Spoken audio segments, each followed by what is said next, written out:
Sir total 28 ಇಂದ ಕೇಳಿಸ್ತಾ ಇದೆ ಸರ್.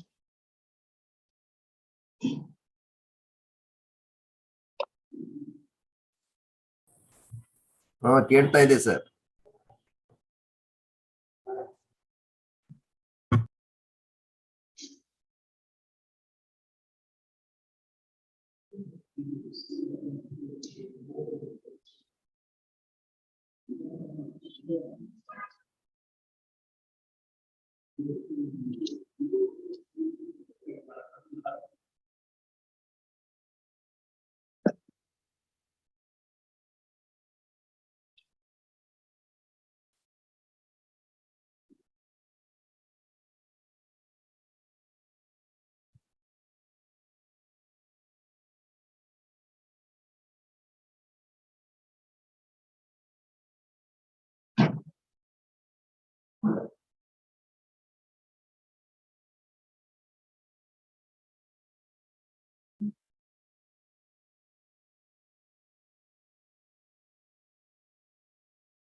ಬಂದಿತ್ತು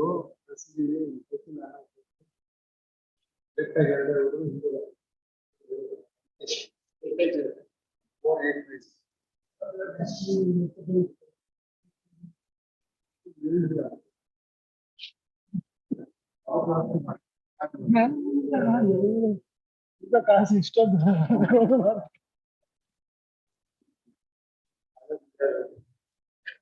ಪ್ಯಾಲೇಸ್ಗಿಂತ ಸರ್ ಅದು ಇಡೀ ವರ್ಲ್ಡ್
Streaming ಮಾಡಿದ್ದಾರೆ sir.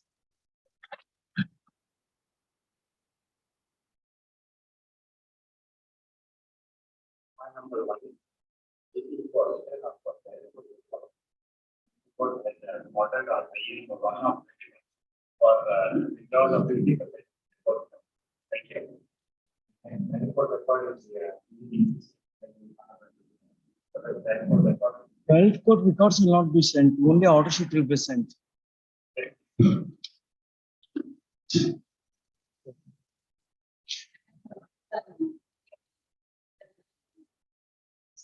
ಯಾವ ವರ್ಷದ್ದು?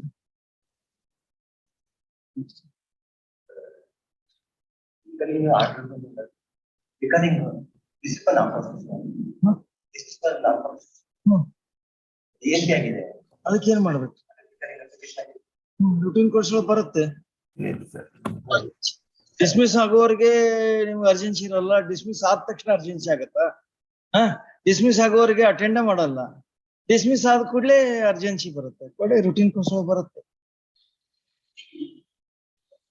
ಯಾವ ವರ್ಷದ? ಯಾವ ವರ್ಷದ್ರಿ? Which year? ಡೇಟ್ ಗಿವನ್ ಮ್ಯಾಟ್ರ? ಡೇಟ್ ಗಿವನ್ ನೋಡಿ ಕೊಟ್ಟಿದ್ರಿ, ಡೇಟ್ ಗಿವನ್ ಇದ್ದಾಗ ಯಾಕೆ ಬರ್ಲಿಲ್ಲ ಅದು? ಚೆಕ್ ಮಾಡಿಸಿ. For page wise adjournment, list number 1, page number 1, serial number 1 to 4, page number 2, serial number 5 to 8, page number 3, serial number 9 to 14, page number 4, serial number 15 to 19.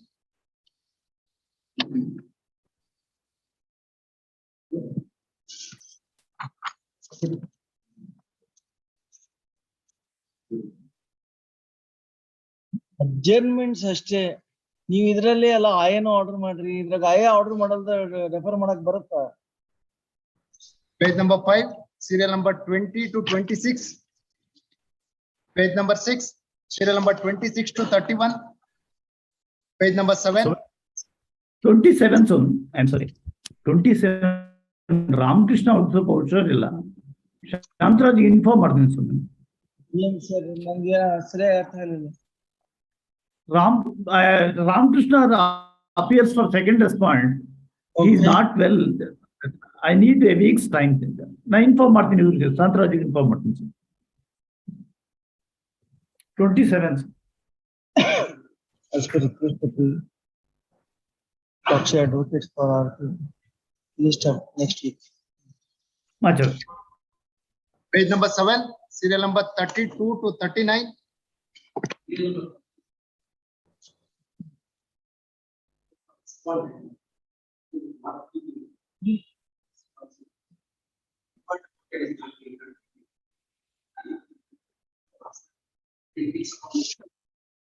Other side ಹೇಳಿದಿರಾ? ಹಾ ಇಲ್ಲ routine course ಕಾಲ್ out ಆದಾಗ ಹೇಳಿ urgent ಮಾಡ್ತೀನಿ. Page number 8, serial number 40 to 44.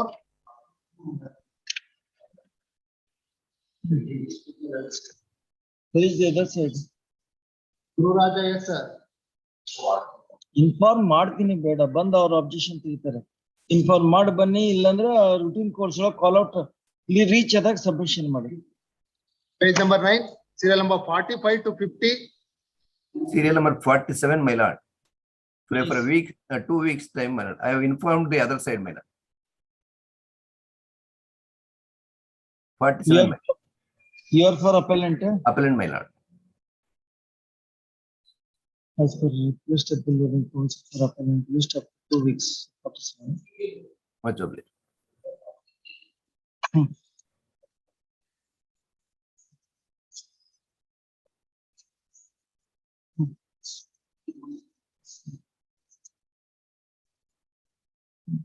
Have you intimated the other side? But there is no submission on their behalf. And you are seeking adjournment. ನೀವೇ ಕೇಳಿ ನನ್ನ ಪರವಾಗಿ ಅಂತ ಹೇಳಿದ್ರೆ. As per the request of the living council for appellant list after 2 weeks.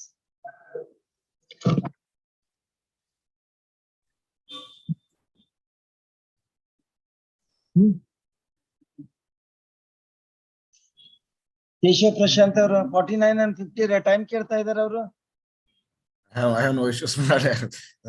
Leave it to the lordship. The living council for respond on number 1. Please do not after 2 weeks. 49 and 50.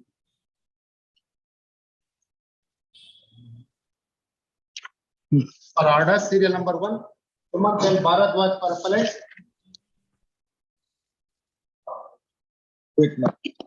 Wait ಮಾಡಿ. Serial number 1, Sumant L. Bharadwaj.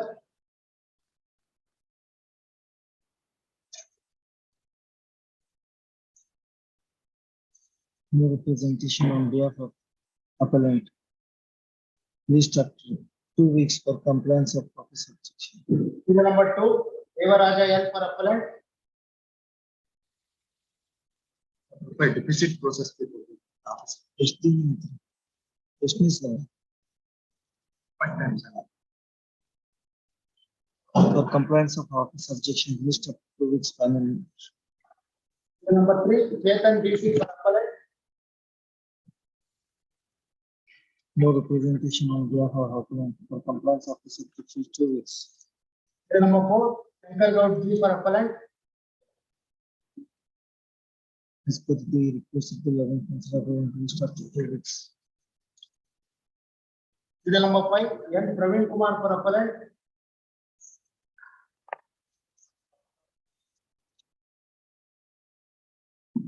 Acceptance.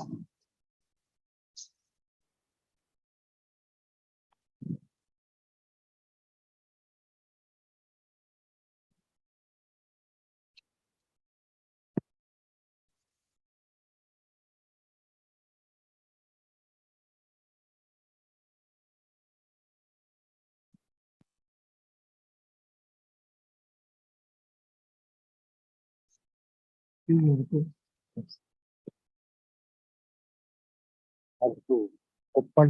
Yes, I think so.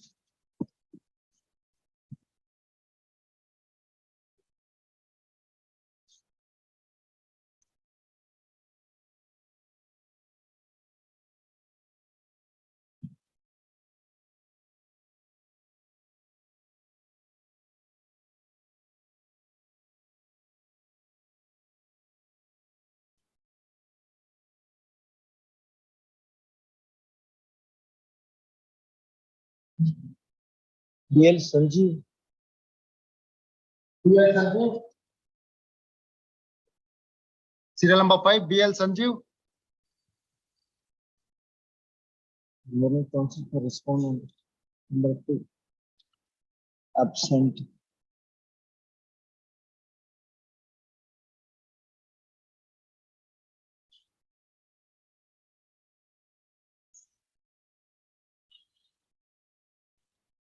Power for on behalf of R2 is filed by law officer at Bangalore, but R2 is divisional controller Koppal. The learned counsel is required to explain these aspects.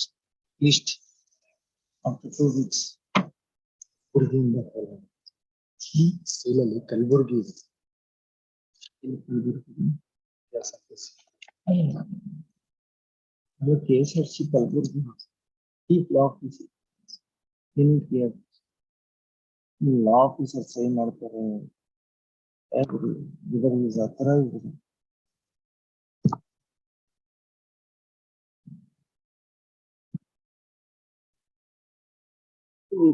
ವಕಾಲತ್ accept ಮಾಡಿಲ್ಲ. Party divisional controller law officer sign ಮಾಡ್ತಾರೆ. ಇದರ್ law officer is authorised. ಅದಕ್ಕೆ ಇಟ್ಟಿದ್ದೀನಿ. I have accepted the office objections raised in this regard. ಅದಕ್ಕೆ ಇಟ್ಟಿದ್ದೀನಿ. 2 weeks ಕೊಟ್ಟಿದ್ದೀನಿ. Let him come. Serial number 6, N. Praveen Kumar for appellant, BL Sanjeev, R2. BL Sanjeev. Same. List along with Serial number 7. 5, 6 ಎಲ್ಲರೂ same number ಬರ್ತದೆ. Type ಆಗಿದೆ. 6988 6988. 188. Yes, list all along with serial number 5. Serial number 7, Ramachandra R. Naik for appellant.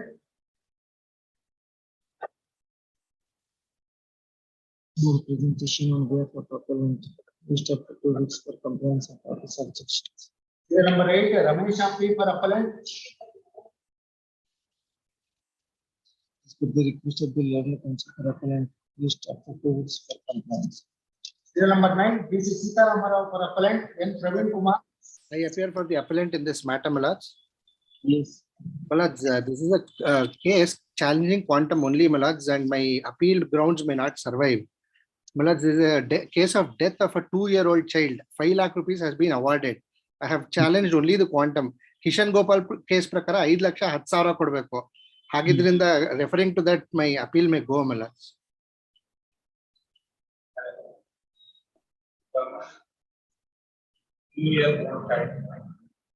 Kishan go clear ಇದೆಯಲ್ಲ ಈಗ?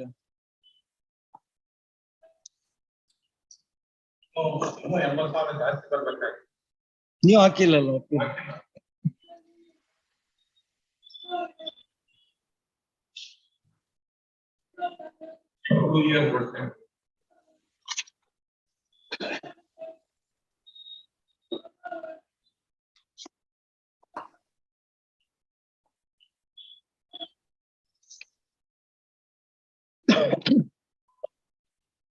This appeal is filed by insurance company under section 173 + 1 of New Act, challenging the judgment and award senior civil judge and additional MSCT Harrier in MSC 3/16, but judgment dated 30th August 2018.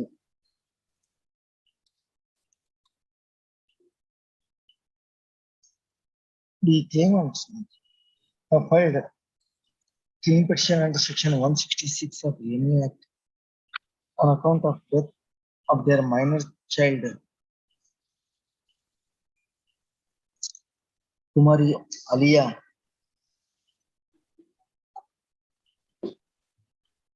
on 17/2/2016 at 9 a.m. in Malebannur. The tribunal, after appreciating the oral as well as documentary evidence, has awarded the compensation of ₹5 lakhs to the claimants. Being aggrieved by this judgment and award, the claimants, the insurance company is before this court. Third, the arguments advanced by both the counsels encourage the recourse. Well, there is no serious dispute regarding the death of Kumari Alia in the road traffic accident dated 17/2/2016. The insurance company has also not seriously disputed the liability, but the dispute is only in respect of quantum. The deceased child was aged 2 years when the alleged accident has occurred. The tribunal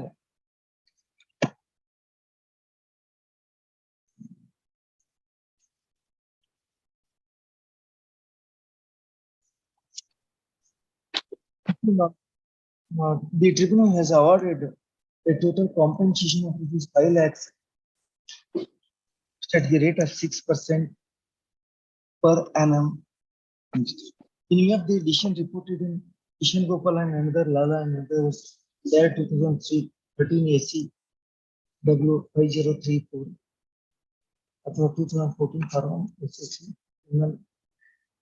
basis 244.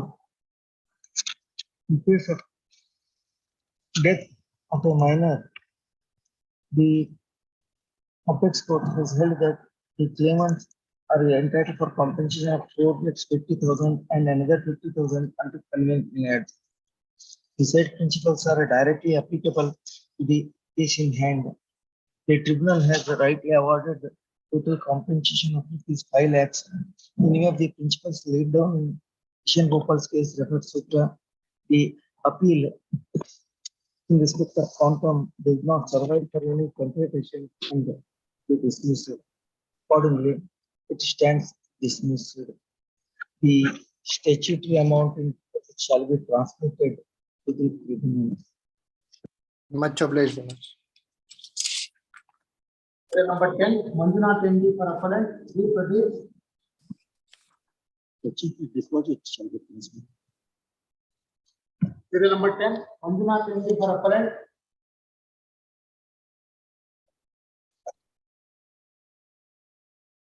The representation in behalf of appellant, list of case for complaints of office objections. Serial number 11, Shivakumar P for appellant. The representation 2 weeks. Serial number 12, Devi Ramaprasad for appellant. As per the request of the level for appellant, list of 2 weeks for compliance. Serial number 13, Devi Shamprasad. 2 weeks is the request. Serial number 14, Sridhar DS for appellant. MD Manjunath, Janardhan Reddy.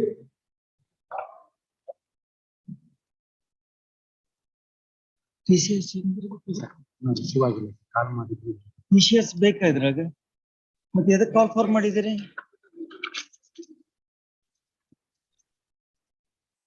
ಅಲ್ಲ TCS ಎದಕ್ಕೆ call for ಆಗಿದಾವ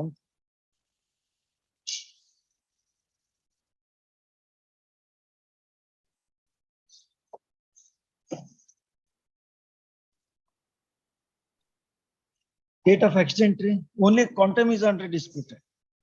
What 2016. What is the age of the deceased?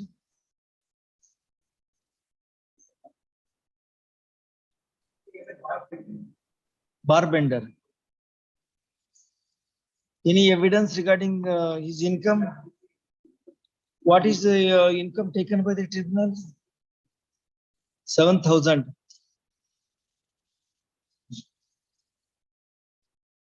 9,500 ಆಗ್ಬೇಕಾಗಿತ್ತು. Future prospects. 40%.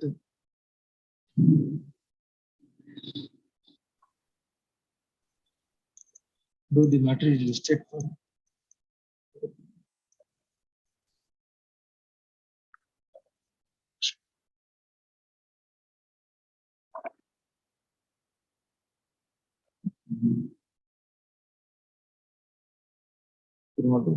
by consent of the parties, matter is taken up for final disposal. The appeal is filed by the claimants under section 173 clause 1 of the new act challenging the judgment, challenging the quantum of the judgment and quantum of award passed in a judgment and award in emission number 989 of 2017 on the file of the additional judge and NAC and NAC bracket to SCCS 5 dated 3rd day of April 2019. The pre-factual matrix leading to the case are that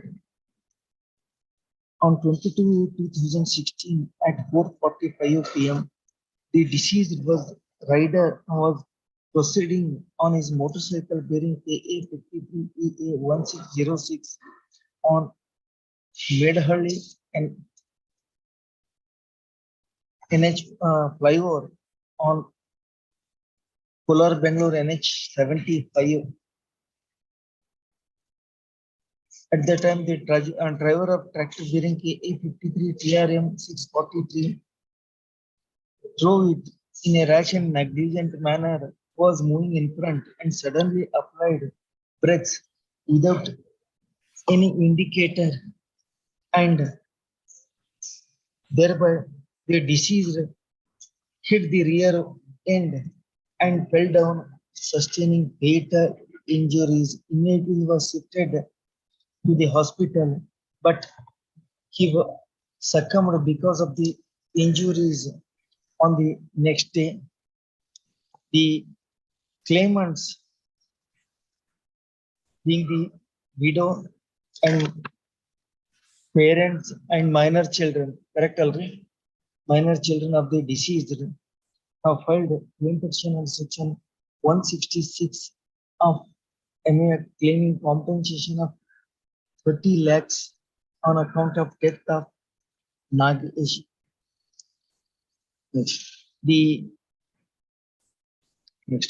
claim petition was contested by the respondents disputing the averments and assertions made in the claim petition.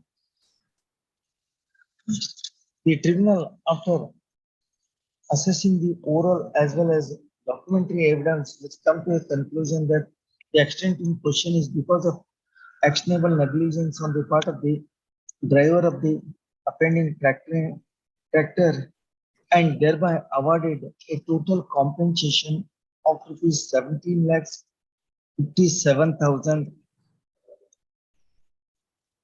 with interest at the rate of 9% per annum, being aggrieved by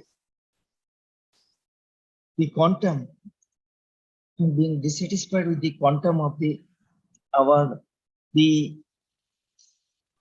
claimants are before this court seeking enhancement. Third, the arguments advanced by the learned counsel for appellant claimant and learned counsel for respondent insurer perish the records. The learned counsel for appellant would contend that the tribunal has taken the income of the deceased on lower side. He further contended that no proper compensation was awarded under the head of loss of consortium, and as such, he would seek for enhancement of compensation. Per contra, the learned counsel for respondent to insurer would support the judgment and award passed by the tribunal.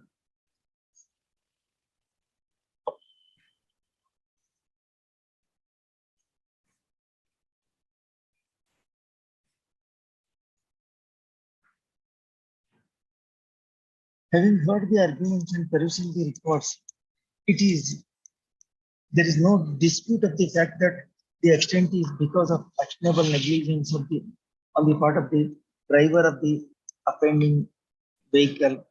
The tribunal has questioned the liability on the insurance company, and this finding is not challenged. The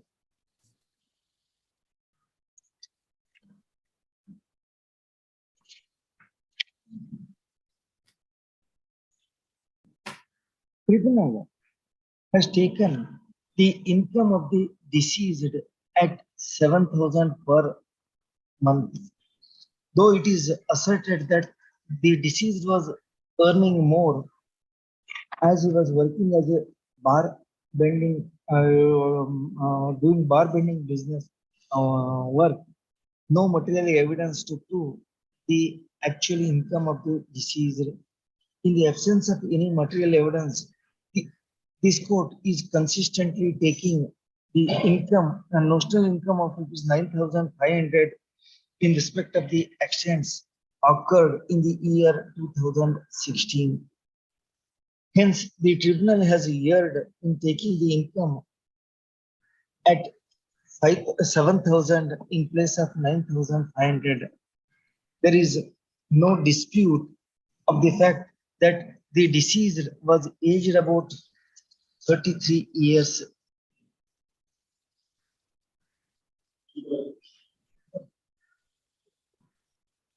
The tribunal has rightly added 40% of future prospect, but income was taken on lower side. As such, if the income is taken at 9,500 and 40% future prospects are added, the monthly income would be 13,300, sir. 13,300. Monthly income would be 13,300. There are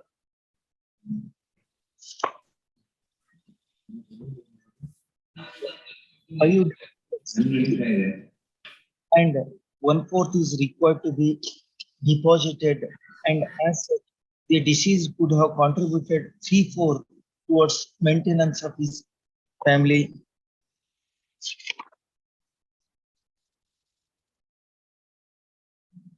The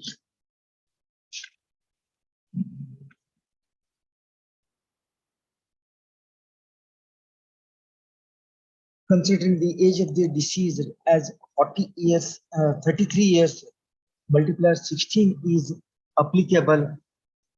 Hence, loss of the compensation under the loss of dependency would work out as 13,300 into 12 into 16 into 3/4. 19 lakhs 15,200, sir. 19 lakhs 15,200. The tribunal has awarded compensation of 40,000 each to all the claimants, and also awarded just compensation under the head of loss of estate and funeral expenses. Further, tribunal has also awarded compensation of rupees 1,16,000 under the head of medical expenses. Under such circumstances, the claimant should be entitled for total compensation under various heads as under 1915-200, loss of dependency, consortium 2 lakhs, estate 15, funeral expense 15, medical 160, total 116, 1,16,000. 22 lakhs 61,200. As such, claimants should be entitled for 21,16,200 as against 17,057 awarded by the tribunal. As such, the appeal needs to be allowed in part and accordingly. The appeal is allowed in part. The claimants are held entitled for total compensation of so as against 19 lakhs 17 lakhs 57,000 awarded by the tribunal. The enhanced compensation of so shall carry interest at the rate of 6% per annum from the date of petition. The respondent number 2 insurance company is directed to deposit the entire enhanced compensation with accrued interest thereon within 6 weeks from today. The deposit disbursement and the apportionment, deposit and disbursement shall be as per the terms of the order of the tribunal.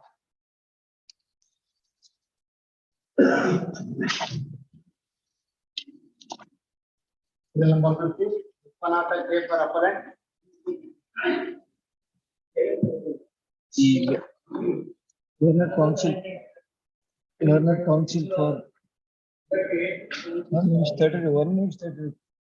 The learned counsel for appellant filed a memo for a dispensation of notice to R1. Memo is placed on record.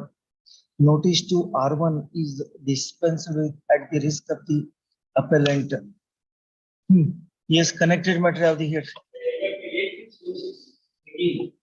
List the, as per request, list the matter along with 8616 of 2018. ಇರ್ಲಿ ಮಂಡ್ಯ ಆಗಲ್ಲ ವಕೀಲ ಅವ್ರು ಇರ್ಲಿ ಮಂಡ್ಯ ಆಗಲ್ಲ ಅಂತ ನೀವು ಹೆಂಗ್ ನಡೆದ ಗೊತ್ತದೇನ್ರಿ ಹಿಯರಿಂಗ್ ಟೈಮ್ ದಾಗ ಡಿಸ್ಪೋಸ್ ಆಗ್ಬೇಕು, ಅಡ್ಮಿಷನ್ ಸ್ಟೇಜ್ ಒಳಗೆ ಡಿಸ್ಪೋಸ್ ಆಗ್ಬೇಕು, ಪ್ರಿಲಿಮಿನರಿ ಹಿಯರಿಂಗ್ ಒಳಗೆ ಡಿಸ್ಪೋಸ್ ಆಗ್ಬೇಕು, ಫೈನಲ್ ಹಿಯರಿಂಗ್ ಹಾಗೆ ಕೂಡ್ಬೇಕು. This is not fair. ಇರ್ಲಿಲ್ಲ ಅದನ್ನು ತೋಳ್ತೀನಿ, ನೆಕ್ಸ್ಟ್ ವೀಕ್ ಒಳಗೆ ಇಡ್ತೀನಿ, ಆದ್ರೆ ಮಂಡ್ಯ ಆಗಲ್ಲ ಸ್ವಾಮಿ. ಇರೋಲ್ರಿ ಅವ್ರು ಇದಾರೆ ಅಂತ ಅಂದ್ರೆ I cannot take it as a special case. ಅಲ್ಲ ನಾನು ಕೊಡ್ತೀನಿ, ಡೇಟ್ ಕೊಡ್ತೀನಿ. Don't why you take 29 29. Number 60, Vishwanatha Pujari K for appellant, YK Sheshagiri Rao. The learned counsel for appellant filed a memo for a dispensation of notice to R1. Memo is placed on record and notice to R1 is dispensed with. Next, IA1 of 19 is filed for condonation of delay of 173 days in filing the appeal. Having heard the arguments, considering the grounds urged, IA1 of 19 is allowed and delay in filing the appeal stands condoned. Lok Adalat memo. Refer the matter to Lok Adalat as per request. Serial number 17, Raghu R for appellant, Janardhan Reddy.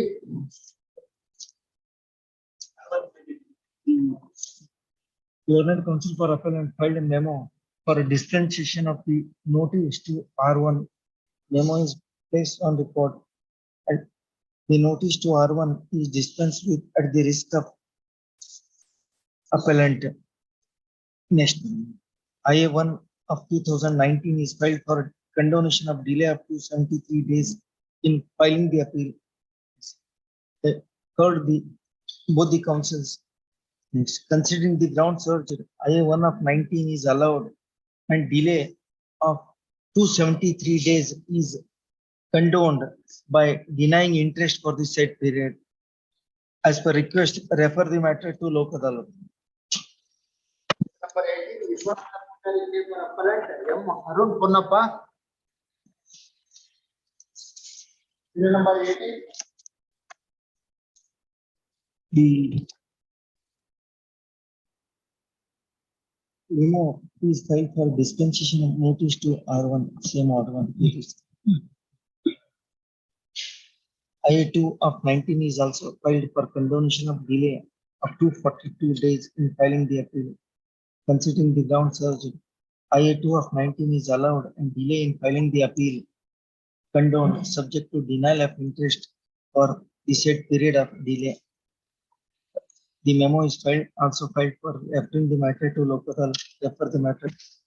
Serial number 19, B.B. Siddaramaya for objector. Application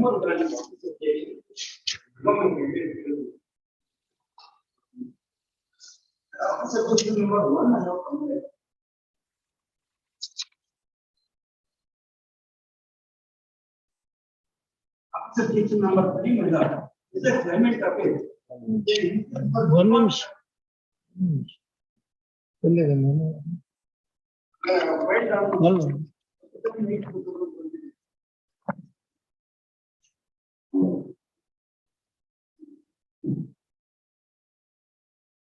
ಇಲ್ಲ ಪುಟಪ್ಪ ಆಗಿಲ್ಲ.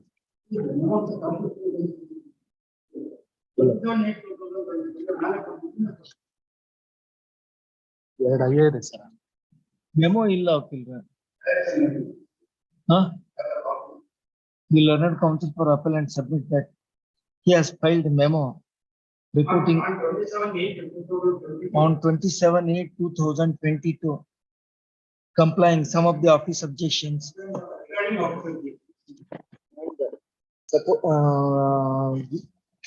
Regarding office objections, the same is not placed.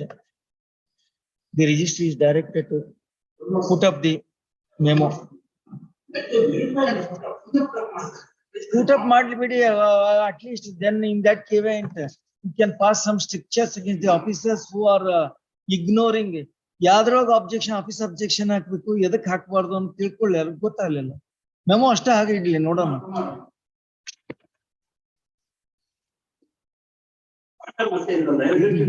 15/9.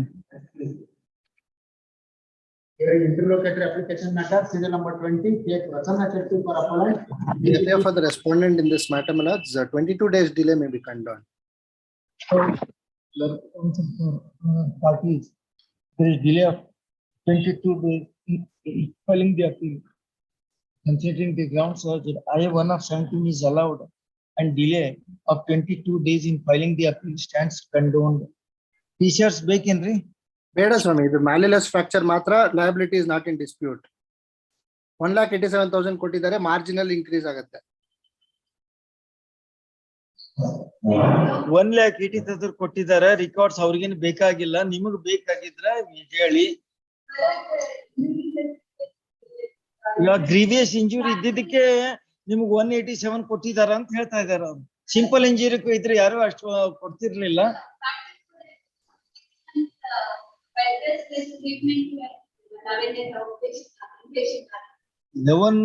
11 days inpatient, 6 months bed rest.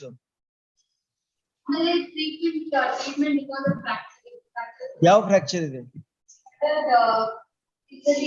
Right ankle and foot in bone with 12 into 12 centimeters. Fracturation of bone deep ಆಗಿದೆ. ಮತ್ತೆ ಈ ablution and tendon access organ loss. ನನಗ ಅವೇನೋ ಅರ್ಥ ಇಲ್ಲ, ತಿಳಿಯುವ ಭಾಷೆದಲ್ಲಿ ಹೇಳಿ ನೋಡೋಣ ಏನಾಗಿದೆ ಅಂತ. ನಿಮ್ಮ ಯಾವ್ದನ್ನೆಲ್ಲ ಓದಿದ್ರೆ accept one fracture pertaining to ankle, that is ನಾನೇನ್ ಕೈಗಂತ ಹೇಳಿದ್ನ, ಆಂಕಲ್ ಲೆಗ್ಗಿಗೆ ಬರುತ್ತಲ್ವಾ, ಮತ್ತೆ ಕೈಗೆ ಬರುತ್ತೆ ನನ್ಗೆ ಗೊತ್ತಿಲ್ಲ. I am not A doctor.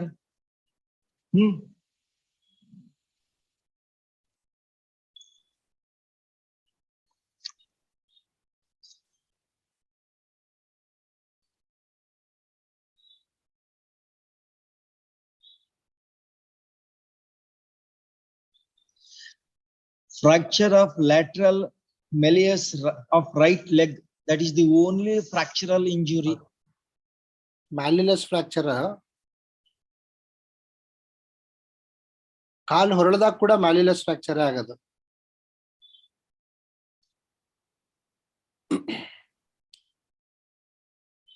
ಈಗ ನೀವು 6 ತಿಂಗಳ rest ತಗೊಂಡಿದ್ದೀರಾ?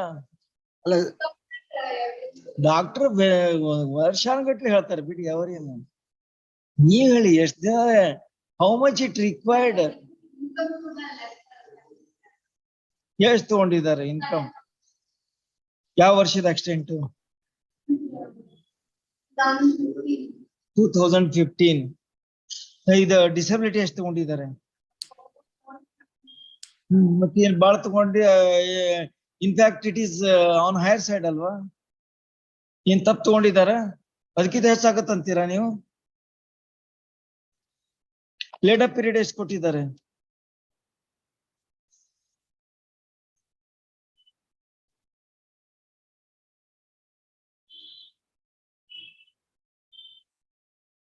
Loss of earning during treatment ಅಂತ 2,563 rupees ಕೊಟ್ಟಿದ್ದಾರೆ.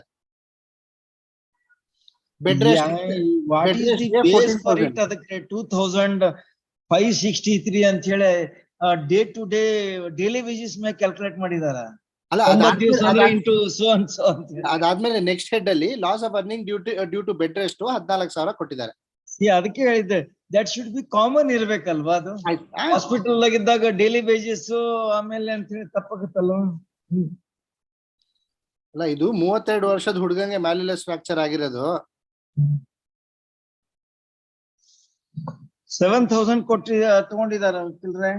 7,000 ತಗೊಂಡಿದ್ದಾರೆ. ಅವ್ರು ಡಿಸಬಿಲಿಟಿ 5% ಗೂ ಕಮ್ಮಿ ತಗೋಬೇಕಾಯ್ತು, 7% ನೀವು ತಗೊಂಡಿದ್ದಾರೆ. ಅಪೀಲ್ ಮಾಡ್ಲಿಲ್ಲ, 7% ತಗೊಂಡಿದ್ದಾರೆ, ನೀವು ಅಪೀಲ್ ಮಾಡಿಲ್ಲ. ನಾನ್ ಏನಕ್ಕೆ ಹೇಳಕ್ ಈ ವಿಚಾರವಾಗಿ ಯಾಕೆ ಹೇಳ್ತಾ ಇದೀನಿ ಅಂದ್ರೆ, Can my you- mother had a malleolus 7,000 now 7,000 disability is there, 2015 accident, 9,000 income ತಗೋಬೇಕಾಗಿತ್ತು. ತಗೊಳ್ಳಿ ಸ್ವಾಮಿ. ಅರೆ 6 months ಇದು ಬೆಡ್ ರೆಸ್ಟ್ ಎಲ್ಲ ಬರೋದಿಲ್ಲ. 2 months ತಗೊಂಡಿದ್ದಾರೆ ಅವರು, 2 months ತಗೊಂಡಿದ್ದಾರೆ ಅಷ್ಟೇ. 2 months ಇರ್ಲಿ. Because my mother, who is 63 years old, had a malleolus fracture 2 months ago and she is normal now. 5% disability ನೂ ಬರಲ್ಲ, 14% disability ನೂ ಬರಲ್ಲ. ಬಟ್ ಲಾಸ್ ಆಫ್ ಅಮ್ಯುನಿಟೀಸ್ ಕೊಟ್ಟಿಲ್ಲ. ಕೊಡ್ಬೋದು ಸ್ವಾಮಿ, ತಾವು ಕೊಡ್ಬೋದು. Anything else? ಇನ್ಕಮ್ 9,000 ಆಗುತ್ತೆ, ಅಮ್ಯುನಿಟೀಸ್ ಅಷ್ಟೇ ಅಡಿಷನಲ್ ಬರುತ್ತೆ. ಲೇಡ್ ಅಪ್ ಪೀರಿಯಡ್ 2 months ಗೆ ಅದು ಪ್ರಪೋರ್ಷನೇಟ್ಲಿ ಅನೌನ್ಸ್ ಆಗುತ್ತೆ. ಆಗ್ಬೋದಾ? ಧೈರ್ಯವಾಗಿ ಹೇಳ್ರಿ.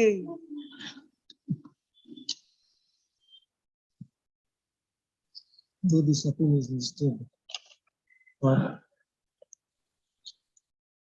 orders by the consent of the parties. Hearing by consent of parties, it is taken up for final disposal. The appeal is filed by the claimant seeking announcement in respect of the judgment in award as in emission number 512 of 2015 on the file of additional district judge and additional MACT will be sitting at Kundapur in emission number 512 of 2015 dated 5th August 2017. There is no serious dispute regarding the factual aspects. According to claimant on 23/5/2015 at 7:45 p.m. he was traveling as a pillion rider in motorcycle bearing registration KA20/S8772 from Maravante to Baindur, and first respondent was riding the motorcycle in a rash and negligent manner. It is further alleged that near Apuro Hotel, Maravante village in Kundapur Taluk, the respondent number 1 lost the control over the motorcycle and as such, when he suddenly applied the brake, the vehicle toppled on the left side of the road, and as such, the complainant and the claimant appellant suffered injuries. The claimant filed claim petition on section 166 of NU Act, claiming compensation of ₹10,65,000 with interest from the respondent. The same was contested by the respondents. The tribunal, after assessing the oral as well as documentary evidence, has awarded a total compensation of ₹1,87,585 under following heads actually. Being dissatisfied with the quantum, the claimant has filed this appeal. Third, the arguments advanced by the learned counsel for claimant appellant and learned counsel for respondent insurer carries the cause. The learned counsel for respondent and the appellant insurer would contend that the income taken at 7,000 was on lower side and the disability was also taken on lower side. He would further contend that no compensation was awarded under the head of loss of amenities and the claimant was in bed rest for 6 months and compensation for 6 months ought to have been awarded under the head of loss of paid up period. As such, she would seek for enhancement of the compensation. Per contra, the learned counsel for respondent insurer would support the judgment and award passed by the tribunal. Next. Having heard the arguments and perusing the reports 3, it is evident that there is no dispute regarding the involvement of the vehicle in the accident, and that the accident is because of actionable negligence on the part of the rider of the motorcycle on which the claimant was traveling as a pillion rider. The claimant has suffered injuries, following injuries as referred in Exhibit E4. Right ankle and foot is deformed with 12 to 12 centimeter laceration with bone deep.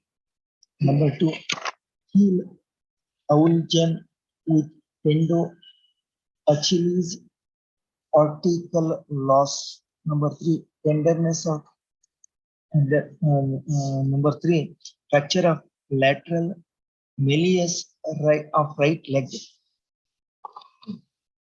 Considering these aspects, the tribunal has awarded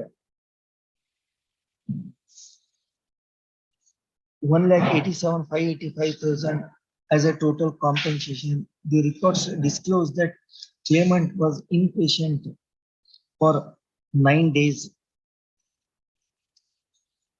He has also spent rupees 28,942 towards medical expenses, which is awarded by the tribunal. Considering the nature of the injuries, the tribunal has awarded 40,000 under the head of pain and suffering, which is just and proper and does not call for any interference. Further, under the head of medical expenses, tribunal has awarded 28,942, which is also based on records and does not call for any interference. Under the head of conveyance, nourishment, and attendance charges, the tribunal has awarded 8,000, which also does not call for any interference. Next, the tribunal has taken the income of the claimant at 7,000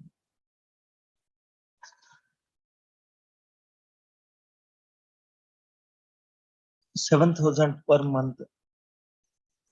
Admittedly, the accident has occurred in the year 2015.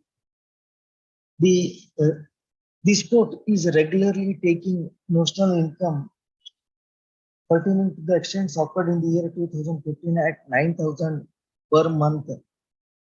Hence, the tribunal has taken the income on lower side. The tribunal after assessing the medical evidence has taken the disability at 7% to the whole body. This is based on evidence after appreciation of the evidence of PWT.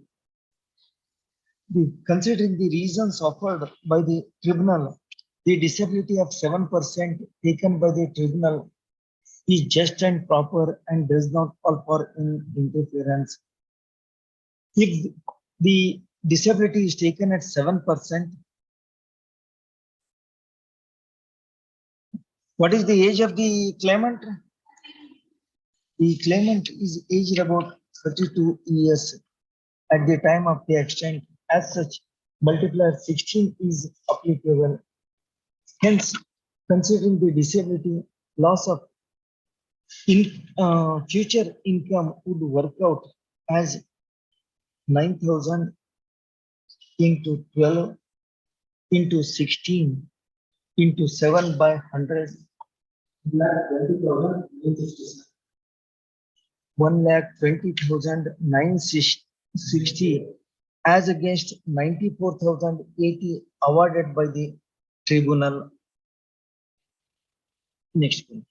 The tribunal has awarded 14,000 under the head of loss of loss of earning during laid-up period, and 2,563 regarding loss of earnings during treatment.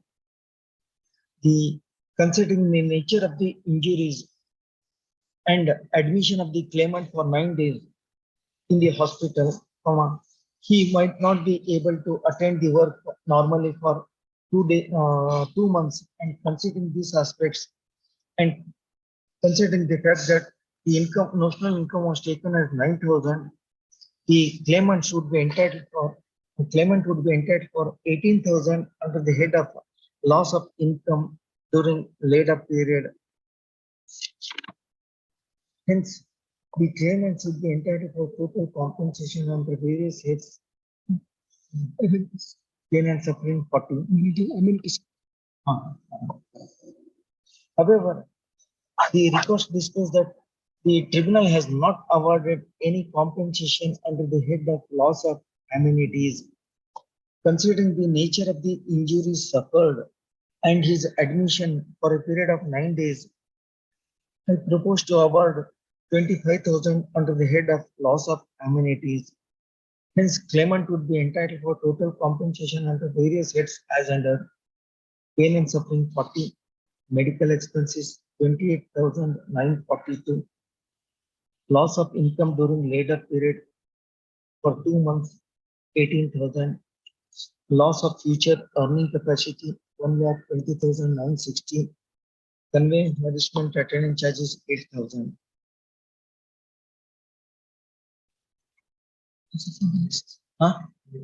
Loss of amnesty 25,000.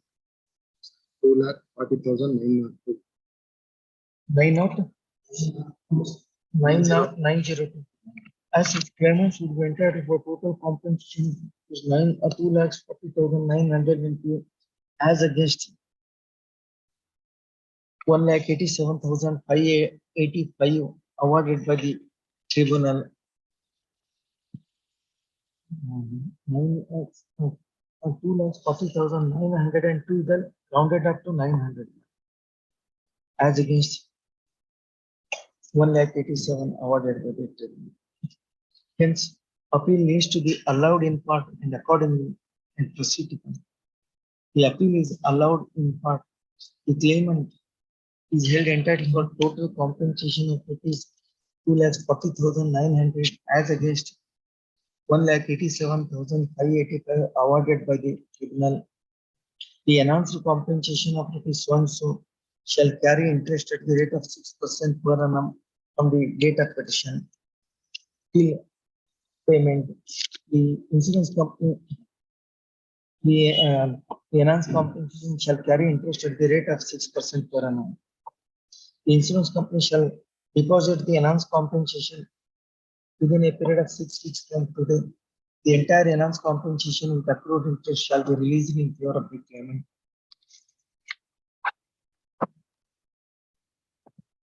Number 21, K.T. Gurudeva Prasad for appellant, Chandrasekhar Radhawa, O Mahesh.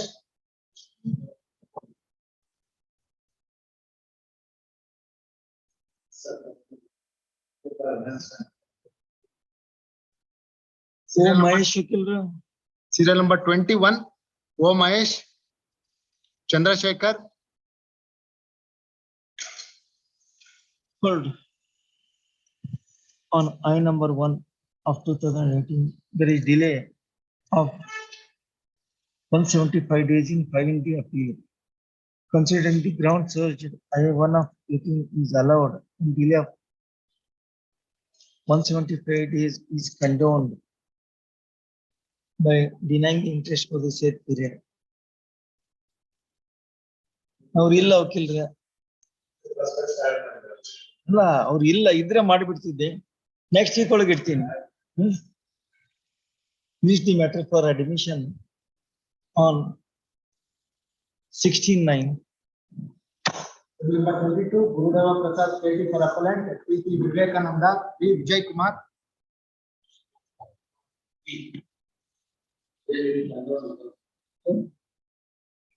On I number 1 of 18, there is delay of 261 days in filing the appeal. Considering the ground surge, I-1 of 18 is allowed and delay up to 61 days is condoned, subject to denial of interest for the said period.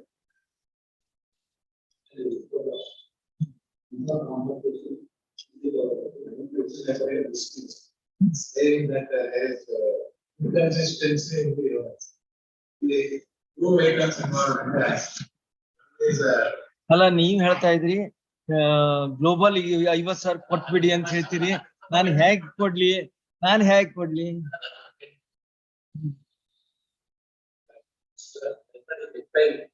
Liability should be fixed on our insurance. But charging is filed against driver of the Chanko. So as a tractor is concerned, we need to have very that to the court. Therefore, we cannot escape from the liability. So liability and criminal has not awarded any compensation, even not even 25. But my number to hospital is payment of something only. After one injury, there is another 5 days. So 50,000 rupees parents are paying to able to days inpatient in the hospital. Parents are bringing the medical incidental expenses. Loss of income during later period controls 7,000 14,000. Totally 49,000. Less interest from the later. ನಾವ್ ಏನಾದ್ರು ಮಾಡಿದ್ರೆ 49 ನಿಮ್ ಪ್ರಕಾರ 49,000 ಅಷ್ಟೇ ಕೊಡ್ಬೇಕಾಗತ್ತೆ ನಾವು. Interest ಅದ automatically ಹೆಚ್ಚು ಬರ್ತದೆ. ನಿಮ್ಗೆ ಹೆಚ್ಚಿಗೆ ಬರ್ತಿದ್ದಂದ್ರೆ ನೀವು ರೆಂಟ್ ಐಟಲ್.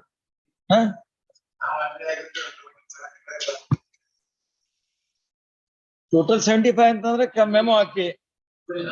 ಜಾಯಿಂಟ್ ಮೆಮೋ ಹಾಕ್ಬೇಕು.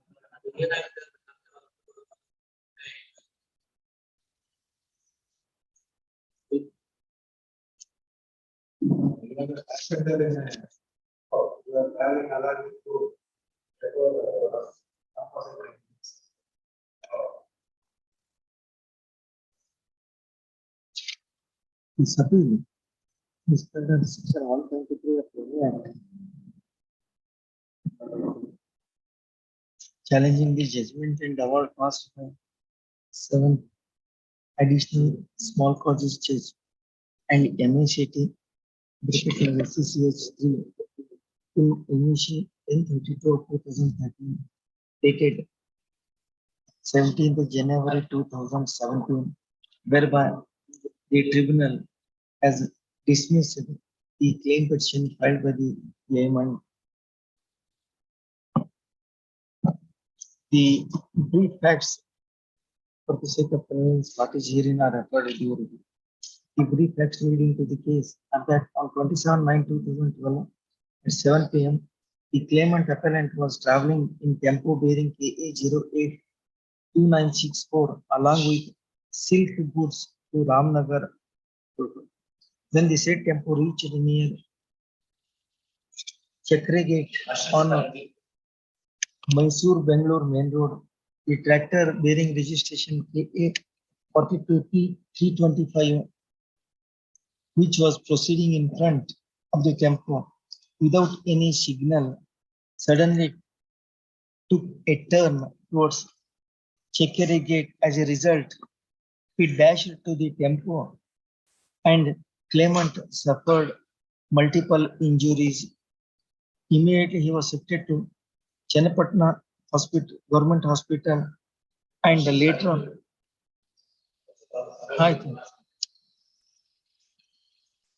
the Government Hospital Chennapatna, and after first aid he was shifted to Vikram Hospital Mandya, and later on shifted to Columbia Asia Hospital Mysore and underwent abdominal surgery. Hence, he has filed claim petition under section 166 of MU Act, claiming compensation of rupees 10 lakhs.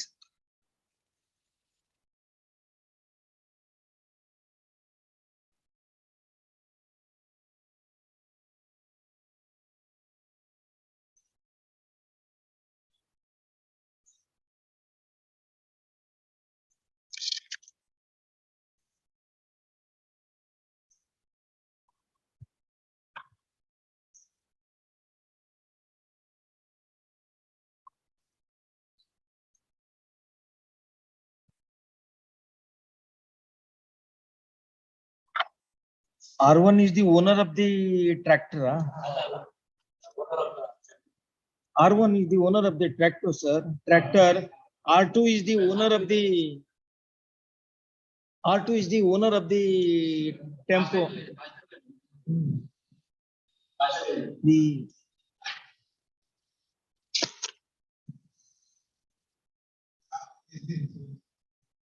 R1.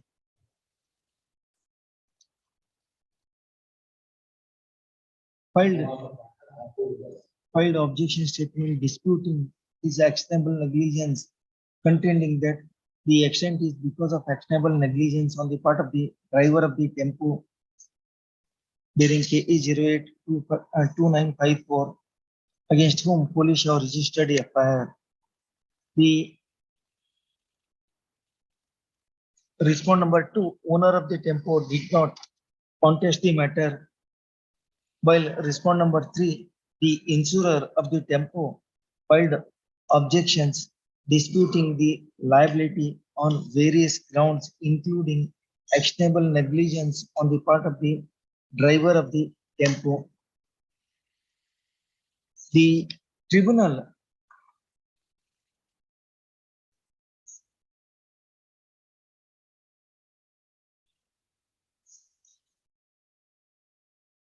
what was the finding of the tribunal? He was not the inmate. Not having the but another evidence, I used traveling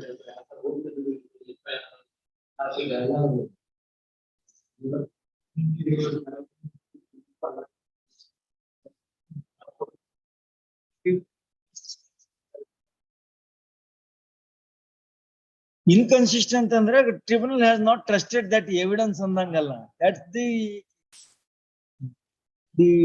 tribunal considering the inconsistent evidence regarding the claimant traveling in the goods in the tempo along with its goods has held that the claimant has failed to establish this aspect and as such dismiss the claim petition being aggrieved by the judgment and award passed by the tribunal. The claimant is before this court. I1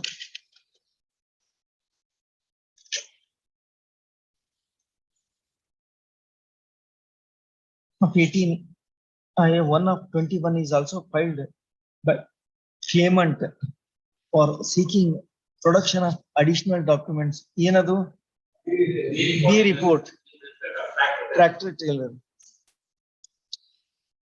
Third, the arguments advanced by the learned counsel for appellant and learned counsel for respondent number 3 insurer. Peruse the records.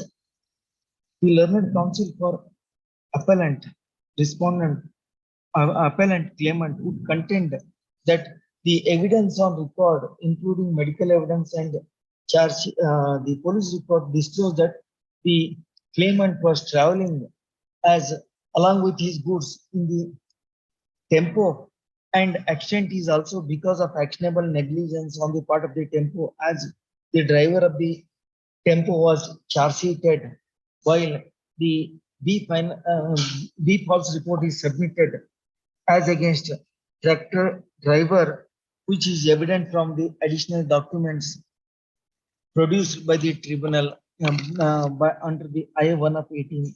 Hence, he would contend that the tribunal has failed to appreciate the oral and documentary evidence in proper perspective, and further he contended that tribunal has not quantified the compensation and considering the abdominal injuries and number the treatment obtained by the claimant in number of hospital, the reasonable compensation.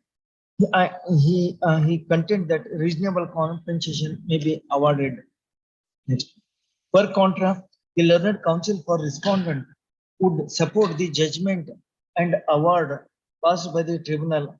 However, he fairly concedes that the subsequent documents produced along with application under order 41 rule 27 clearly disclosed that the B final report is submitted against the driver of the tractor and tractor, and as such, prima facie, there is evidence that accident in question is because of the driver of the tempo.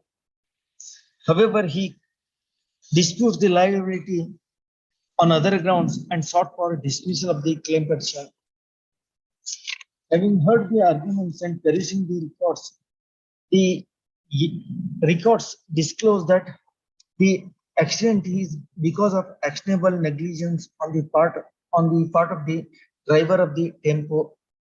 He was charge sheeted and he has not challenged the charge sheet. Apart from that, the respondent number 2, owner of the tempo, did not appear so as to contest the matter. The additional documents produced by the claimant along with I and filed under order 41 rule 27 further established that the the tractor driver was exonerated by submitting B final report against him in pertaining to this extent. Hence, it is evident that the accident in question is solely because of actionable negligence on the part of the driver of the tempo. Next. Apart from that, the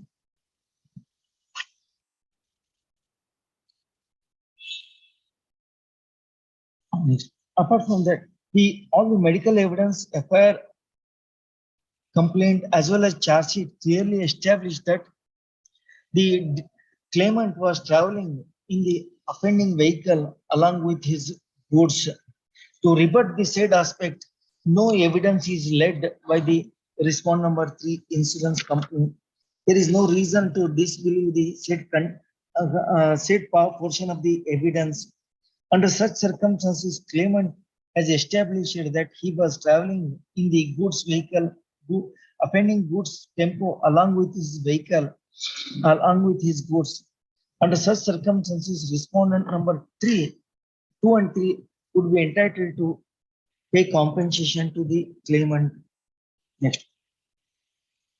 The claimant has suffered injury to the abdomen. He was initially admitted to the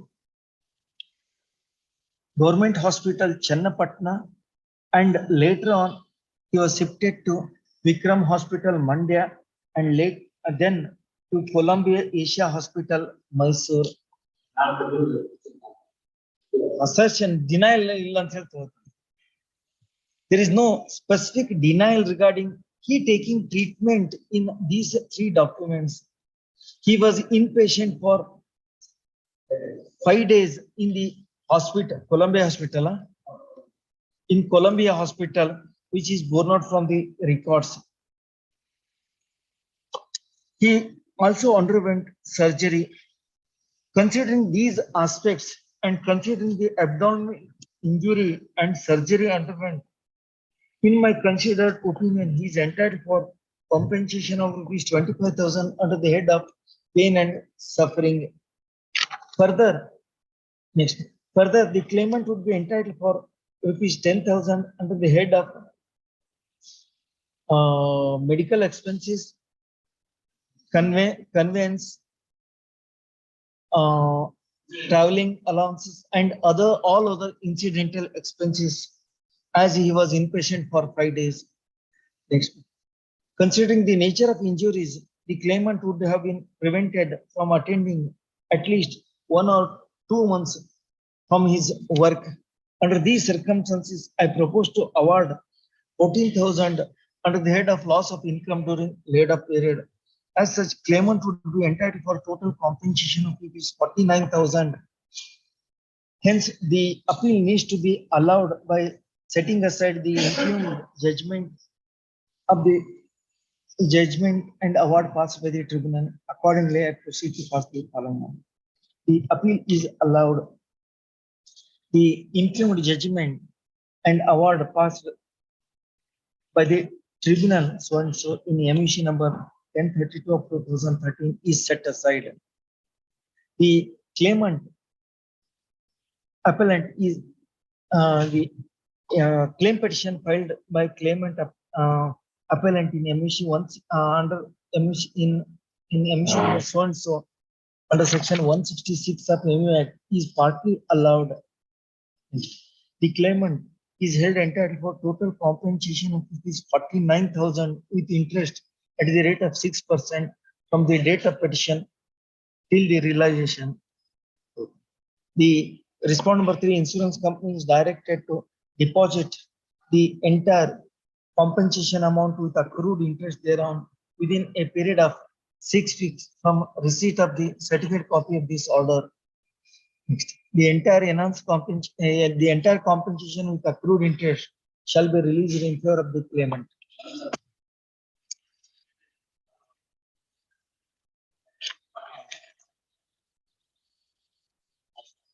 Control ಮಾಡಿದೀವಲ್ಲ. The appeal as against R1 is dismissed. Appeal is allowed as against R2 and 3 as against R1. However, it is made clear that the claimant is not entitled for interest for a delayed period of 261 days as per orders on I number 1 of 18.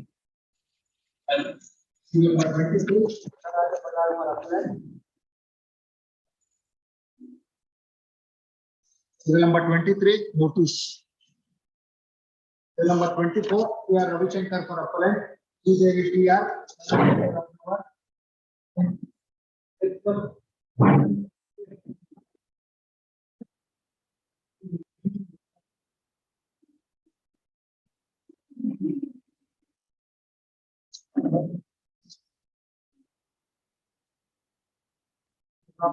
Injury case. ಇಲ್ಲ, ಒಂದು ನಿಮಿಷ.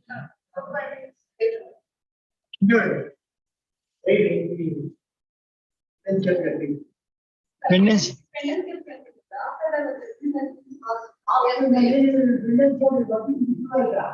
Appeal dispose ಆಗಲಿಕ್ಕಿಲ್ರ quantified ಆಯ್ತಲ್ಲ.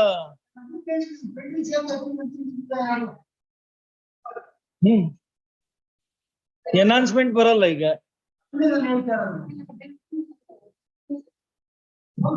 ಅವ್ರು file ಮಾಡಿದಾರೆ reduction. ಒಂದ್ ನಿಮಿಷ ಮೊದಲು ಎಲ್ಲಾರ್ ತರ ಬಿಡಿ.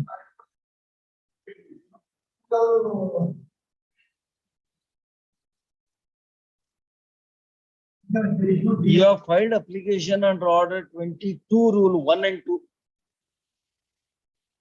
How application under order 22 rule 1 and 2 is maintainable for LR? Huh?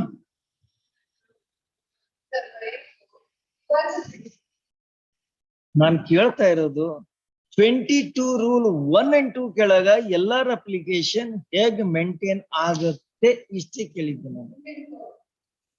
3 and 4 ಹೇಗಾಗತ್ತೆ ನನಗೆ ಹೇಳಿ. Either it should be 3 or it should be 4. 3 and 4 ನೀವೇ ತಿಳ್ಕೊಡ್ರಿ, 3ರ ಕೆಳಗರೆ ಬರ್ಕೊಡ್ರಿ, 4ರ ಕೆಳಗರೆ ಬರ್ಕೊಡ್ರಿ ಅಂತ.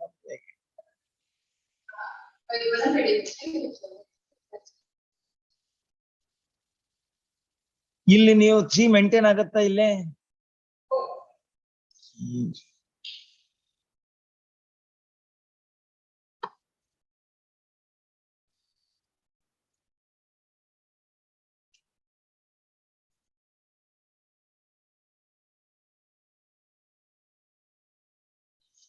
ನೀವ್ಯಾಕೆ ಹಾಕಿದ್ರಿ ಡಿಲೇ ಕಂಡೋನೇಷನ್ ಅಪ್ಲಿಕೇಶನ್ ಅಬೇಟ್ಮೆಂಟ್ ಅವ್ರೆಲ್ಲ ಹಾಕ್ಬೇಕಾಗಿದ್ದು.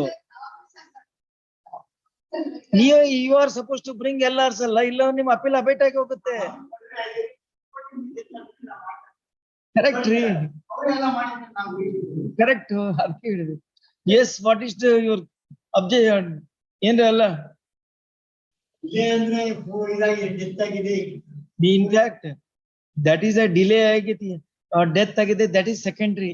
ಈಗ ಎಲ್ಲಾರ್ ತರ್ಲಿಕ್ಕೆ ಏನ್ರಿ ಅಬ್ಜೆಕ್ಷನ್ಸ್ ಇಲ್ಲ, ನಿಮ್ ಅಪೀಲ್ ಹೋಗುತ್ತೆ. ಮಾಡಲ್ಲ. So it is to be allowed. I1 of 19 is filed for bringing LRs of deceased respond number 1. I1 of 21 is filed for condonation of delay of 419 days in bringing legal heirs of deceased R1 on record. I1 of 22 ಒಂದೊಂದು ವರ್ಷಕ್ಕೆ ಒಂದೊಂದು application ಹಾಕಿದ್ರಿ ಅಲ್ರಿ. ಒಮ್ಮೆ delay condonation, ಆಮೇಲೆ ಮೊದಲ application, ಆಮೇಲೆ delay condonation application, 1 ವರ್ಷ ಬಿಟ್ಟು abetment. Just I filed an application. After court period. So, I-1/22 is filed for setting aside abatement. The learned counsel, in fact, I-1/19 is filed under order 22 rule 1 and 2, but it ought to have been filed under order 22 rule 4 of CPC. Huh?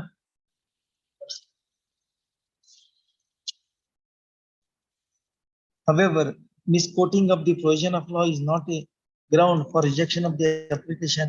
The learned counsel for appellant submit that since there was no report submitted regarding death of claimant respondent, number 1, he could not file application, and now the legal heirs themselves have filed an application. He had no objection for allowing the application. Considering these grounds, I-1/19, 1/21 and 1/22 are allowed. The errors of deceased respondent number 1 are ordered to be brought on record as respondents 1A to 1C. The learned counsel for appellant shall carry necessary amendment to the appeal memo. T-shirts ಬೇಕಾ? T-shirts ಬೇಕಾ? ಅವ್ರು ಹೇಳ್ಬೇಕು, ನೀವೇ ಹೇಳಕತ್ರ ಹೇಗ್ರಿ? ಅವ್ರು reduction ಬಂದಿದ್ದಾರೆ. ಅಲ್ಲ, T-shirts records ಬೇಕಾ ಅಂತ ಕೇಳ್ತಾ ಇದ್ದೀನಿ ನಿಮ್ಗೆ. Call for T-shirts. Meanwhile, you carry out the amendment.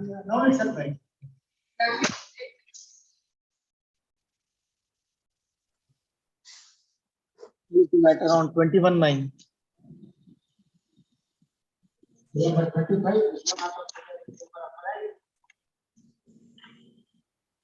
Number 25.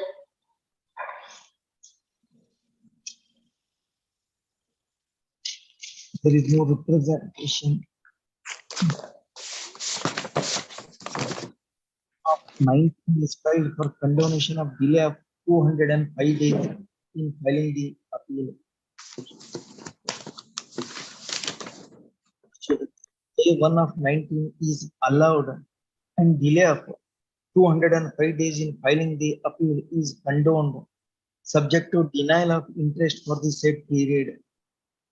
Next. Memo filed for referring the matter to Lok Adalat. As per request, refer the matter to Lok Adalat. Number 26. Shripad V. Shastri for appellant. My lord, I am for appellant, my lord. I am for appellant, my lord. My lord, Yes. Claimant's appeal.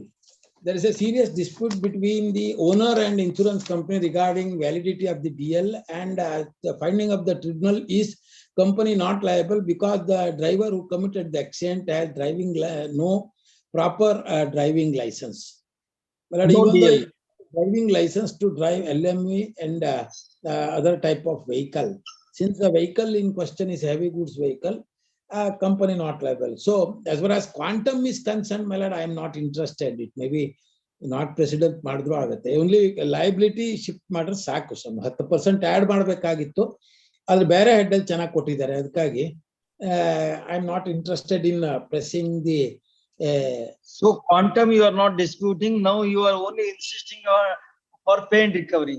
Pay and recovery. ಆದ್ರೆ ನನ್ನ submission ಹೇಳ್ಬಿಡಕ್ಕೆ try court advocate ನಮ್ಗೆ ಬೈತಾರೆ. ನಿಮ್ಗೆ submission record ಮಾಡಕ್ ಬರಲ್ಲ. ಅಲ್ಲ, you are for ಕ್ಲೇಮೆಂಟ್. ಹೌದು ಹೌದು ಹೌದು. ಕ್ಲೇಮೆಂಟ್ಸ್ ಅಪೀಲ್ ಇದು. ಹೌದು ಹೌದು ಹೌದು. ಅದರಿಂದ ಲಯಬಿಲಿಟಿ ಶಿಫ್ಟ್ ಮಾಡ್ರೆ ಸಾಕು ಅಂತ ಅನ್ಸುತ್ತೆ ನನಗೆ. 10% ಆಕ್ಚುಲಿ ಆಡ್ ಮಾಡಬೇಕು. ಆದ್ರೆ ಉಳಿದ ಗ್ರೌಂಡ್ ಅಲ್ಲಿ ಚೆನ್ನಾಗಿ ಕೊಟ್ಟಿದ್ದಾರೆ, 8% ಇಂಟ್ರೆಸ್ಟ್ ಕೊಟ್ಟಿದ್ದಾರೆ. ಅದಕ್ಕಾಗಿ it is better not to touch the that ground. Only pay and recovery ಮಾಡಿದ್ರೆ ಸಾಕಾಗುತ್ತೆ. That is finding. But if liability is fastened regarding pay and recovery, interest automatically reduce ಆಗ್ಬೇಕಾಗತ್ತೆ. Now he is required to pay it ಆಗುತ್ತೆ.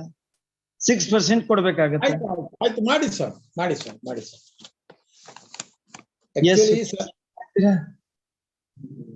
DL ಇಲ್ಲ ಅಂತ ಹೇಳಿ The liability was fastened on respondent number one owner ಅಂತ ಅವ್ರು ಹೇಳ್ತಾರೆ. ಅಲ್ಲ proper DL ಇಲ್ಲ ಅಂತ page number 14 of the judgment. Heavy goods vehicle, he was not possessing valid DL. ಅದು disputed ಏರಿಯಾನೇ. owner appeared and produced exhibit R2. According to him, he is having DL, but ಇದರಲ್ಲಿ address ಸರಿ ಇಲ್ಲ charge sheet ಅಲ್ಲಿ ಮತ್ತೆ driving licence ಅಲ್ಲಿ ಅವ್ರು ಕೊಟ್ಟದ್ರಲ್ಲಿ ಅಂತ ಹೇಳಿ ಕಂಪನಿ ನಾಟ್ ಲಯಬಲ್ ಮಾಡಿದೆ. It is a lookout of the owner of the vehicle, so I cannot stress on that point. Owner ಬೇಕಾದ್ರೆ ಬಂದು ಅದಕ್ಕಾಗಿ pay and recovery is the best remedy available to the insurance company. Report 7. Reports. ಅಲ್ಲ ಇದು R2 ನೋಡಿ.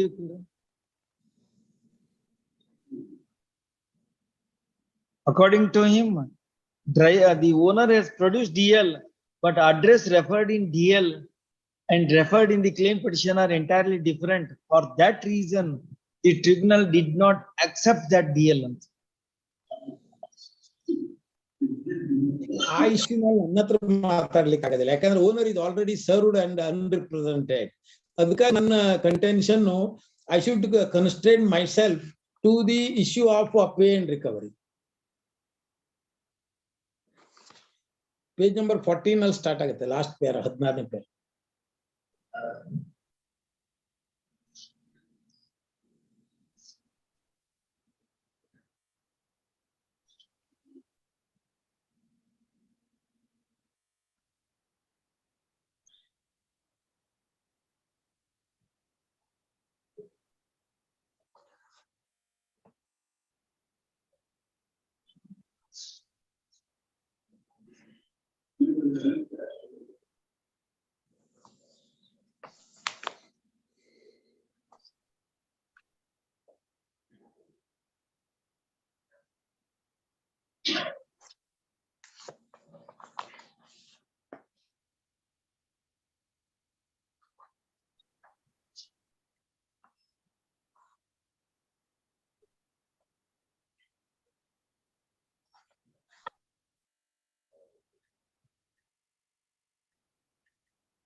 In fact, LMU DL ಇದೆ on the basis of evidence of RW2 and RW3 and R8, R11. It is held that there is no valid DL to drive heavy goods vehicle, and he was also prosecuted under section 3 subclause 1 read with 181 of the MU Act. DL ಇಲ್ಲ ಅಂತ ಆಯ್ತು ಇಷ್ಟ ಈಗ. DL medium goods, not a heavy goods vehicle. There is no DL. There no DL.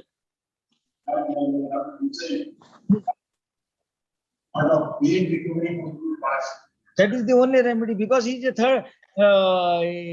third party alba claimant.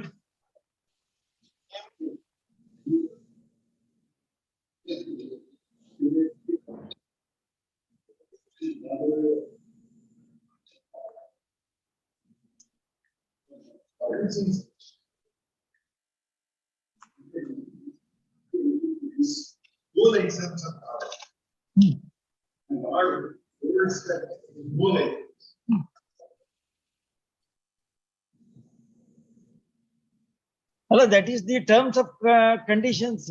There is no dispute. But now the latest decision in it.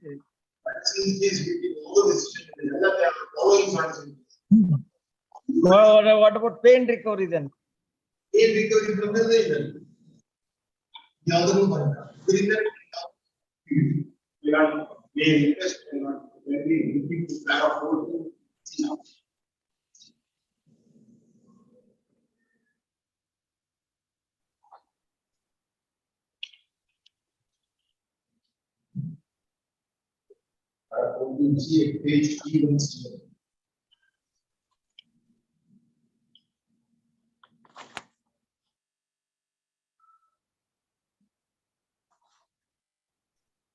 everywhere.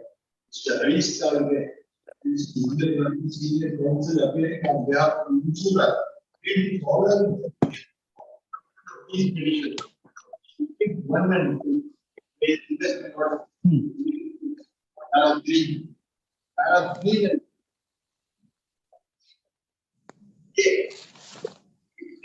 It does not hold it.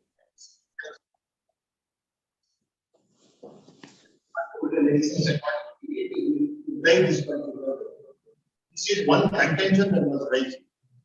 But this is the contention. And it is accepted by industry. Sir, but clause D also there is clause D over. It does not hold the license for the type of vehicle which he was driving. Terms of chapter 2 of Motor Vehicle Act. This is applicable. No license.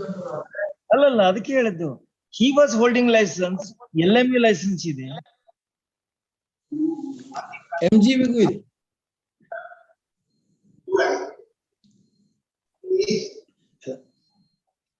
LMB transport license that is held class. correct They hear that. They refer the section 10. Class of vehicles he must hold in the vehicle. admittedly is it a heavy goods vehicle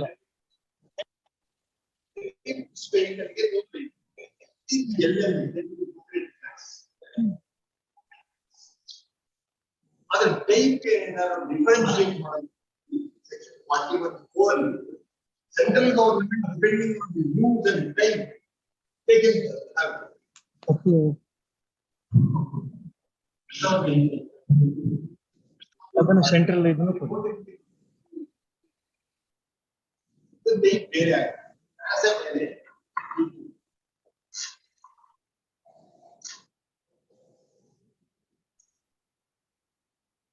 all these cases consistently this court also have had that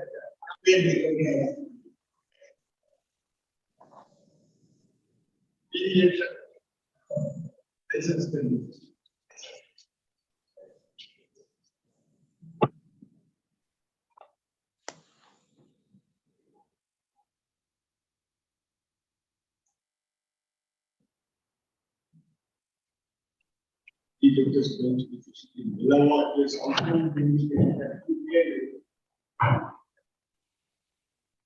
ಏನ್ recovery ಅದಕ್ಕೆ ನೋಡ್ತಾ ಇದ್ದೀನಿ ನಾನು No license are there. If the yard holds that it is no license, case of no license,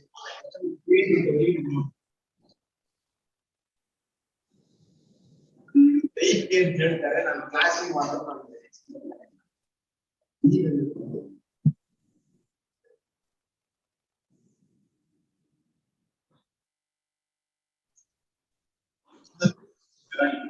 Automatically created.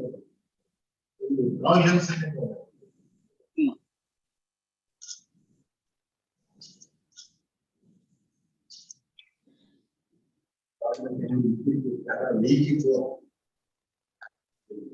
para 84 up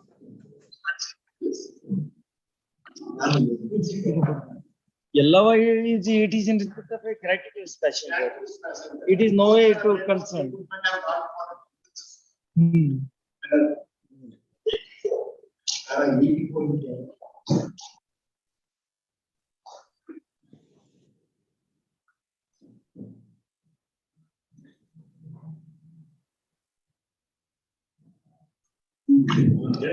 contention, solver contention, no license was obtained by a driver. We have analyzed 11 back comes around motor vehicle is driven by a person having a driving license. Owner of a motor vehicle in terms of section 5 of the Act as a responsibility, the no vehicle is driven who does not satisfy the section 3 or 4 Act. In case therefore, where the driver of the vehicle admittedly did not hold any license in the same of the road not just to be given to the owner of the vehicle, by such person, insurer is succeed. It's depends. The matter, however, may be different. The question of fact arises whether the adequate reasons are where the owner of the vehicle committed a breach of the terms of the contract. Necessarily avoid any person to drive vehicle who did not have a valid driving license. The given case, the driver of the vehicle may not have any hand in it at all. This is the case where an accident takes place going to a mechanical fault is major. This is consideration as far as no license is. 107 and 108.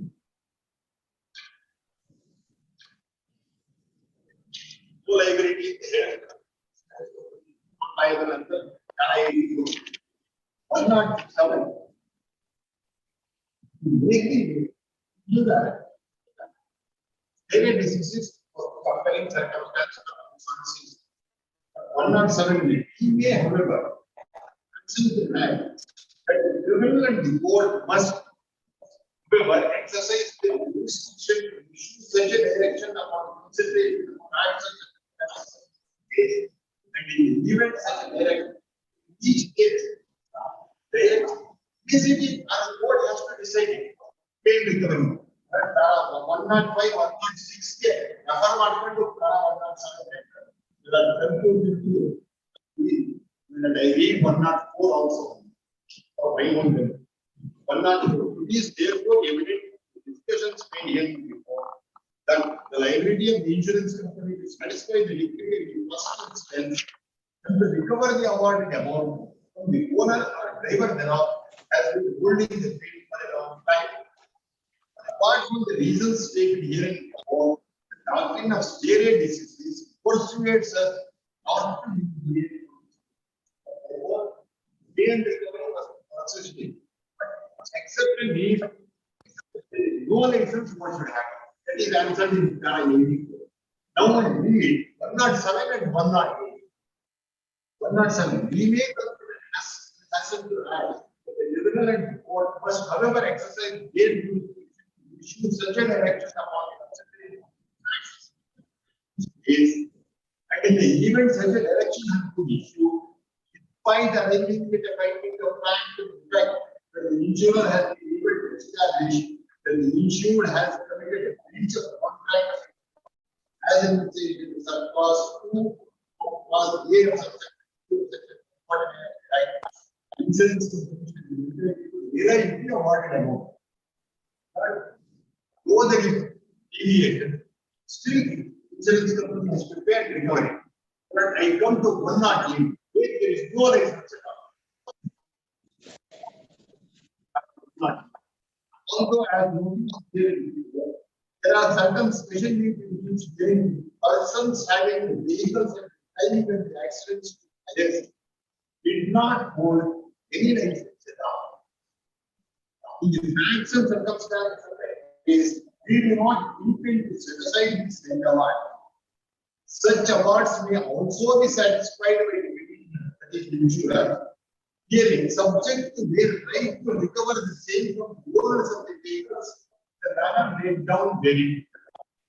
Though there is no liability, those cases, but whether it is the president or not, but this order may not be considered as a precedent.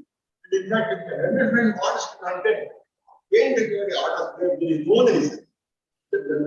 But if there, but whether is it a case of no license at all? It is whether this category falls under no license at all. No, because the what exhibit R11 is that he was not possessing the transport.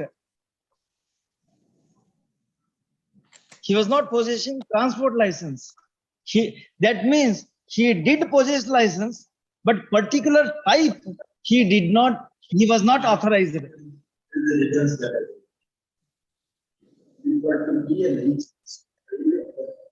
type of particular class of vehicle. He had a liability license.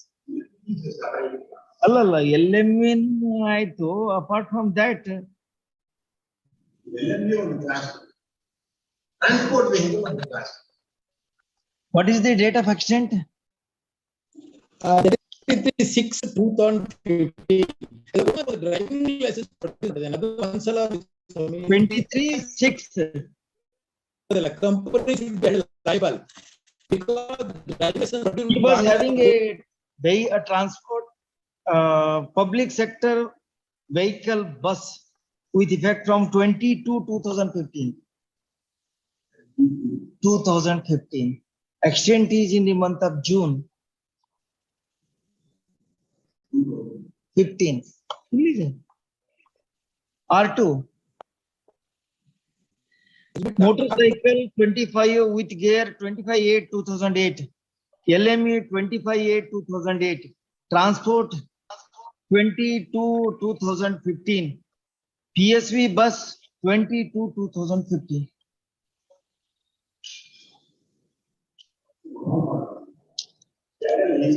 Allah, year license.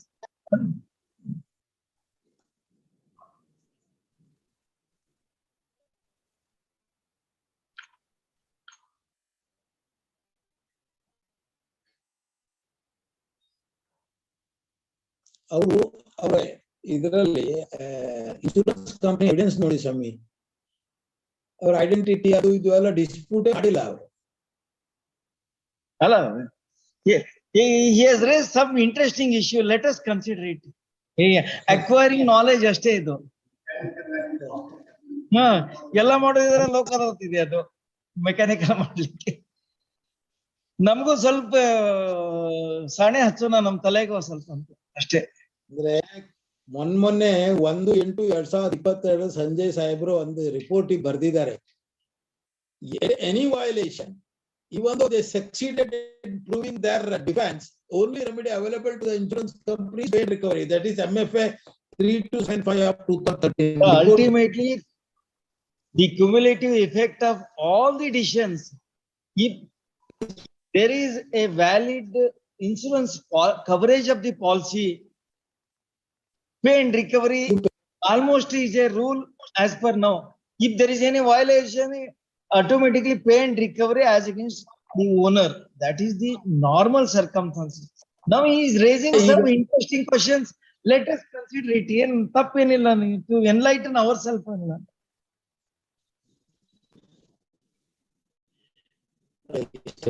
Last ಬರೋದು Shamanna case, ಒಪ್ಪು Yadav case, ಆಮೇಲೆ ನಮ್ಮ ಎಲ್ಲವ case ಅದು ತಗೊಳ್ಳಿಕ್ಕೆ ಆಗಲ್ಲ.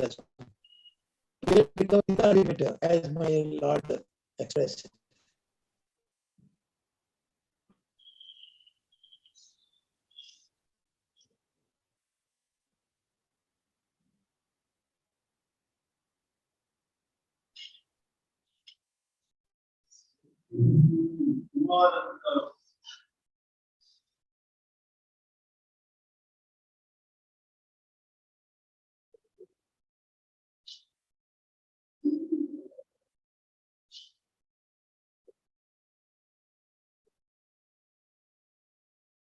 Two more minutes. There is no reason. Civic R2 cannot be relied upon. Address changing.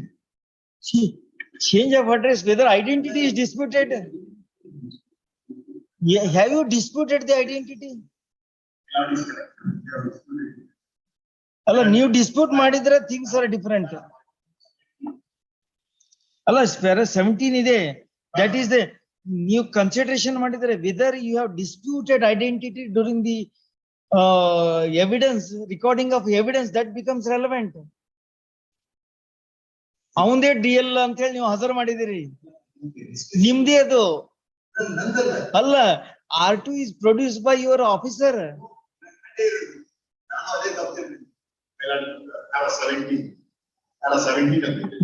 For contra, the owner of offending vehicle, by name Innovation also has examined as RW1. He has produced the DL. It exhibit R2, the owner has produced. Believing that the driver of offending vehicle holding the effective DL at the time of accident, but the same RW1 is not acceptable. One as because firstly by producing exhibit part 2 speaks that said DL obtained from Mysore or from home, further the address shown in exhibit part 2 as Kumarasana of Rajendra was also put to and then put our Mysore, but it is contrary to the address mentioned in the charge sheet, that is exhibit P4. As such, the charge sheet mentioned the address as Kumarasana of Rajendra. Only address change ಇದೆ. Surely, ಪ್ರಶ್ನೆ ಅದಿಲ್ಲ. Kumar, son of Rajanna, is himself, he was a driver and that said person was prosecuted now. The issue is, have you disputed the identity in the cross examination of RW1?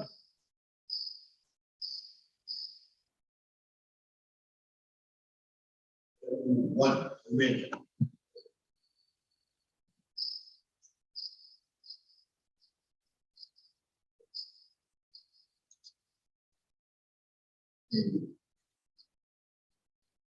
Start examination. And the one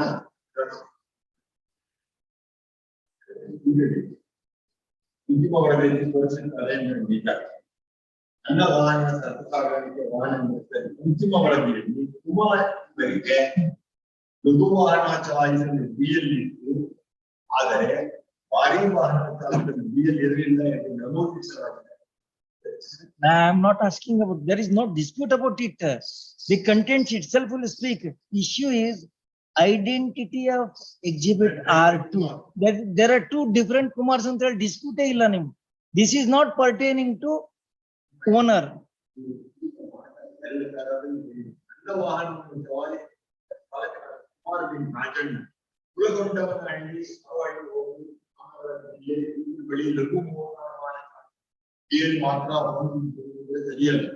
Ishane are two Rajan Kumar Rajan you but two mere Kumar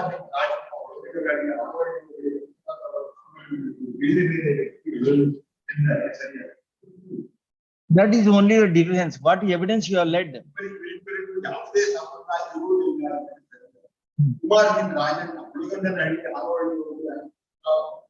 Ramanagara ಜಿಲ್ಲೆಯ ಜನ್ಮದಿನ 22 ಏಕ ಬರ್ತ್ ಮೇಲೆ ಪತ್ತೆ ಮಾಡಬಹುದು ಈ ಎರಡೆರಡು ಗೊತ್ತಿಲ್ಲ ಅಂದ್ರೆ ನನ್ನ ಬಳಿ ಕೆಲಸ ಮಾಡುತ್ತಾ ಇದ್ದ ಕುಮಾರಿಗಳು ಆರಕ್ಷಕರ ಮುಂದೆ ಹಾಜರುಪಡಿಸಿದ ಸದರಿ ಕುಮಾರ್ ಕೆಲಸ ಮಾಡುತ್ತಾ ಇರುವುದಿಲ್ಲ ಅಪಘಾತ ಮಾಡುವುದು 2 ತಿಂಗಳ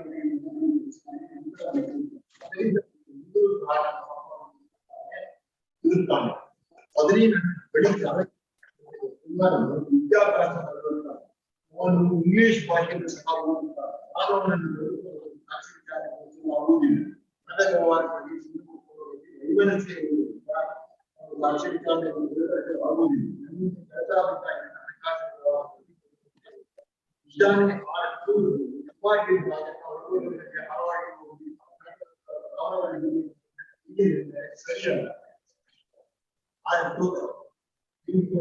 ಅಪಘಾತದ ನಂತರ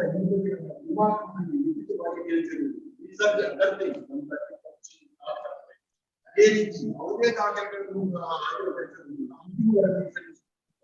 ಪಾಲಕನಿಗೆ ಭಾರೀ ಸರಕು ವಾಹನ ಚಲಾಯಿಸುವ ವಾಹನ ಇಲ್ಲ ಎಂದು ಗೊತ್ತಾಗಿದೆ. ದಿಸ್ ಈಸ್ ಅಡ್ಮಿಷನ್ ನಂತರ ಅಂತಿಮ ವರದಿ ಸಲ್ಲಿಸಿದ ನಂತರ ಚಾಲಕನಿಗೆ ಭಾರೀ ಸರಕು ವಾಹನ ಚಲಾಯಿಸುವ ಚಾಲನಾ ಪರವಾನಗಿ ಇಲ್ಲ ಎಂದು ಗೊತ್ತಾಗಿದೆ. ಅವು ಪೊಲೀಸರಿಗೆ ಚಾಲಕನಿಗೆ ತಿಳಿಸಿದ್ದರೆ ಸಾಕ್ಷಿಯು ವಾಹನ ಚಾಲಕನಿಗೆ ಭಾರೀ ಸರಕು ವಾಹನ ಚಲಾಯಿಸುವ ಹೊಂದಿರುವುದಿಲ್ಲ ಎಂದು ಗೊತ್ತಿದ್ದರೂ ಅವನಿಗೆ ನನ್ನ ವಾಹನವನ್ನು ಚಲಾಯಿಸಲು ನೀಡುತ್ತೇನೆ.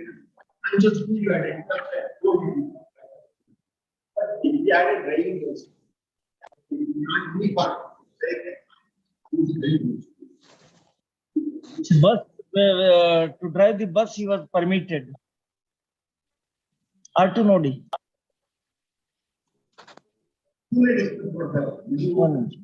So you are relying on R11, huh?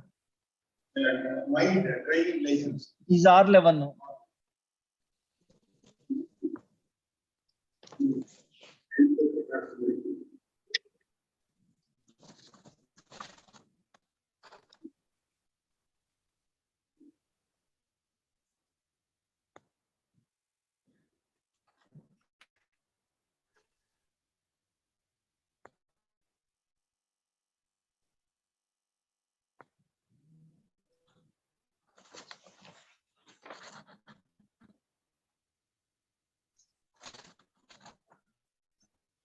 Is there any variation in R2 and R11?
No, there are different numbers.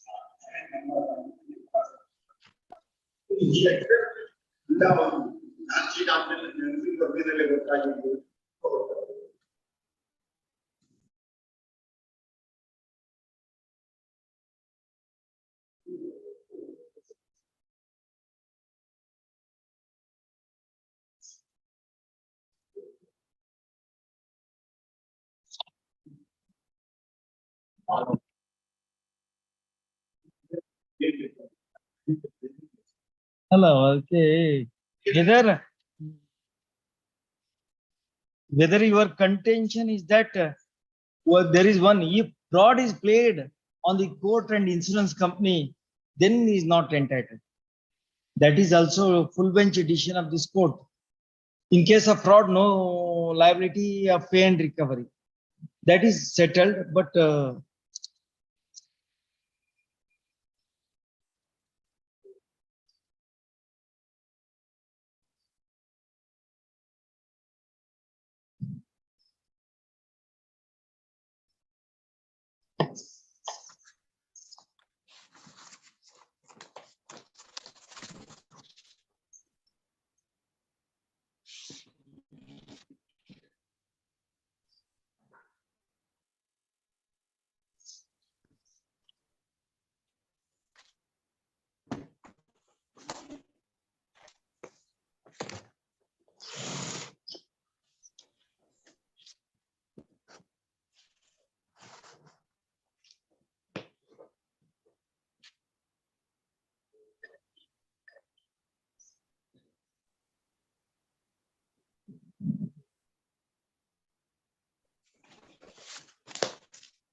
yes, Vakilra, what you have to say?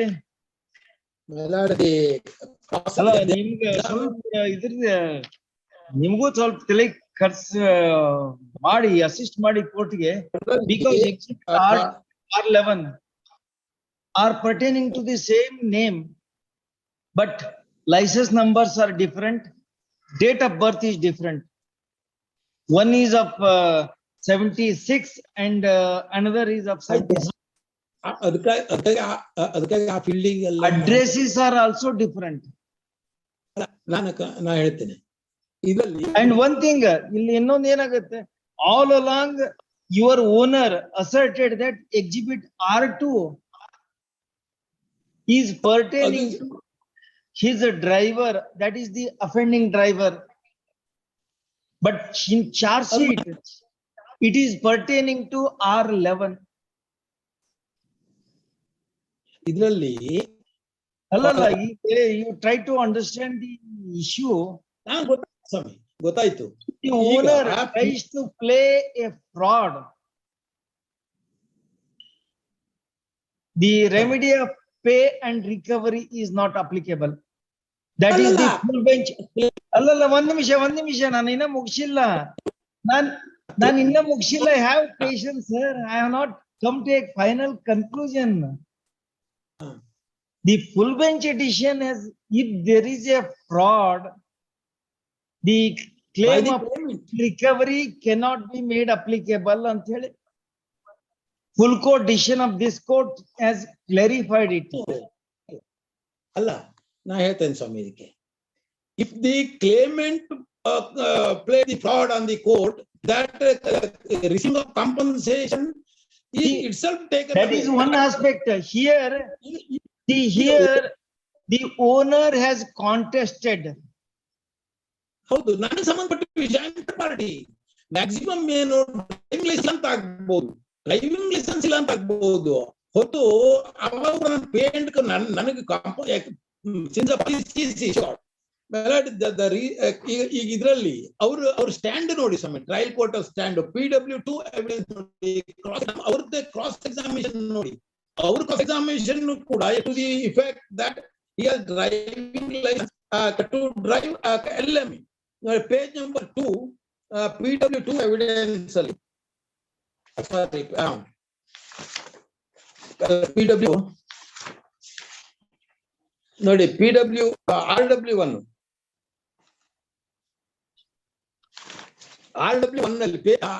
ಅಲ್ಲಿ ಉಮೇಶ್ ಎವಿಡೆನ್ಸ್ ಪೇಜ್ ನಂಬರ್ 4 ನೋಡಿ ಸರ್. ಪೇಜ್ ನಂಬರ್ 47 ಎದುರುದಾರ ಪರಸಿ BDR ವಕೀಲರಿಂದ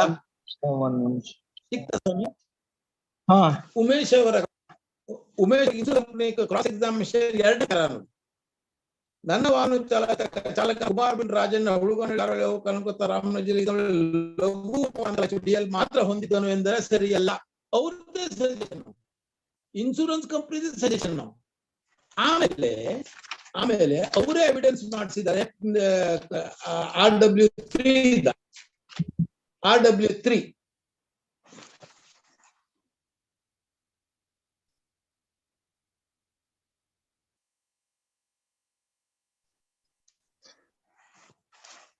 Allah, which para you are reading? RW2? Sorry, RW1? RW1? Page number 4 ಅಲ್ವಾ? 4 ಅಲ್ಲಿ ನನ್ನ ವಾಹನ ಚಾಲಕ ಕುಮಾರ್ ತಂದೆ ರಾಜಣ್ಣ 39 ಹುಲಗೊಂಡನಹಳ್ಳಿ, ಹಾರೋಹಳ್ಳಿ ಹೋಬಳಿ, ಕನಕಪುರ ತಾಲೂಕು, ರಾಮನಗರ ಈ ಜಿಲ್ಲೆಯ ಸುಮಾರು 3-4 ವರ್ಷಗಳಿಂದ ವಾಸವಾಗಿರುತ್ತಾನೆ. ಮೇಲೆ ಹೇಳಿದ ವಿಳಾಸವನ್ನು ಅಂತಿಮ ವರದಿಯಲ್ಲಿ ತೋರಿಸಿರುತ್ತಾರೆ ಎಂದರೆ ಸರಿ. ನೆಕ್ಸ್ಟ್ ಮತ್ತೆ ಮುಂದೆ ಬನ್ನಿ. ನೆಕ್ಸ್ಟ್ ಮೇಲೆ ಹೇಳಿದ ಅಂತಿಮ ವರದಿಯಲ್ಲಿ ನನ್ನ ಎಲ್ಲಿದ್ದಾರೆ? ನನ್ನ ವಾಹನವನ್ನು ಚಲಾಯಿಸುತ್ತಿದ್ದ ಚಾಲಕನಾದ ಕುಮಾರ್ ಬಿನ್ ರಾಜಣ್ಣ ಹುಳುಗನಹಳ್ಳಿ ರಾಮನಹಳ್ಳಿ ಇತರ ಬಳಿ ಲಘು ಮೋಟಾರ್ ವಾಹನ ಮಾತ್ರ ಹೊಂದಿದ್ದನು ಎಂದರೆ ಸರಿಯಲ್ಲ. Correct, sir. The owner asserts, he is R2 owner. He asserts that the driver was not possessing only LME.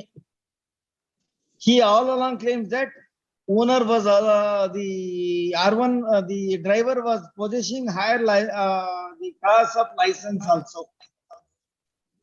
And they have suggested on the basis of exhibit R11 that he was not possessing. And the owner is relying on exhibit R2.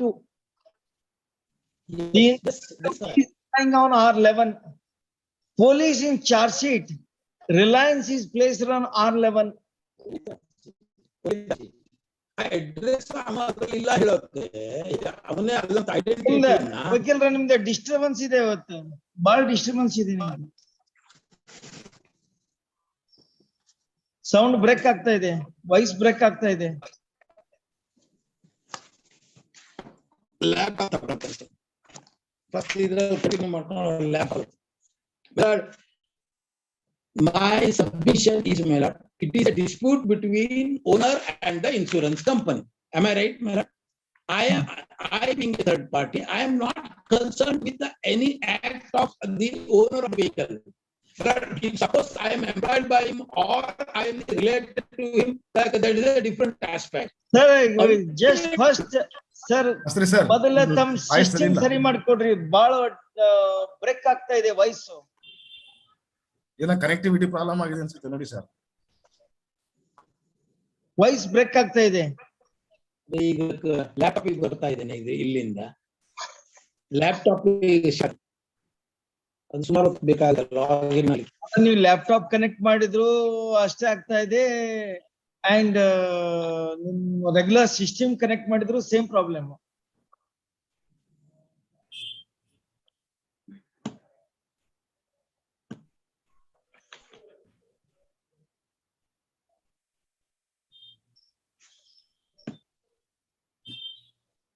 ಹಾಗಾದ್ರೆ ಇನ್ನೊಂದ್ ದಿನ ಇಟ್ಕೊಳ್ಳಿ ಮತ್ತೆ ಮಾಡೋದು. Actually, I am not prepared so much. Because since I am a third party, Even I was in the same way, but now he has raised some interesting issues. It may go against him. That is a different aspect, but we will have to counter it, Allah. ಹೌದು.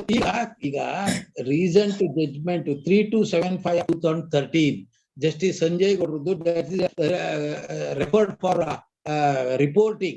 It is decided on 1/8/2022. Insurance companies succeed. ನೀವ್ ಹೇಳ್ತಿರೋದು ಏನು ಅರ್ಥ ಆಗ್ತಿಲ್ಲ. ನೀವ್ ಏನ್ ಹೇಳಿದ್ರು ಅರ್ಥ ಆಗಲ್ಲ. ಎಲ್ಲಿ ಬರ್ಬೇಕಾಗಿದೆ ಅಲ್ಲಿ ಸೆನ್ಸರ್ ಆಗ್ತಾ ಇದೆ ಅದು. ರೆಲೆವೆಂಟ್ ಪಾಯಿಂಟ್ ಗೆ ಬಂದು ಸೆನ್ಸರ್ ಆಟೋಮೆಟಿಕ್ಲಿ ಸೆನ್ಸರ್ ಆಗುತ್ತೆ ಅದು. ಅದಕ್ಕೂ ಅರ್ಥ ಆಗ್ಬಿಟ್ಟಿದೆ ಸ್ವಲ್ಪ.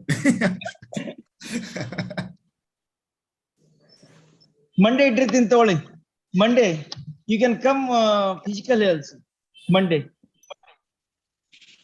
ಬೇಡ ಸ್ವಾಮಿ, ಮತ್ತೊಂದು 26 ಹಿಂಗೆ. ಮಂಡೇ ಅಂದ್ರೆ 12 ಆಯ್ತು. ಮಂಡೇ ಅಂದ್ರೆ 12 ಆಯ್ತು.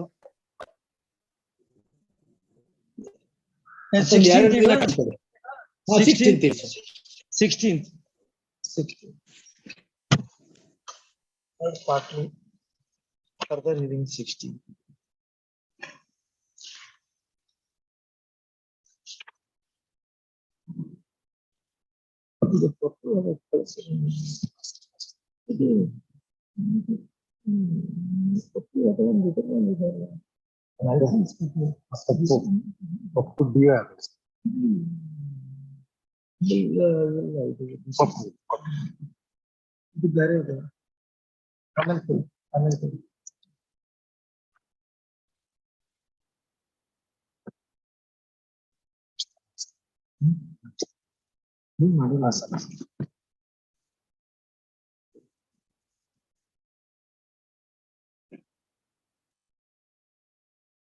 Serial number 27 adjourned. Serial number 28, Kantaraj K for appellant, O Mahesh. Serial number 28, Kantaraj K, O Mahesh. ಏನದಂತೂ accepting note in cost item.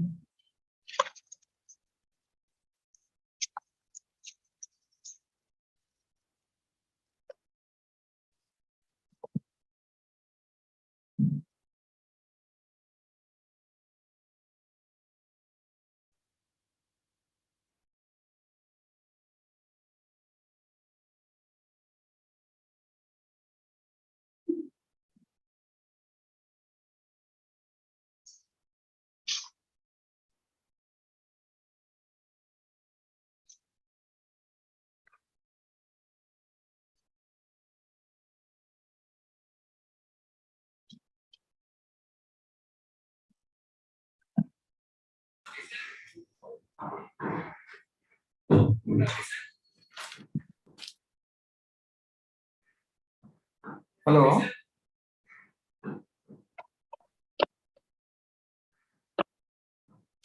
Serial number 28, my lord. Yes, serial number 28. Acceptance of note in cost title. ಏನ್ award draw ಮಾಡಿಲ್ಲ ಅಂತ ಹೇಳಿ endorsement ಮಾಡಿದ್ದಾರೆ. The learned counsel for appellant called out absent. There is an endorsement bar note in the cost title that since award has not been drawn, only judgment has been produced. However, now 4 years have been lapsed after filing this appeal, and by this time, award ought to have been passed. Hence, the learned counsel for appellant is directed to produce the copy of the award least after 2 weeks. Number 29, F.S. Dabali for appellant, connected matter, N. Praveen Kumar, J. N. Krishnaswamy.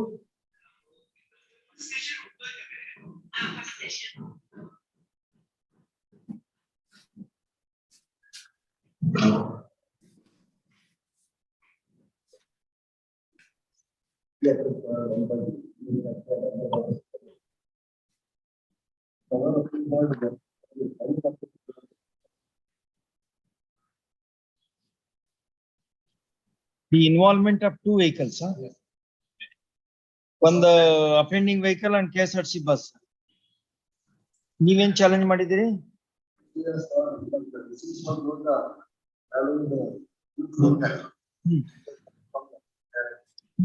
Two vehicles were involved.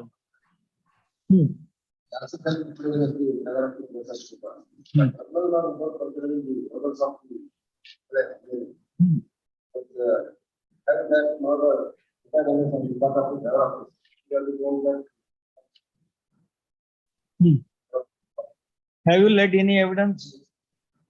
Either even spot hazard.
Yes, sketch is not produced.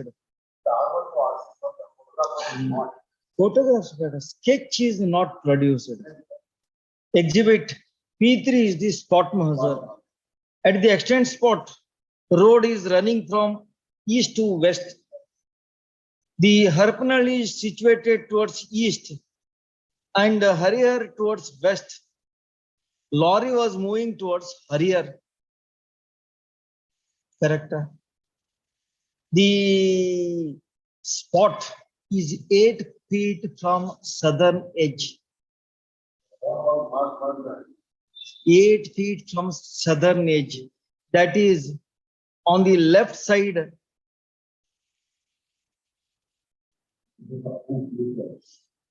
You have encroached 2 feet as per spot measure. What is your expression? The R1 to R8 photographs of the spot, they are not the spot measure. Subsequent to the extent, exhibit P3 is the sketch of the impact. ಇದನ್ನ ಆಮೇಲೆ the road clear ಮಾಡಾಕ vehicle side ತಗೊಂಡಿರ್ತಾರೆ.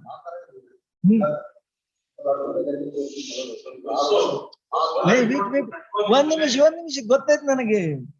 ಅವರು collision ಮಾಡಿ ಅಲ್ಲೇ ನಿಲ್ಲಿಕ್ಕಂತೂ ಸಾಧ್ಯ ಇಲ್ಲ.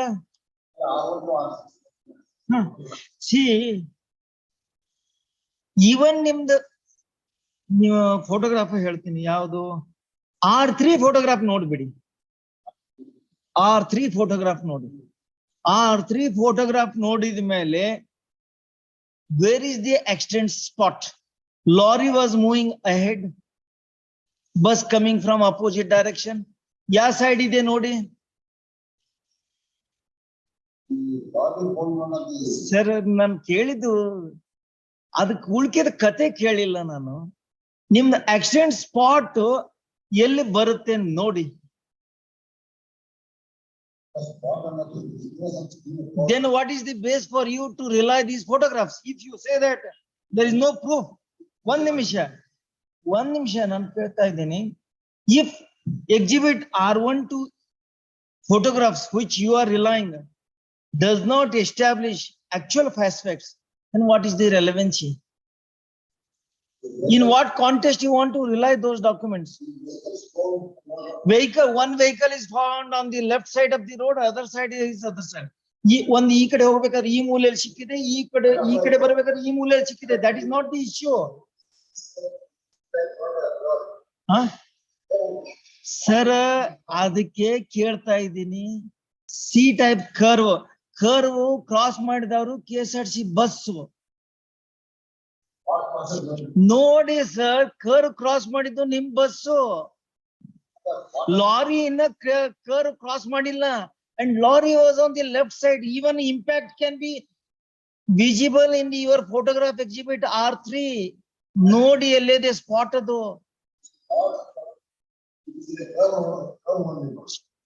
Sir curve ಇರ್ಲಿ ಏನೇ ಇರ್ಲಿ, ಅವನು ಲೆಫ್ಟ್ ಸೈಡ್ ಅದಾನ. Why did you come on the wrong side? It is not a middle of the road.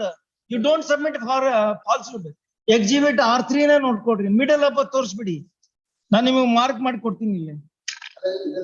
ಇಲ್ಲ ಬೇಡ, ನೀವು ಯಾಕಂದ್ರೆ R3 ಮಾರ್ಕ್ ಮಾಡಿ ಹೇಳಿ.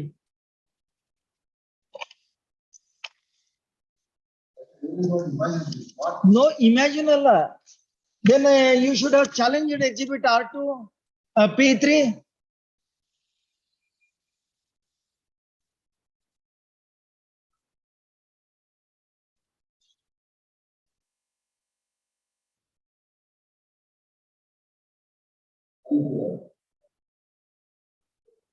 ಅಲ್ಲಿ ನೋಡ marks ಇವೆ, everything. The spot impact can be easily identifiable.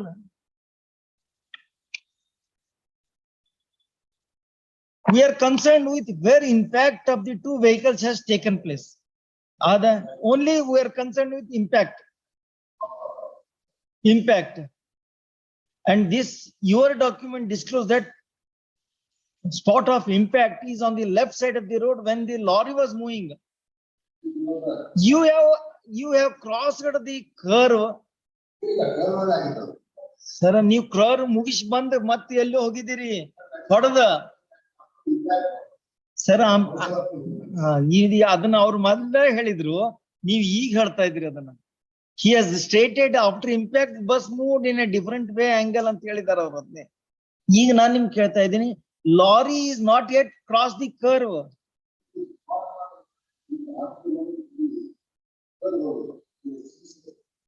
Sir curve ಇನ್ನ ಮುಂದಿದೆ, ಮಿಡಲ್ ಆಫ್ ದಿ ಕರ್ವ್. ಆಯ್ತು, ಮಿಡಲ್ ಆಫ್ ದಿ ಕರ್ವ್ ಅಂತಾನೆ ಅಕ್ಸೆಪ್ಟ್ ಮಾಡ್ಕೊಳ್ಳೋಣ. ನೀವ್ಯಾಕ್ ಬಲ ಕಡೆ ಬಂದ್ರಿ? ನಿಮ್ದು ಸೆಂಟ್ರಿಫ್ಯೂಗಲ್ ಫೋರ್ಸ್ ಪ್ರಕಾರ you should have moved in a left side. ಆ ಫೋರ್ಸ್ ನಿಮ್ ಸ್ಪೀಡ್ಗೂ ಲೆಫ್ಟ್ ಸೈಡ್ ಹೋಗ್ಬೇಕು. ನೀವು ರಾಂಗ್ ಸೈಡ್ ಯಾಕೆ ಬಂದ್ರಿ? You encroacher the right side. Even ನಿಮ್ ಎಕ್ಸಿಬಿಟ್ R3 ಪ್ರಕಾರನು ಅಷ್ಟೇ ಆಗುತ್ತೆ ಸರ್. ನಾನು ಮಾರ್ಕ್ ಮಾಡಿದೀನಿ, ತೋರಿಸ್ಬಿಡಿ. ಅದನ್ನ ಬಿಟ್ಟು ಬೇರೆ ಸ್ಪಾಟ್ ಎಲ್ಲಿದೆ ತೋರಿಸ್ಬಿಡಿ ನಿಮ್ ಫೋಟೋಗ್ರಾಫ್ಸ್ ಒಳಗೆ.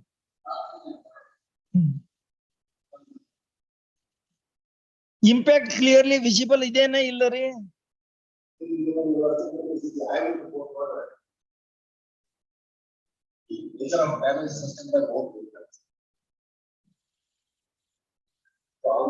As per photographer, what is not a big work? I don't think you will have to go.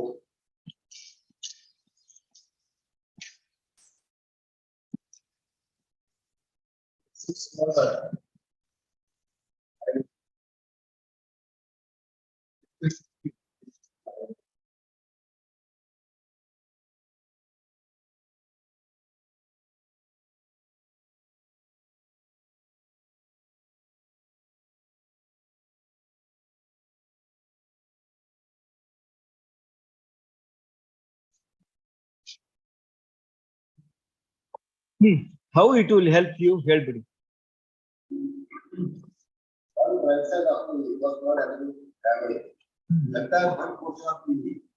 Lorry was damaged. It is not your case. That lorry smashed the front portion of the bus completely. ನೀವು ನಿಮ್ಮ right side ಹೋಗಿ ಅದಕ್ಕೆ ಹೊಡೆದಿದ್ರಿ.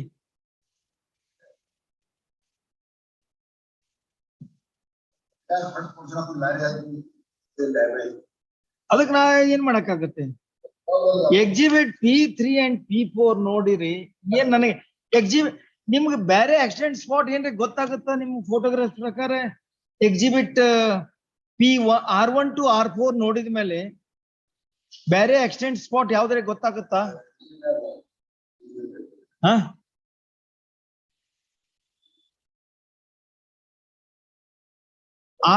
And your photographs supporting in fact exhibit P3 sketch. Please middle ಇರ್ಲಿ, cross ಇರ್ಲಿ, ಎಲ್ಲೇ ಇರ್ಲಿ, curve ಒಳಗಿರ್ಬೇಕು. ಆಯ್ತು, curve ಒಳಗಿದ್ರೆ ನಿಮಗೆ ಹೆಂಗ್ ಬೆನಿಫಿಟ್? ನೀವು ಹೇಳಿಕೆ ರೆಡಿ ಇಲ್ಲಲ್ಲ. ಕರ್ವ್ ಒಳಗಿತ್ತಂದ್ರೆ ಅವ್ನು ನಿಲ್ಬೇಕು, ನೀವ್ ಒಬ್ರೇ, ನಿಮಗೆ ಒಬ್ರೇ ರಾಜಮಾರ್ಗ ನಿಮ್ಗೆ ಒಬ್ರಿಗೆ ಕೊಟ್ಟಿದಾರ? ಮತ್ತೆ why you are harping it is curve? That becomes relevant if he has encroached on the other side. He has not encroached. ಮತ್ತೆ ಹೆಂಗ? He was on the left side. ನೀವ್ ಯಾಕೆ ರೈಟ್ ಸೈಡ್ ಬಂದ್ರಿ? ಸರ್ ಯಾರ್ ಹೆಂಗ argument ಮಾಡ್ತಾ ಇದ್ರಿ? ನನಗೆ ಇನ್ನೂ ಅರ್ಥ ಆಗ್ತಾ ಇಲ್ಲ. Are you still assert on exhibit P R2, R3 and R4 ನೋಡಿದ್ರೆ it is in the middle ಅಂತ still assert ಮಾಡ್ತಾ ಇದ್ದೀರಾ?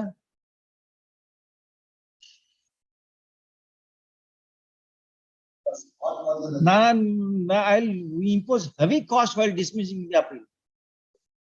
ನಾನು ಹೇಳ್ತೇನೆ, this is the, you should be fair enough to accept. Fair ಆಗಿ ಹೇಳ್ಬೇಡಿ. ಅವನ್ ತಪ್ಪು ಯಾರ್ದಿದೆ that will become secondary. ಇದನ್ನು ನೀವು ನಿಮ್ಮ ಡಾಕ್ಯುಮೆಂಟ್ ನ ಇದು ಮಿಡಲ್ ಅಂತ ಹೇಳಿ ಆರ್ಗ್ಯುಮೆಂಟ್ ಮಾಡ್ತಾ ಇದ್ದೀರಿ. Is it in the middle? Impact point, impact is in the middle.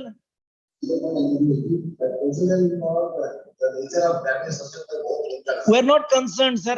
Place of impact becomes relevant.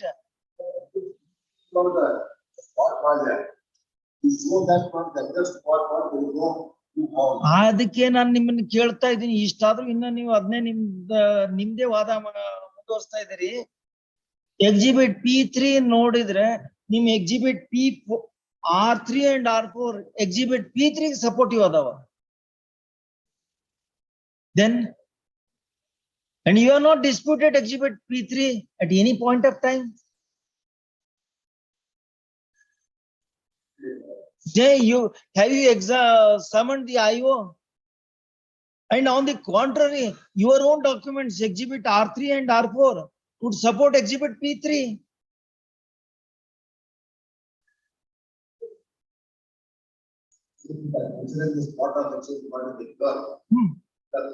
ಕರ್ ಒಳಗಿತ್ತಂದ್ರೆ KSRTC ಬಸ್ಗೆ ಮ್ಯಾಕ್ಸಿಮಮ್ ದಾರಿ ಬಿಡ್ಬೇಕು ಅಂತ ಹೇಳಿ ಯಾವ್ದಾರ ಕಾನೂನು ಇದೇನ? ಸಿ ಅವನ್ ಲೆಫ್ಟ್ ಸೈಡ್ ಇದಾನ, ಅವ್ನ್ ನಿಮ್ ಸೈಡ್ ಬಂದಿದ್ದಾನ, ಮತ್ತು ಅಲ್ಲೇ ಹೋಗ್ತಾ ಇದ್ರಿ. ಇದಕ್ಕೆ ಇರಿಟೇಷನ್ ಆಗ್ತಾ ಇದೆ.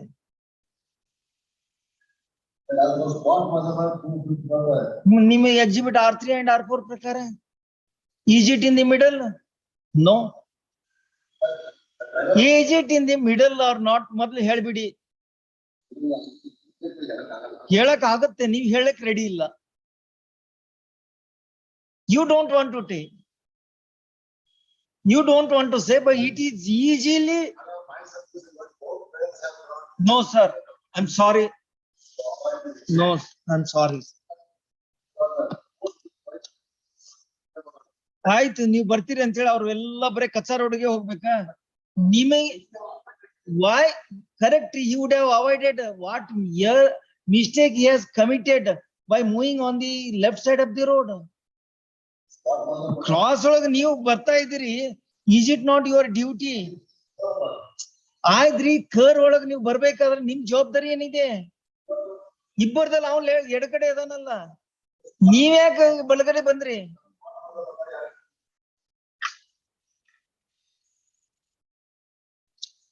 No, sir. I'll dismiss with heavy cost now. No, I dismiss with cost. ಯಾಕೆ? ಅದನ್ನೇ ನೋಡಿ ಹೇಳ್ತಾ ಇದ್ದೀನಿ. Your appeal is not maintainable now. Contributory negligence cannot be attributed to the driver of the lorry. And tribunal has fastened the liability on you. Justified. Doesn't call any interference. ಬೇರೆ ಏನ್ ತಪ್ಪು ಮಾಡಿದಾರೆ ಹೇಳಿ.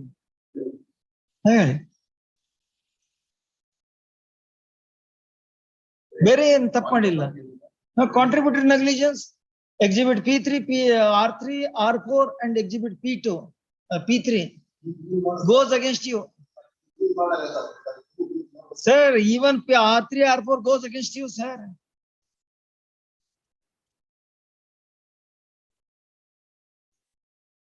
ಆದ್ರೂ ನೀವು ಅದನ್ನ ಒಪ್ಕೊಳ್ಳಿಕ್ ರೆಡಿ ಇಲ್ಲ. ನೀವು ಒಪ್ಕೊಳ್ಳದೆ ಇರೋದಕ್ಕೆ ಕಾಸ್ಟ್ ಹಾಕ್ತಾ ಇದ್ದೀನಿ. ಅದ್ರ ಸಲುವಾಗಿ ಕಾಸ್ಟ್ ಹಾಕ್ತೀನಿ. ಫಸ್ಟ್ನೇ ಬರುತ್ತೆ. ಫ್ರಿವಿಲೆಸ್ ಅಪೀಲ್ ಇತ್ತಂದ್ರೆ cost ಹಾಕ್ಲೇಬೇಕು. Your submission cannot be accepted in view of your documents only. Sir, ಎರಡ್ ಸಲ ಅದನ್ನ ಆರ್ಗ್ಯುಮೆಂಟ್ ಮಾಡ್ತೀರಿ. ಕರ್ ಒಳಗೆ ನಿಮಗೇನ್ರಿ ಸ್ಪೆಷಲ್ ಸ್ಪೇಸ್ ಕೊಟ್ಟಿದ್ದಾರೆ? See, you are supposed to move on the left side of road. Even if it is a cross, you should be more cautious.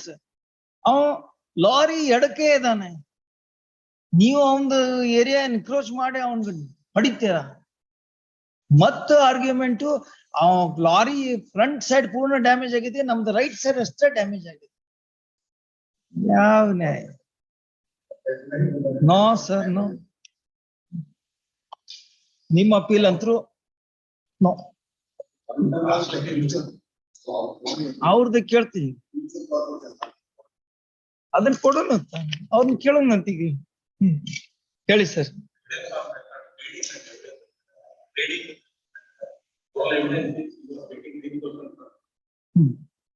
Why, when the accident has occurred? 2014. Any documentary evidence?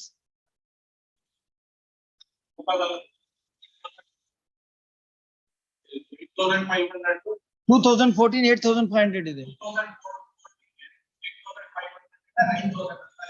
ಇಲ್ಲ sir, no sir, ತಪ್ಪು.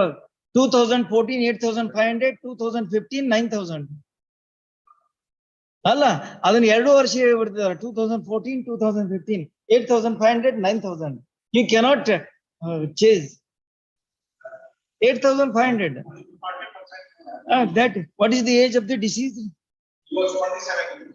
27 years. 40%. 8,500 plus 40%.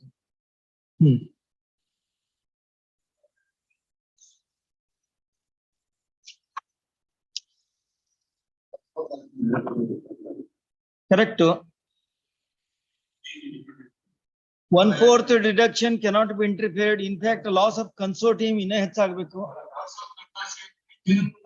40 ಬರಬೇಕು, 44 ಬರಬೇಕು ಈಗಿನ ಪ್ರಕಾರ. ಹಳೆ ಕೇಸಿಗೆ ಬರಲ್ಲ.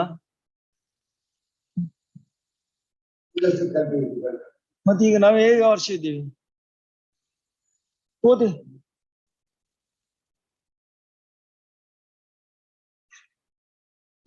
Year 2022 SC page 85. ಅವ್ರು ಹೇಳಿಲ್ಲ, ಅವ್ರು 40,000ಕ್ಕೆ ಹೇಳ್ತಾ ಇದ್ರು.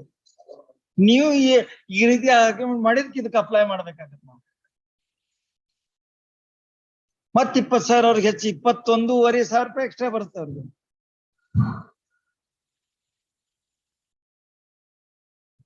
ಅದು ಆಕ್ಸಿಡೆಂಟ್ 2017 ನಂತರ ಬಂದಿದ್ದಾಗಿದ್ದು.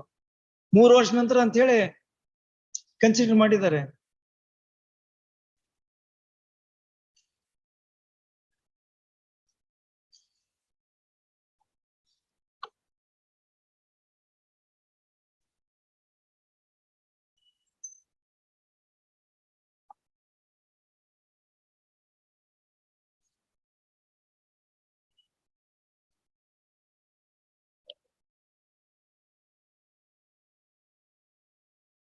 ನೋಡ್ರಿ, ಅವ್ರು ಇನ್ಶೂರೆನ್ಸ್ ಕಂಪನಿ ಅವ್ರು ಹೆಂಗ್ ಶಾಂತ್ ಕೂತ್ಬಿಟ್ರು. ನಮ್ ಪ್ರಶ್ನೆ ಬರ್ತಾ ಇಲ್ಲ, ಬರೋರಿಗೆ ತಲೆ ಕೆಡ್ಸ್ಕೋದ್ ಬೇಡ. ಗೊತ್ತಾಯ್ತ? ನಾನು ಅದು ಹೇಳಿಲ್ಲ. ನಮ್ಮ ಮೇಲೆ ಏನು ಲಯಬಿಲಿಟಿ ಬರ್ತಾ ಇಲ್ಲ, ಯಾಕೆ ತಲೆ ಹಾಕೋಣ ಅಂತ ಹೇಳಿ ಸುಮ್ಮನೆ ಕೂತಿದ್ದಾರೆ ಅವ್ರು.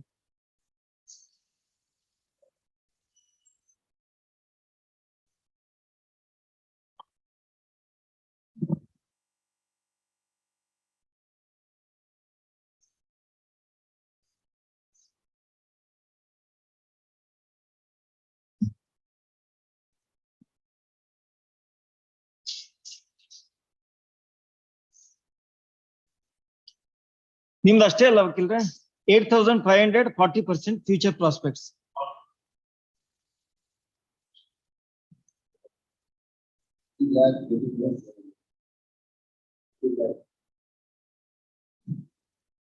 ಕನ್ಸೋರ್ಟಿಯಂ ಈಗ 40 ಇಲ್ಲ 44 ಬರುತ್ತೆ.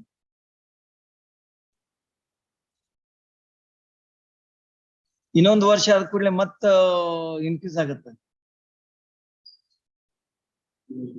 17 ಆಗಿದೆ ಅಂತ ಹೇಳಿ 44 10% ಆಡ್ ಮಾಡ್ರಿ ಅಂತ ಹೇಳ್ತಾ ಇದ್ದಾರೆ ಅವರು ಆ ಸೈಟೇಷನ್ ಒಳಗೆ.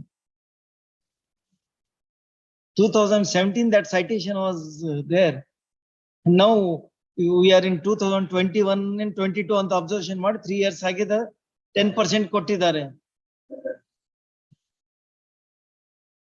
Law of land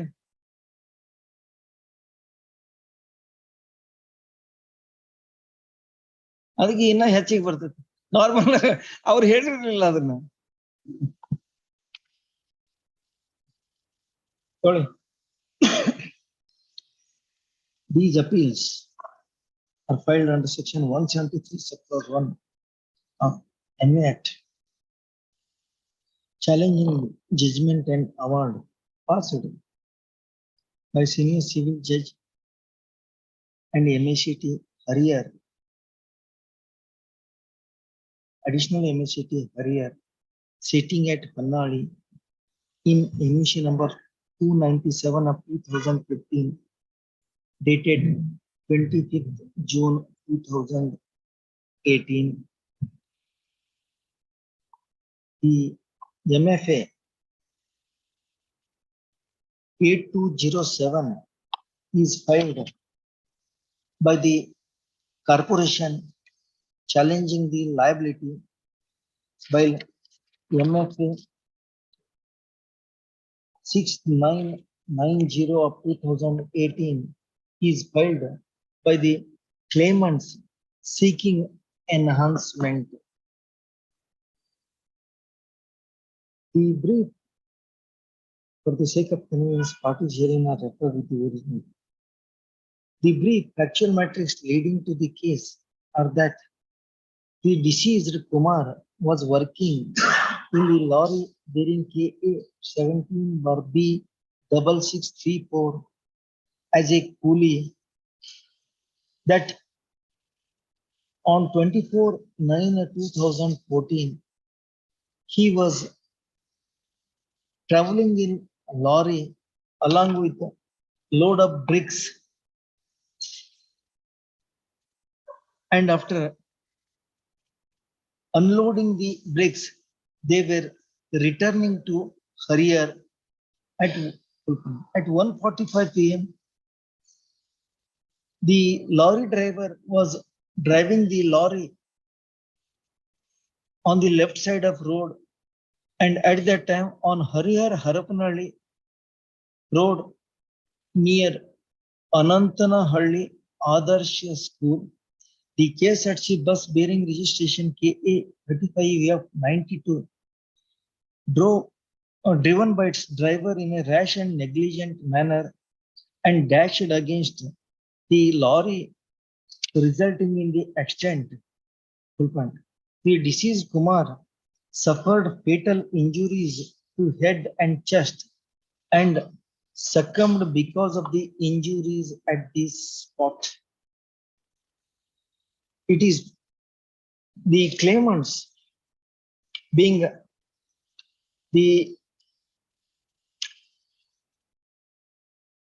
widow, minor children, and parents of the deceased, filed claim petition under section 166 of MA Act, claiming compensation of ₹34,55,000 with interest thereon.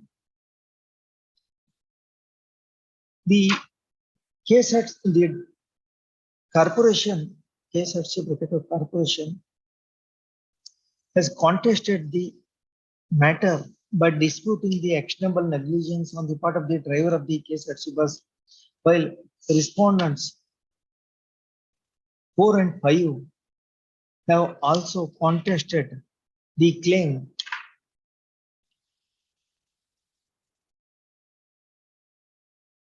asserting that there is no negligence on the part of the driver of the offending driver of the lorry, but the extent is exclusively because of the actionable negligence on the part of the driver of the KSRTC bus.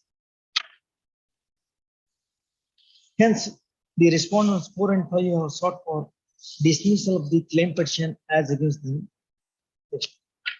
The tribunal, after assessing the oral and documentary evidence, came to a conclusion that extent in question is solely because of actionable negligence on the part of the driver of the KSRTC bus, and awarded a total compensation of ₹11,41,000 to the claimants with interest at the rate of 6% per annum. Being aggrieved by this quantum as well as liability, the KSRTC has filed MFA 8207 challenging the judgment and award, while the claimants have filed MFA 6990 of 2018 seeking enhancement. Heard the arguments advanced by the learned counsels appearing for KSRTC Corporation, appellant KSRTC, counsel for respondents, claimants, and insurance company. Perish the records.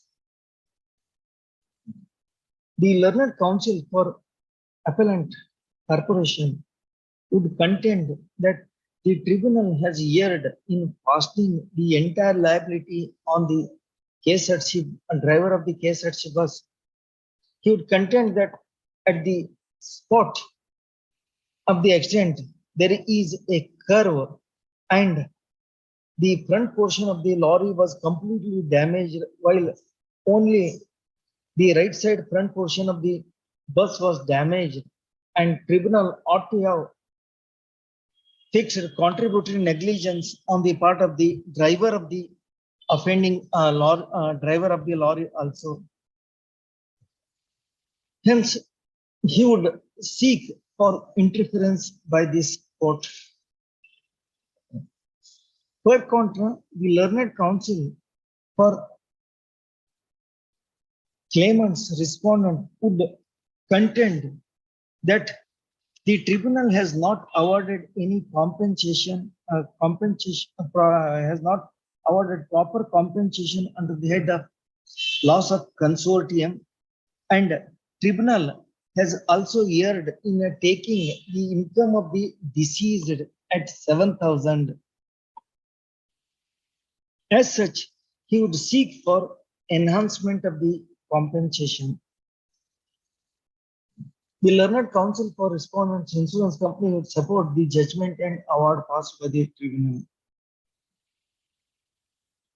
Having heard the arguments and perusing the reports, there is no dispute that there is a collision between the KSRTC bus as well as the lorry, resulting in the death of Kumar, who was admittedly working in the, was traveling in the lorry and was working as a cleaner in the lorry.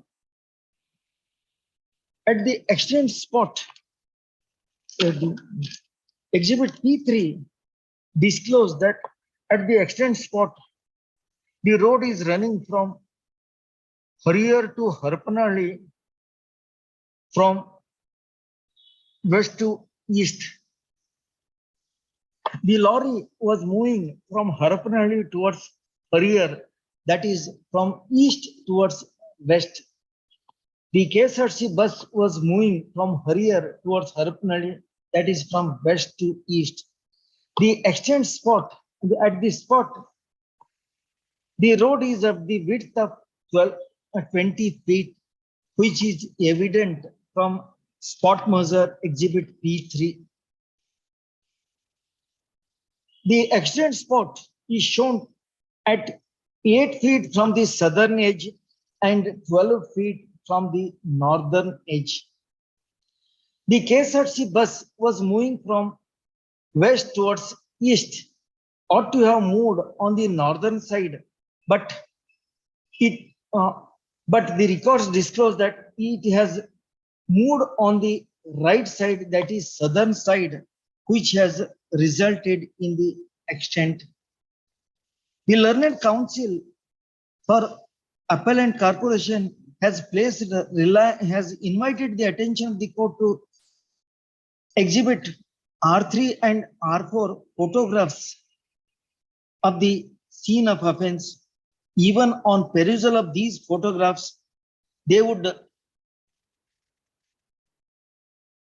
corroborate the contents of exhibit P3, as it clearly disclosed that the lorry was on the left side and the accident is on the left side of the road when lorry was moving towards Harrier. That clearly disclosed that the driver of the offending bus moved on the wrong side, and as such, he has hit the oncoming lorry which on the left side, resulting in the accident and death of cleaner Kumar. Cleaner ಅಂತ ಹೇಳಿ ನೀವು ಬರ್ಕೊಂಡಿದ್ದೀರಿ, The next, apart from that, the charge sheet is also submitted against the driver of the KSRTC bus. The same was not challenged by the corporation. It is evident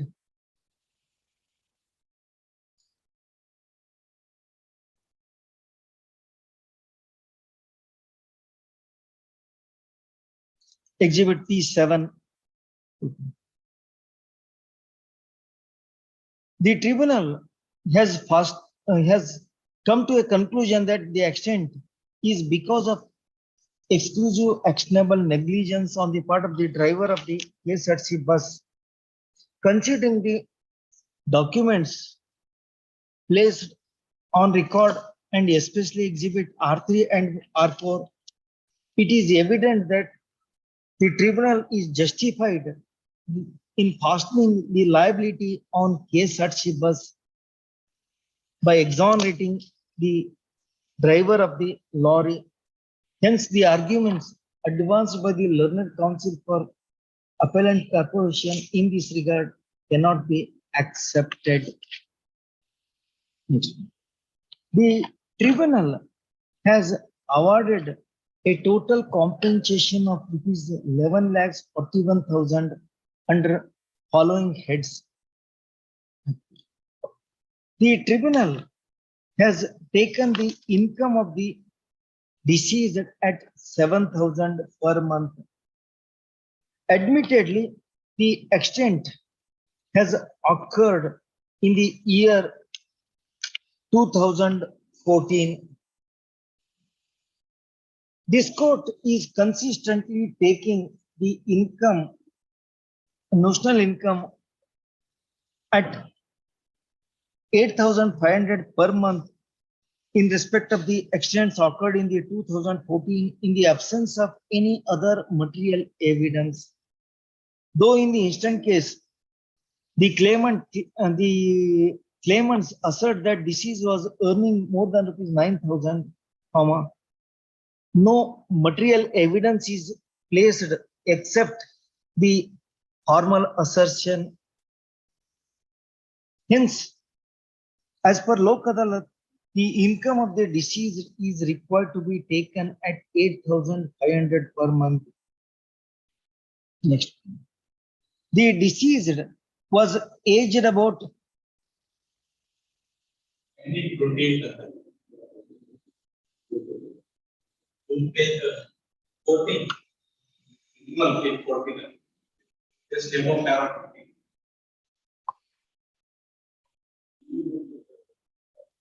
The deceased was aged about 28 years as on the date of extent, and there is no serious dispute regarding age of the deceased. If the age of the deceased is taken as 28 years, then he is entitled for 40% future prospects. As such, the monthly income of the deceased would work out at 8,500, 40%. 11,900. Would work out as 11,900 per month. Considering the age of the deceased, multiplier 17 is applicable.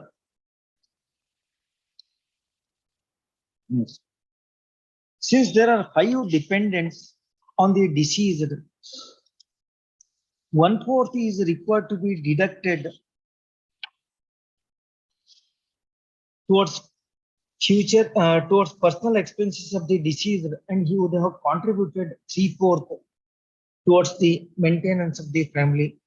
Hence, loss of dependency would work out at 8,500 into 11,900 into 12 into 17 into 40 by 100. 18 lakhs, 20,000. Into 40 by 100, 40 by into 3/4. 18 lakhs, 20,700. 18 lakhs 20,700 would work out at 18 lakhs 20,700. The tribunal has awarded consortium of 40,000 alone. As per decision in Magma and Satyinder, each of the claimant are entitled for compensation of 40,000 each in normal circumstances. However, in view of the decision reported in AR 2022 SC page 85, 10% is required to be added pertaining to consortium and loss of estate. And as such, each claimant would be entitled to 44,000. Hence, under the head of loss of consortium, claimants would be entitled for 2,20,000, 44 into 5. Under the head of loss of estate, claimants would be entitled for 16,500, and under the head of funeral expenses, they are entitled for 15,000. Hence, claimants would be entitled for total compensation under various heads as under 18, 20, 700 dependency, consortium 220, funeral expenses 15, loss of estate 16,500. Next, 2,200. Hence, claimants should be entitled for total compensation of rupees 20,72,200 as against 11,41,000 awarded by the tribunal. As such, the appeal filed by the claimants in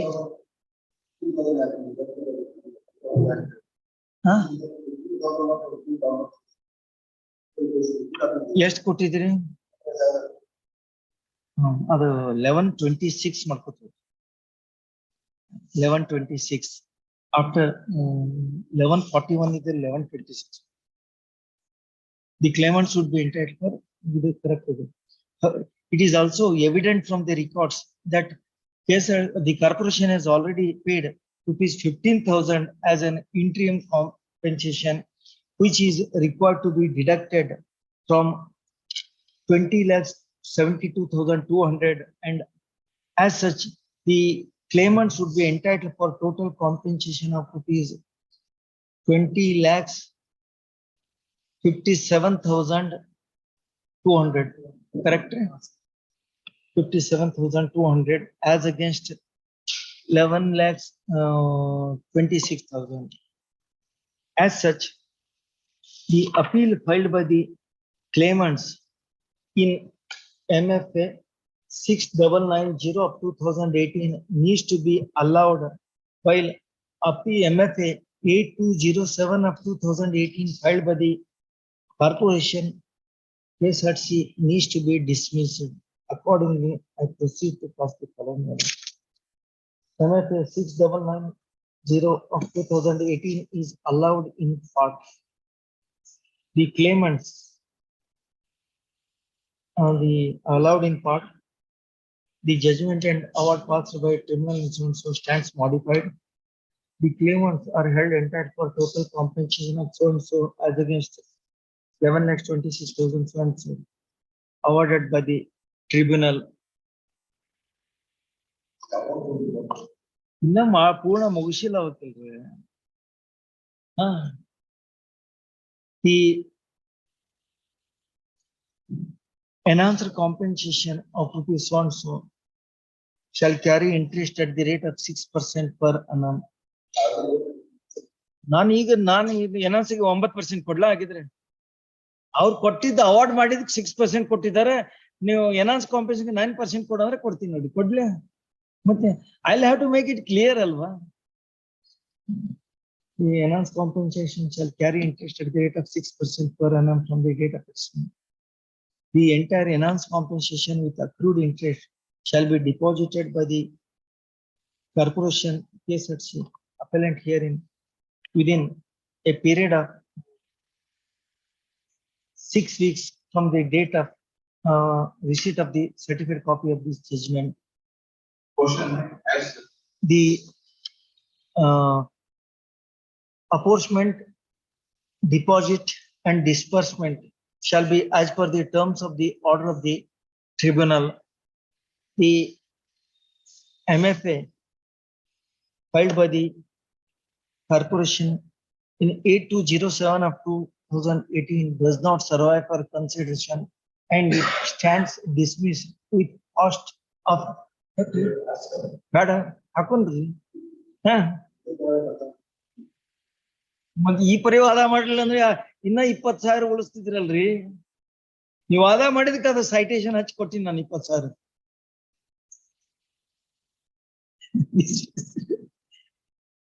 The amount, the statutory deposit made by the amount, the deposit made by the corporation shall be transmitted to the tribunal.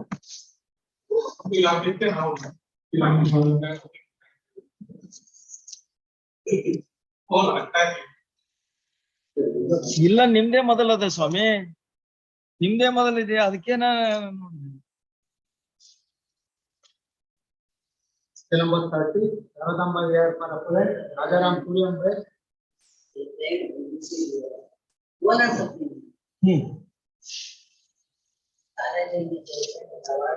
ಏನು owners ಅಪೀಲು ನೀವು ಇದ್ರೆ ಏನಾಯ್ತು? Licence ಇದೆನಾ ನಿಮ್ಮ ಹತ್ರ? ಇಲ್ಲ.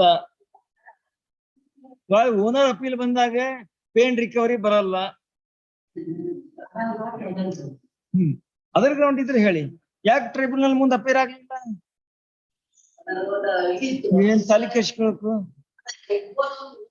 ಹಾ, ಅವ್ ಹೇಳ್ಬೇಕಲ್ಲ, why he has not appeared, he should give a reasonable ground.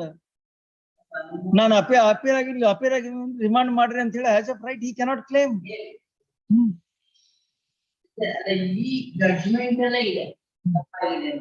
ಏನ್ ತಪ್ಪಾಗಿದೆ ಅಂತ?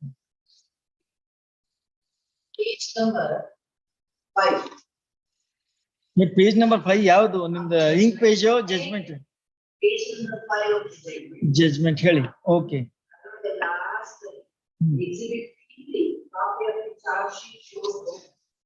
By writers of both vehicles were charged sheeted for having caused the accident. Final report of police officers now available. Writer of the offending vehicle had not for 3 years. Contributed.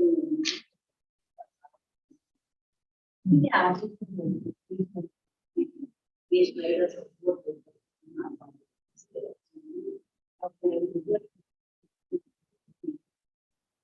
the evidence of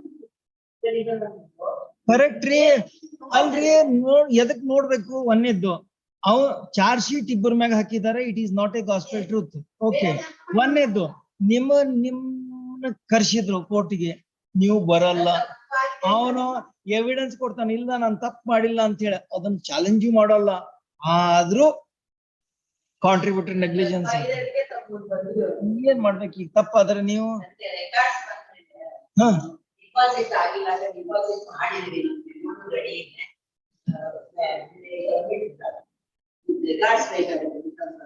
deposit ಮಾಡಿದ ಮೊದಲು ತೋರಿಸ್ರಿಲ್ಲ ಅಂದ್ರೆ ಅಪೇಟ್ ಡಮ್ ಅಂತ ಎಲ್ಲಿದೆ? Memo ready ಇದೆ ನನಗೆ. ಓದ್ಬಿಟ್ಟಿನಿ, ಅಂದ್ರೆ ನಾನು ಹೇಳಿ ಯಾವತ್ತು ಡಿಪಾಸಿಟ್ ಮಾಡಿದ್ರಿ ಹೇಳಿ. I will trust you sir. ಅದೇ 25,000 ಸ್ಟ್ಯಾಚ್ಯೂಟರಿ ಡಿಪಾಸಿಟ್ ಅದು.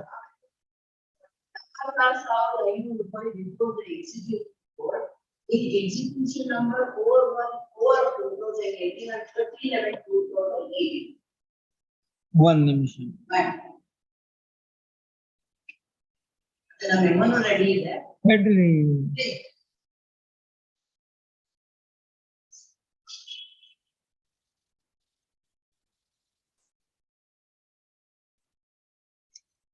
ಡೇಟ್ ಆಫ್ ಆಕ್ಸಿಡೆಂಟ್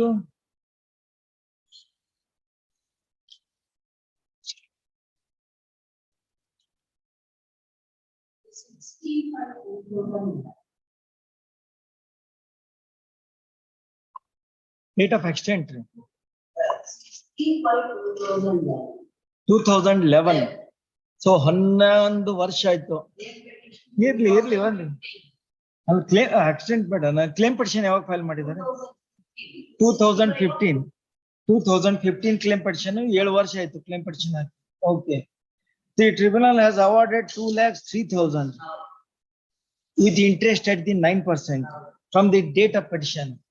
ನೀವು ಡಿಪಾಸಿಟ್ ಎಷ್ಟು 76,500 25,000 ರೂಪಾಯಿ ಎಷ್ಟಾಯ್ತು 1,01,500 ರೂಪಾಯಿ ತುಂಬಿದ್ದೀರಾ. ವೇಟ್ ತಿದ್ಕೊಂಡು ನಾವು ತಪ್ಪು ಮಾಡಿದ್ರೆ ತಿದ್ಕೊಂಡಂತಲ್ಲ, ಏನ್ ತಪ್ಪಿಲ್ಲ. ಹಂಗೇನಿಲ್ರಿ, ಕೋರ್ಟ್ನವ್ರು ತಪ್ಪು ಮಾಡಲ್ಲ ಅಂತ ಹೇಳಿ.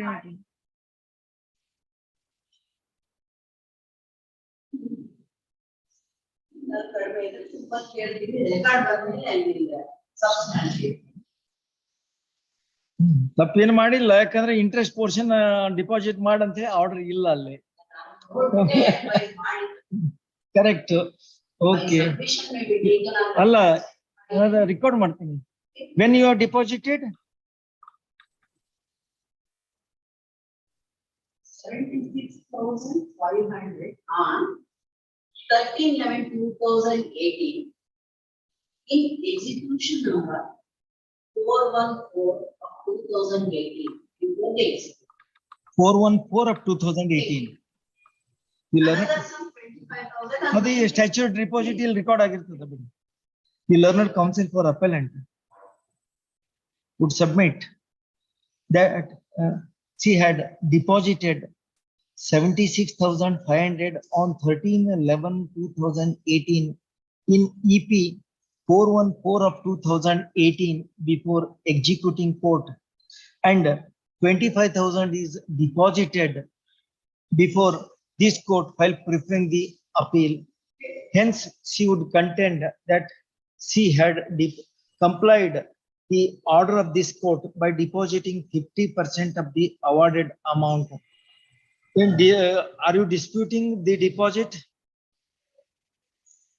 Are you, because since you are appearing for claimant, are you disputing her contention regarding deposit?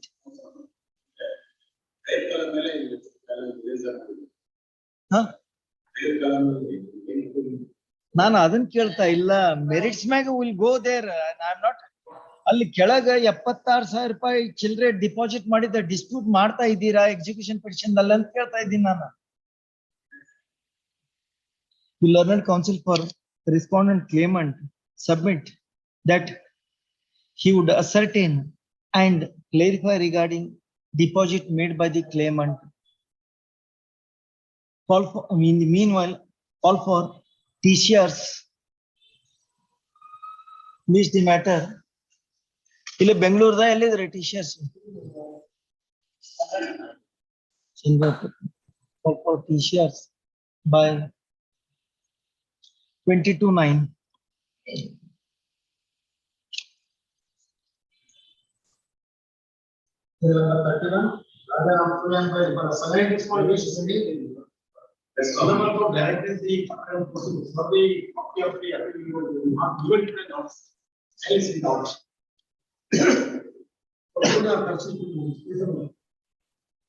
Copy ಕೊಡ್ರಿ.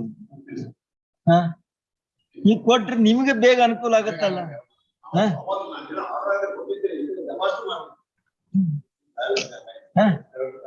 The learned counsel for respondent would had submitted that he has not yet received copy of the appeal memo. The learned counsel for appellant undertakes to preserve the copy of the appeal memo. Then the learned counsel also undertakes to comply the other relevant requirements immediately once the copy is served. Hence, list the matter.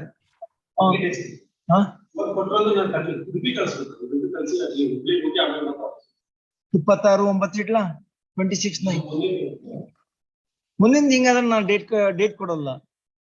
2 weeks ಅಂದ್ರೆ 26 ಒಳಗಾಗುತ್ತೆ. ಅದಕ್ಕೆ ಹೇಳಿದ್ನೆ 2 weeks ಅಂದ್ರೆ 26 ಒಳಗಾಗುತ್ತೆ. 26/9 ಕೊಡಿ ಅವ್ರಿಗೆ, ನಿಮ್ಗೆ ಅನುಕೂಲ ಆಗುತ್ತೆ ನೋಡಿ. ನೀವು ಬೇಕಾದ್ರೆ ನಿಮ್ಮ ಕೊಟ್ಟಷ್ಟು ಅವ್ರಿಗೆ ಅನುಕೂಲ ಆಗುತ್ತೆ, ನಿಮ್ಗೆ ಅನುಕೂಲ ಆಗುತ್ತೆ. ಅಲ್ಲ correct, you are right.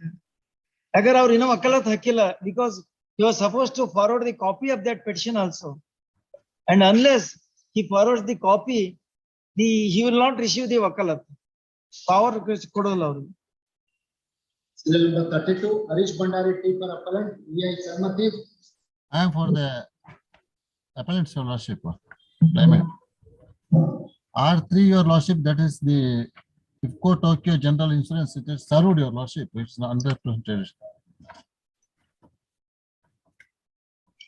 The case of injury, your lordship. One ನಿಮಿಷ.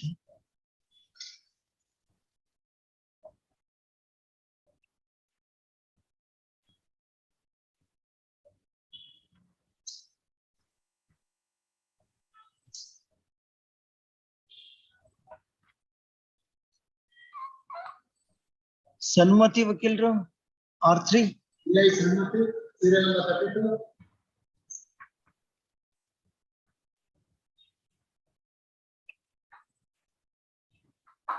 What is the nature of injury, ವಕೀಲರೇ?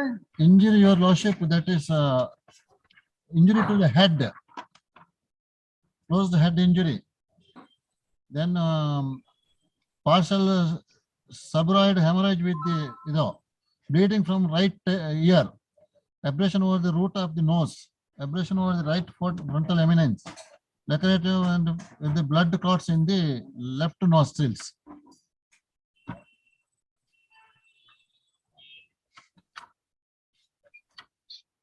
He was a pillion rider.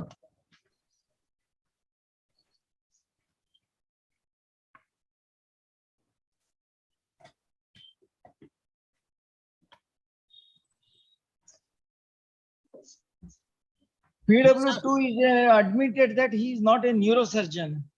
He is not competent to give evidence regarding Neurosurgeon ಬಗ್ಗೆ. defects. Neurosurgeon ಬಗ್ಗೆ. Other aspects he has stated. ಅಲ್ಲ ಅದೇ ನ್ಯೂರೋಸರ್ಜಿಕಲ್ ಇದ್ರ expert comment ಮಾಡಕ್ ಬರೋಲ್ಲ ಅಂತ ಹೇಳಿ ಅದು ಏನ್ ತಕೊಂಡಿದ್ದಾರೆ 1. What is the disability given? Disability now court bill has given 15%. 15%. Yes. ಅವ್ರ ಅದರ್ ಸೈಡ್ ಇಲ್ಲ 2ವರೆಗೆ ನೋಡೋಣ. If he comes we will finish up it. TCR ಇದ್ದಂಗಿಲ್ಲ ಇದರಲ್ಲಿ. ಲಿಸ್ಟ್ ಒಳಗೆ ಇದೆ ಸನ್ಮತಿ ಫಾರ್ R3. ಅಲ್ಲಲ್ಲ TCR. T-shirts ಬೇಕಾ ನಿಮಗೆ? T-shirts ಬಂದಿಲ್ಲ. I'll call for T-shirts. Call for T-shirts. ಹೌದು. On 21/9. 21/9. ಆಯ್ತು. ಇಲ್ಲಿ ಉಡುಪಿಯಿಂದ ಬರ್ಬೇಕು ಸ್ವಾಮಿ ಇದು. ಉಡುಪಿಯಿಂದ ಬರ್ಬೇಕಂದ್ರೆ 27/9. ಉಡುಪಿ ಕುಂದಾಪುರ ಸಿಟ್ಟಿಂಗ್ ಅಂತೆ ಉಡುಪಿ. 27/9. ಆಯ್ತು sir. 38, my lord. Serial number 38, my lord. Date ಇತ್ತು ಬರ್ಲಿಲ್ಲ. ವೆರಿಫೈ ಮಾಡಕ್ ಹೇಳಿದ್ರು. ಡೇಟ್ ಇಲ್ಲ. ಡೇಟ್ ಏನೂ ಇಲ್ಲ. ಸಿಸ್ಟಮ್ ಅಲ್ಲಿ ಡೇಟ್ ತೋರಿಸ್ತಾ ಇದೆ. ಸಿಸ್ಟಮ್ ಅಲ್ಲಿ ತೋರಿಸ್ತಾ ಇದೆ. ಕೋರ್ಟ್ ಸಾಹೇಬರು ಕೋರ್ಟ್ ಆಫೀಸರ್ ತೋರಿಸಿದ್ರು. ಬಿಟ್ಟೋಗಿದೆ.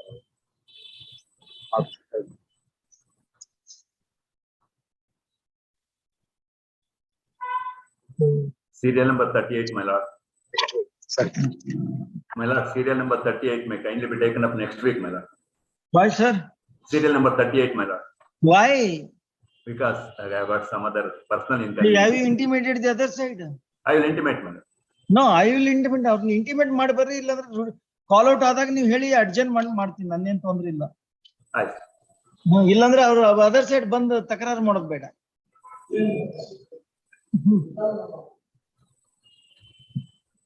ನಿನ್ನೆದು ನಿನ್ನೆ ಬರ್ಲಿಲ್ಲ. ಡೇ ಬಿಫೋರ್ ಎಸ್ಟರ್ಡೇ ಅದು ವಿತ್ ಕಾಸ್ಟ್ ಡಿಸ್ಮಿಸ್ ಮಾಡ್ಬೇಕಂತ ಕೂತಿದ್ದೆ. Counsel serial number 35. The learned counsel for appellant filed memo for withdrawal of the appeal. The memo is placed on record. The appeal is dismissed as withdrawn.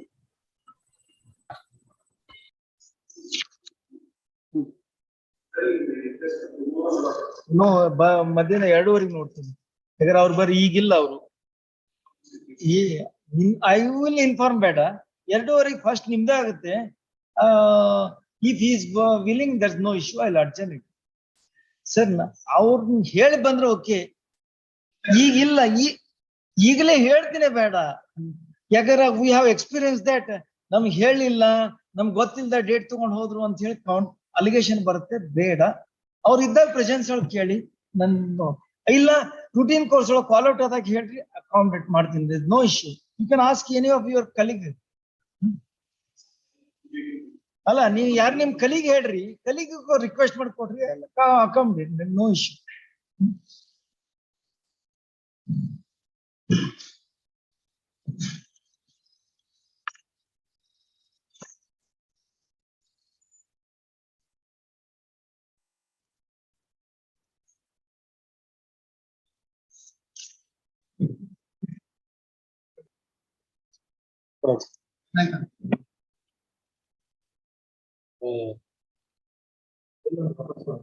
ಇದ್ರದ್ದು date ಕರೀದಿರಲ್ಲ.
ಎರಡು ಮೂರು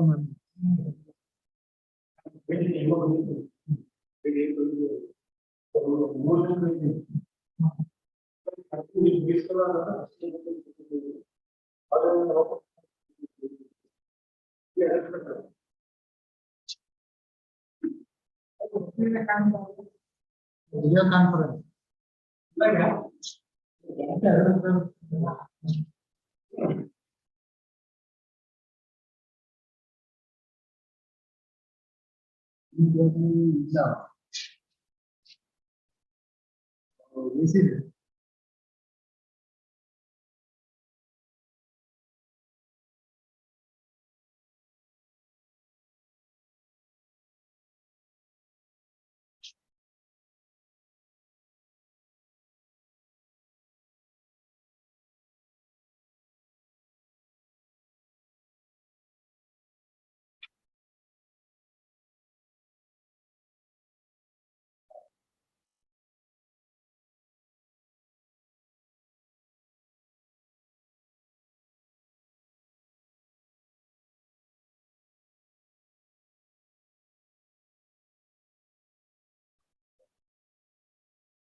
court officer sir ಹೇಳಿ. Sir serial number 33 urgent ಆಗಿಲ್ಲಲ್ಲ? Serial number 33. Sir ಅದೇ ಅವ್ರು adjustment ಕೇಳಿದ್ರು. Okay, ಅದು ನಿಮ್ಮ ಪ್ರೆಸೆನ್ಸ್ ಅಲ್ಲಿ ಕೊಡ್ತೀನಿ ಅಂತ ಹೇಳಿದ್ದಾರೆ. ಸರಿ sir. Okay sir, thank you. Okay sir.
Court ಅಲ್ಲಿರೋರೆಲ್ಲ ಹೋಗಿ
The hearing matter, serial number 33, H.N. Keshava Prashant for appellant, Ravi H.K. PM. Appellant in this case. Last time this matter was heard for some time. ಅಲ್ಲ ನಿಮ್ colleague ಅವರು time ಕೇಳ್ತಾ ಇದ್ದಾರೆ.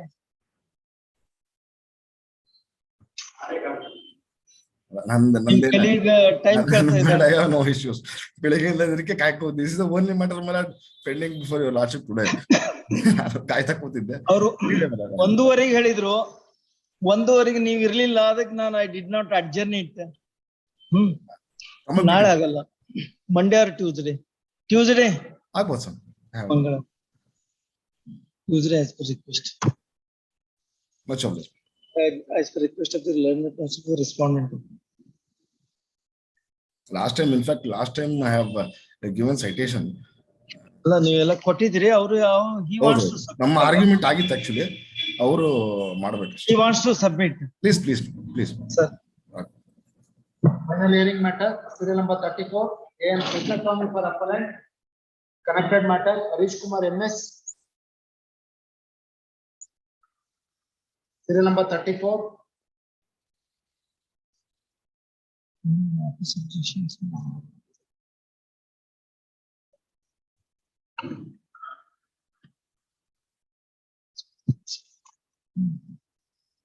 Notice now, sir.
तीन घंटे में notes पकड़ लेते हैं R1 भी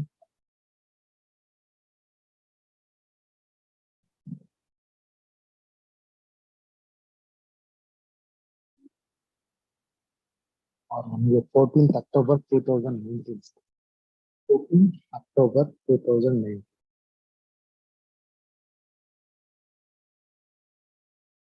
ಇದಲ್ರಿ ಜಾಬ್ ಒಳಗಲ್ಲ ರೆಗ್ಯುಲರ್ ಒಳಗೆ regular MSA 189 hours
the learner council for R1 who is appellant in MFA Crow is absent. Learner council for appellant in MFA 189 of 2017 is also absent. History is matter.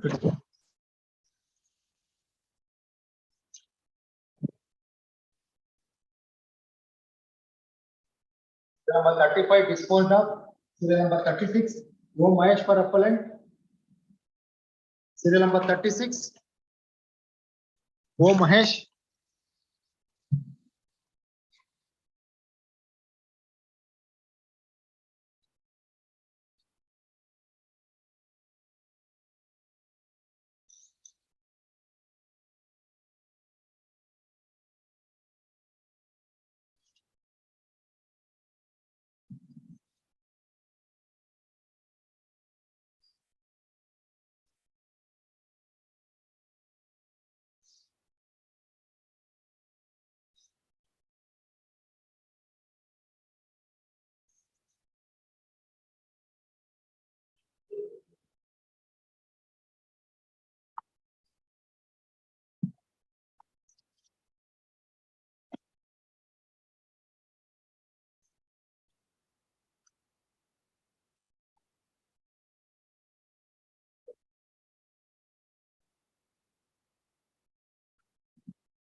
The learner council for appellant absent.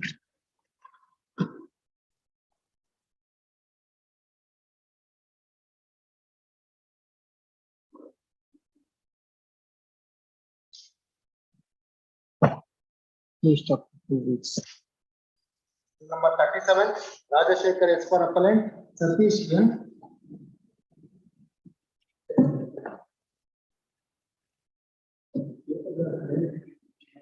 You are for the other side has short time. In the morning hours only.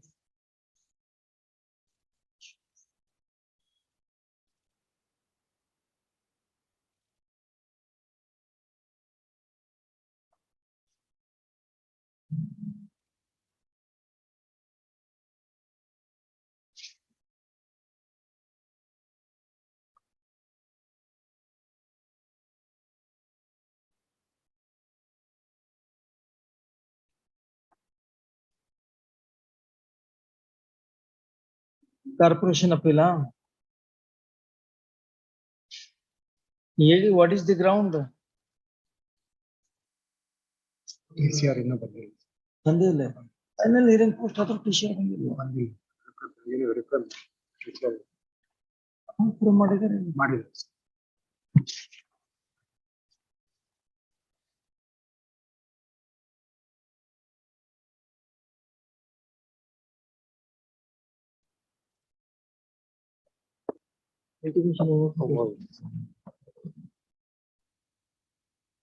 Intimation 27/2/2020.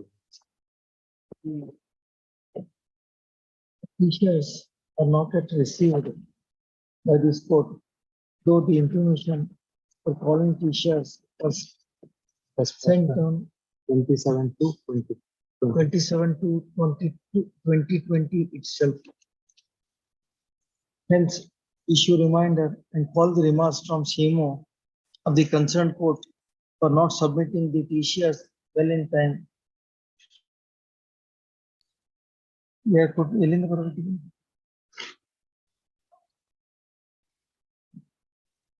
Channarayapatna. Use the letter of 26. Serial number 38, Suresh K for appellant, Harish Kumar. Serial number 38, Suresh K for appellant, Harish Kumar.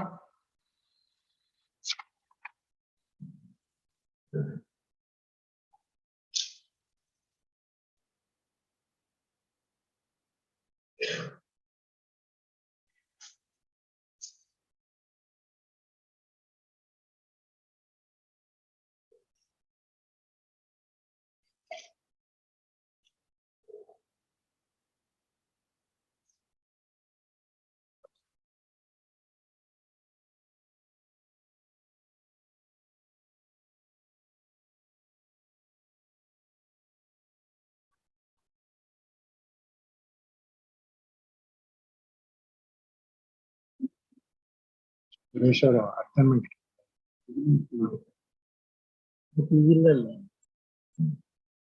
11 for appellant absent. Please chapter 2. Serial number 39, Malaysia RG for appellant, corrected matter, B. Sitaram Rao, B. Rukesha.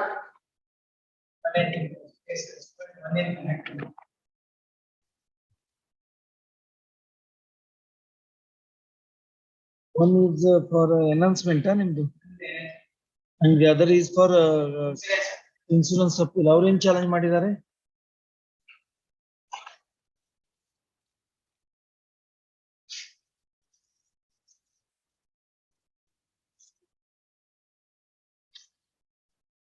Serial number 39, B.C. Sitaram Rao.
The accident has occurred on 17/3/2015.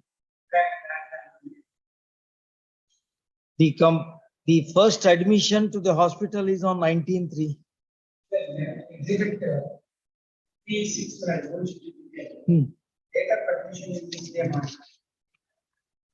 What is the history given?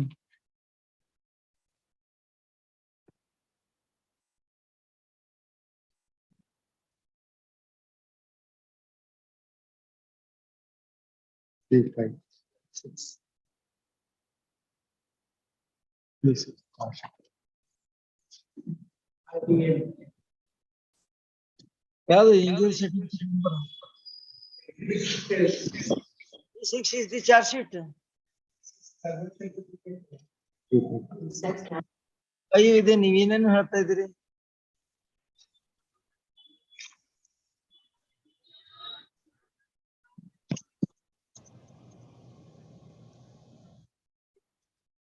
ಮತ್ತೆ P6 ಅಂತ ಹೇಳ್ತೀರಲ್ರಿ?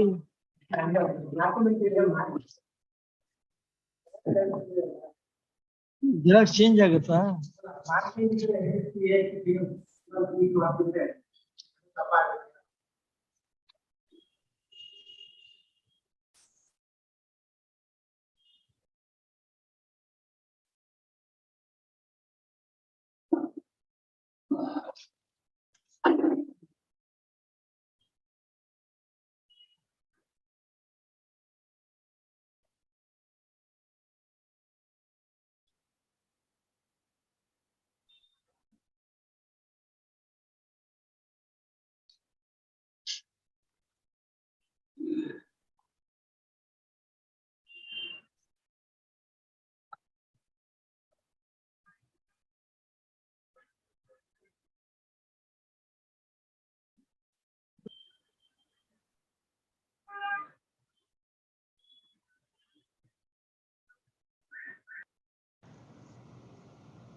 The admission records pertaining to Adi Chunchinagiri Hospital.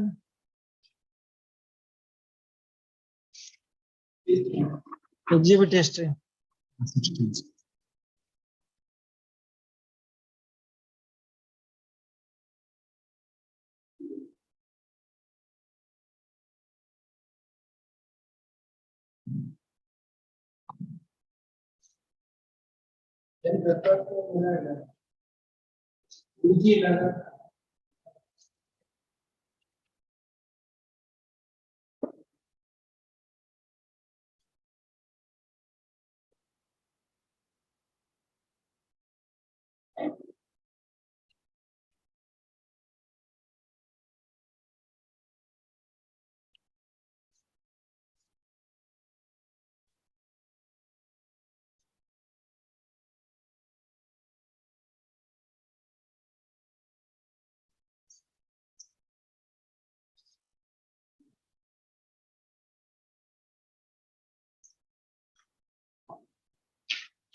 Why there is a delay in lodging the complaint? Why MLC intimation was not sent by the hospital? That it has been mentioned. I am asking you why it was not sent. PW3 was the person who has caused the accident. He is not interested in reporting the matter to the police station. Complainant did not report it in the hospital authority with a request to report to the nearest police station. Why the hospital authorities were not referred it?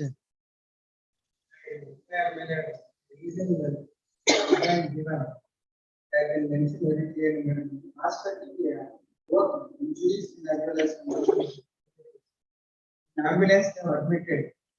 No one has. Why the police, the hospital authority is sending a message to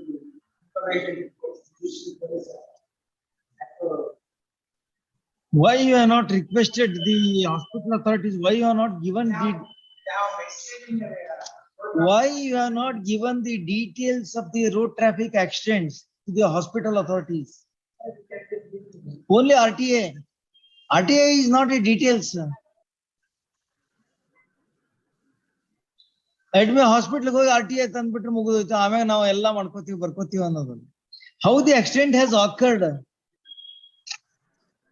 PW2, PW3, PW4, PW5. 5 eyewitnesses are there. Yes, and PW3 has caused the accident. He did not report. Why? Yeah, most probably bad. Court most probably baralla. ಕೇಳಿರ್ಬೋದು insurance ಇದ್ದಾಗ ಅವನೇ ಯಾಕೆ ರಾಜಿ ಮಾಡ್ತಕ್ಕಂಥಲ್ರಿ ಪ್ರಿಸಂಪ್ಷನ್ಸ್ and assumptions ಮೇಲೆ ನಡೆಯಲ್ಲ.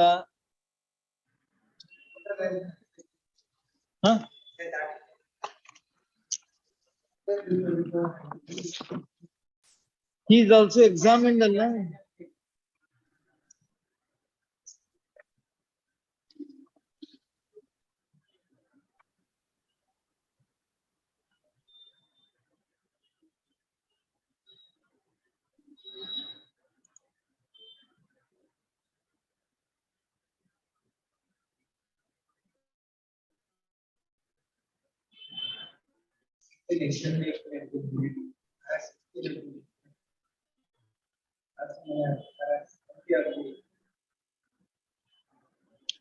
You are not disclosed the vehicle number.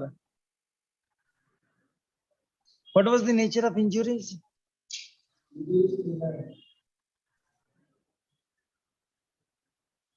Fracture of right third and fourth feet, fracture of right clavicle with the one third, right scapular fracture of fifth layer, left side, fibro and control over here, commanding control. Whether he was unconscious ಅಂತ ಹೇಳಿ ಯಾವ records ಒಳಗೆ ಹೇಳಿದ್ದೇನೆ. ನೀವು complaint ಒಳಗೆ ಬ್ಯಾಡ್ ಆಗ್ತಿಲ್ಲ. Complaint ಒಳಗೆ ಎಲ್ಲಾ ನೀವು ಬರ್ಕೋತೀರಾ. ಅದು 2 ದಿನಗಳ ನಂತರ immediately what is the reaction ಅದು ರೆಲೆವೆಂಟ್ ಆಗುತ್ತೆ.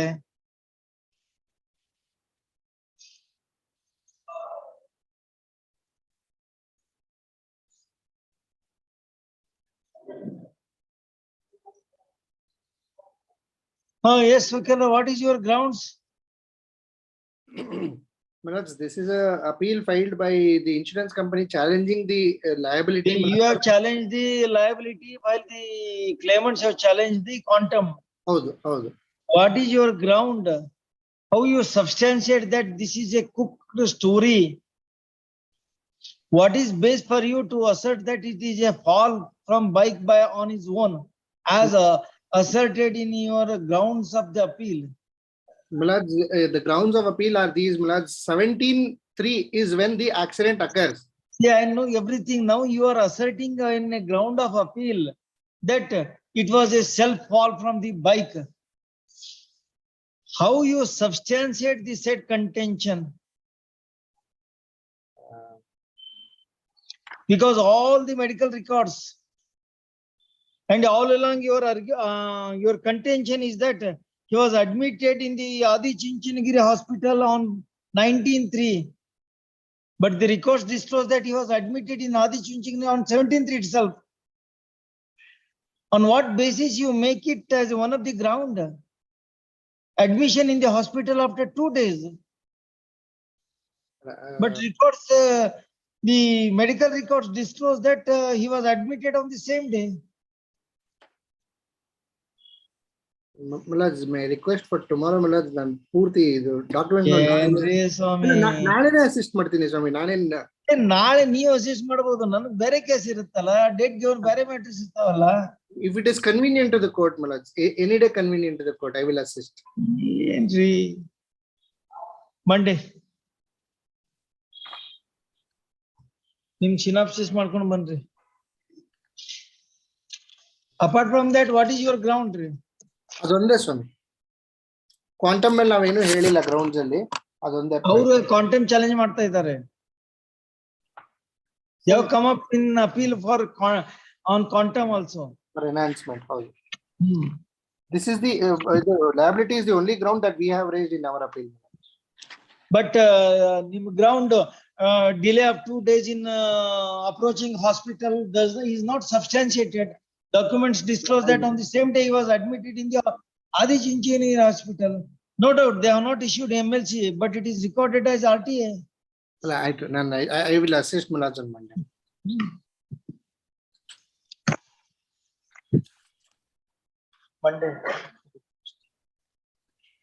Serial number 40, Prakash MH for appellant, connected matter, BPC Taramara.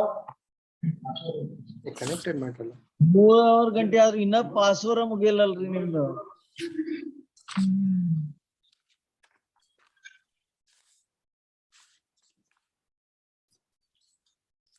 ಒಂದು 10 ನಿಮಿಷ ಬಿಟ್ಟು ಬರ್ತೀನಿ ವಕೀಲ್ರೆ. After 10 minutes we'll take up this matter. Serial number 41, O Mahesh for appellant, connected matter, Padmanabha KDV. Yes, for the appellate. You are for claimant, cross objector for enhancement. And you are for?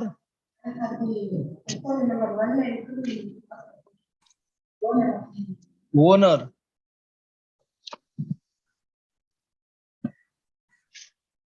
Owner prompt ಆಗಿ ಬರೋದು ಇವತ್ತೇ ನೋಡಿದ್ದೆ ನಾನು insurance ಬಿಟ್ಟು tension ಆಗಿರ್ಬೇಕಾಗಿದ್ರೆ ನಮ್ಮ ಮ್ಯಾಗೆಲ್ಲ liability ಬರುತ್ತೆ ಅಂತ ಹೇಳಿ. S ವಕೀಲ್ರ? Appeal by the insurance company on question of the liability mainly. I request your lordship, my lord, to ground 4ABC,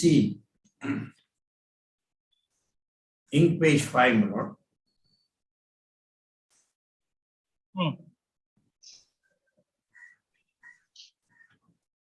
Date of accident, my lord, is 29/8/2016 at 9 AM.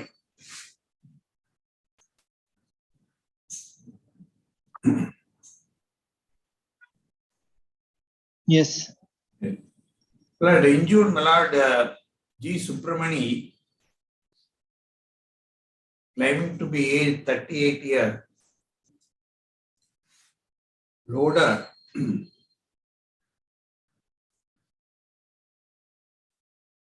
earning rupees, my lord, 700 per day.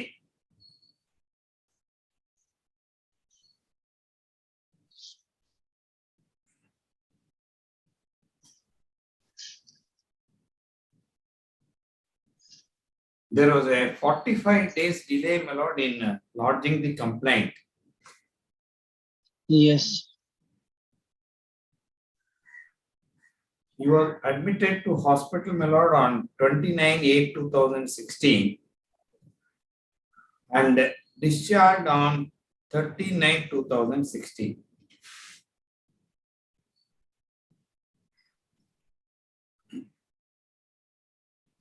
Then he himself, my lord, in person, lodged a complaint with the Sundikoppa police on 16/10/2016 at 17 hours.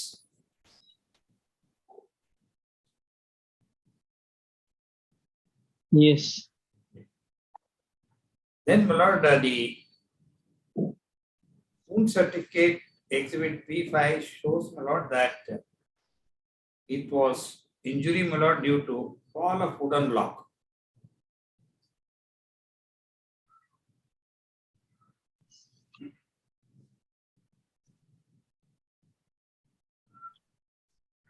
Yes. Then, my lord, the spark measure exhibit P3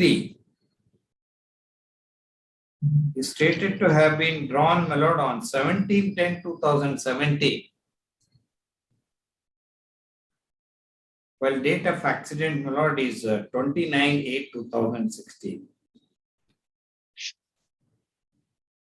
The spot measure said to have been drawn, my lord, between 10:30 and 11 a.m. After 1 year. in the presence of eyewitness one, Mr. K.A. Kunjappa, Yes. who are not examined, my lord, said to be eyewitness.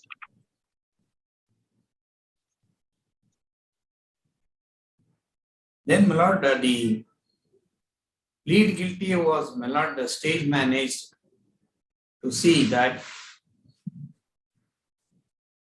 the insurance company would be made liable. Exhibit P8. That is on 2/2/2017. Yes.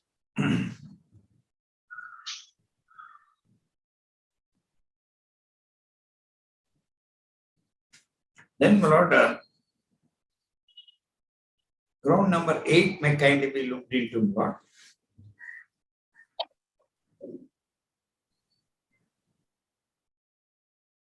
The tribunal has computed the computation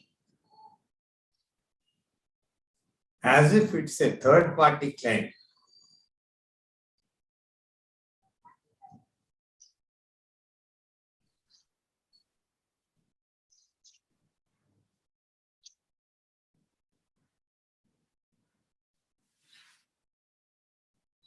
In the claim petition, my lord, name of the employer, my lord, was left blank.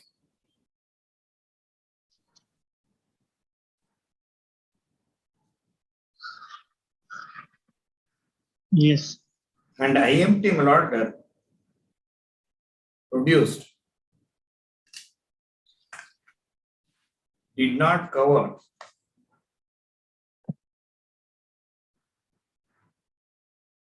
workman loader.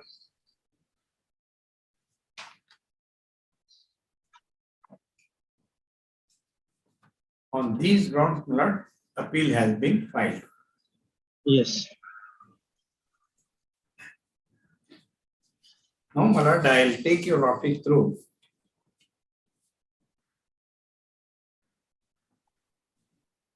First, my lord, the policy of insurance, Exhibit R1.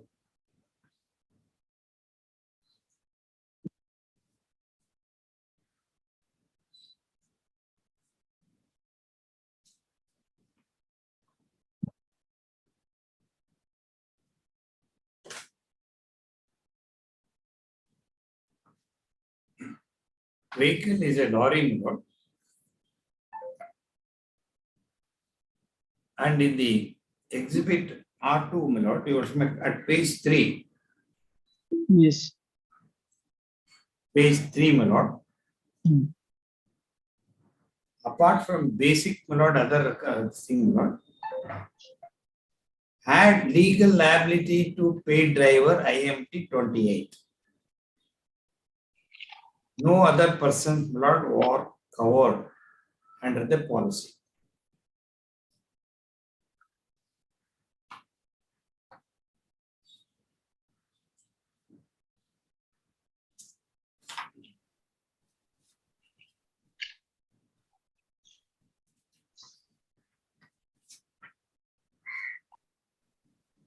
Then Yes. I request your lordship attention to, my lord, the claim petition.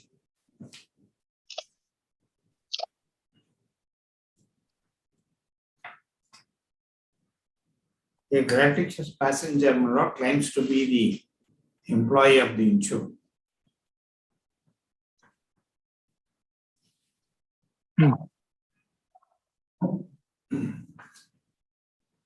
Claim petition, my lord, column number 5. Name and address of the employed of the deceased or injured, if any. Left blank. Dash has been put.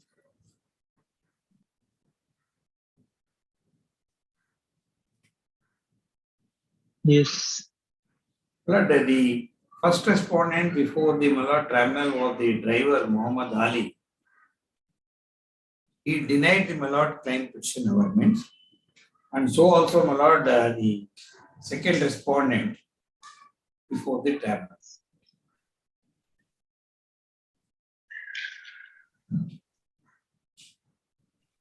The appellate Malad was third respondent before the tribunal.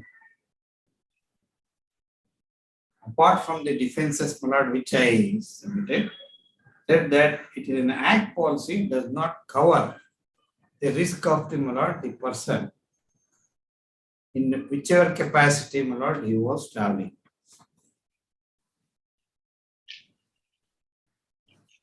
Passenger or any.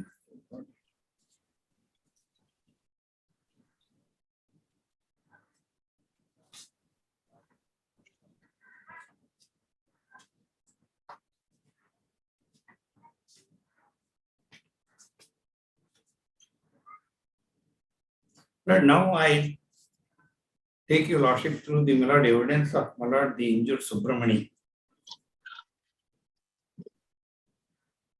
Cross-examination Malad, typed page 7.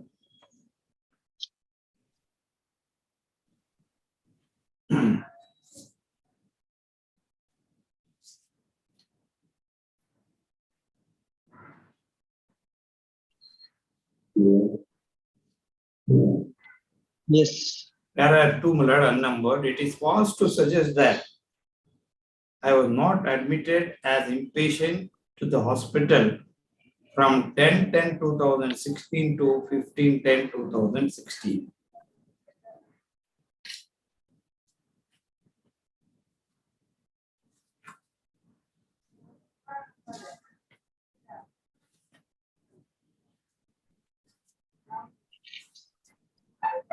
Even after the discharge, my lord, there was a delay in lodging the complaint,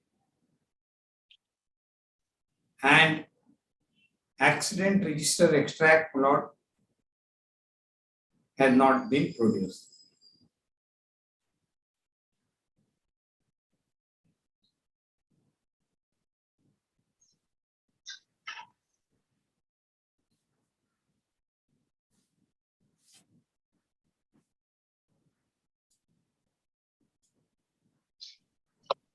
Yes. Exhibit, my lord, P2 discloses, my lord, the complaint, my lord, was on 16/10/2016.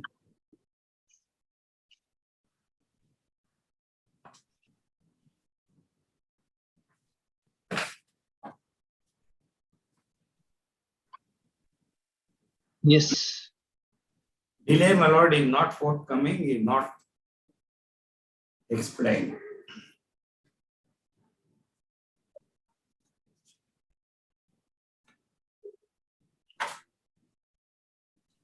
So under these circumstances, my lord, the defense raised by the, my lord, the appellant insurer was not considered by the, my lord, the tribunal in a proper perspective.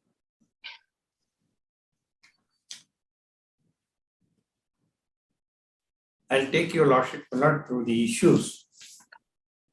Ink page 30. Whether the petitioner proves that he sustained simple grievous injuries in a road traffic accident that occurred on 29/8/2016 at 9 a.m. when the petitioner, being a loader, was loading size stone to the lorry bearing registration number so and so in Kollukore of Andagovi village, and driver of the said lorry drove the said lorry in a rash and negligent manner in the reverse direction instead of going forward without informing the loader who was standing behind the said lorry. Whether the petitioner proves that he is entitled for compensation, these three usual issues have been framed in spite of the Mullard specific defense taken by the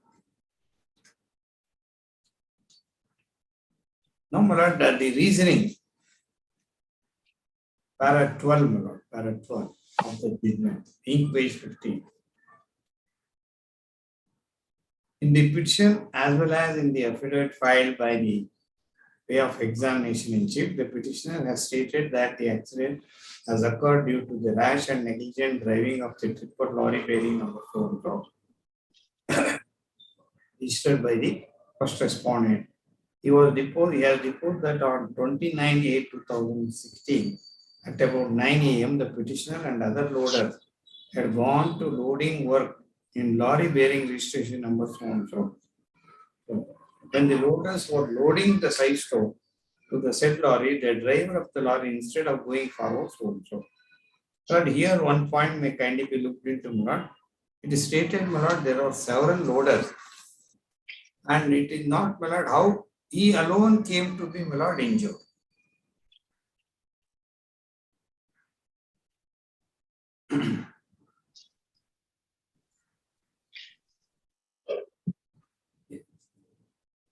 Then, my lord, para 30, with reference to, my lord, so many documents. Then 14, my lord, para 14. During his cross-examination, PW1 has admitted that PW1 and one Krishna were loading side stones on the day of accident. The lorry was parked on a steep road. When the driver suddenly started the lorry without prior indication, the lorry came backward and dashed PW1. He has not claimed any compensation in respect of the accident till this day. 1 Sri Umesh, so and so, representative of the third respondent, is examined as RW1, and he has reported that loaders and unloaders are not covered under the insurance policy exhibit R1. No extra premium has been collected towards the loader and unloader, hence the petition is liable to be dismissed. This is the evidence of the officer of the insurance company with reference to exhibit R1 and IMT 28, which was marked in the evidence.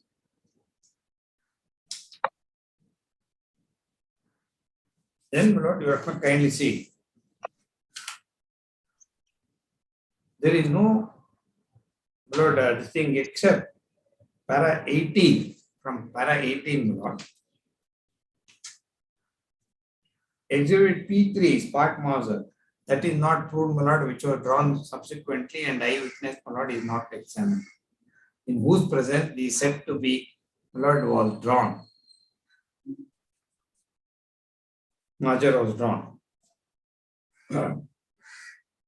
Exhibit P3, the spot measure, which shows that the place of accident is on a mud road of the coffee estate of one Sri Uday Kumar of Pullukure village. This spot sketch contained in exhibit P3 shows that the accident point. Thus, an overall consideration, overall documentary evidence, it is clear that the first respondent suddenly started the lorry, which came backward and dashed the petitioner who was standing behind the said lorry on the mud road. It is further established that the petitioner had sustained injuries only because of the accident.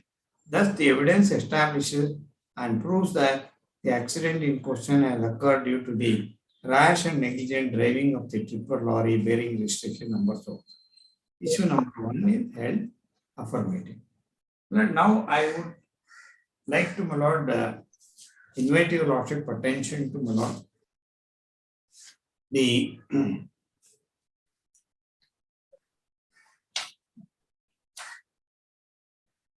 wound certificate exhibit P, which is produced by them, by the claimant, my lord, say fall of wooden log. It is the contention of the injured malad. He and others were loading the malad stones. There is no mention of malad wooden log in the lorry at all. So the history given at the time of admission to the hospital, my lord, based on that, my lord, Exhibit P5 wound certificate, history shown as fall of wooden block.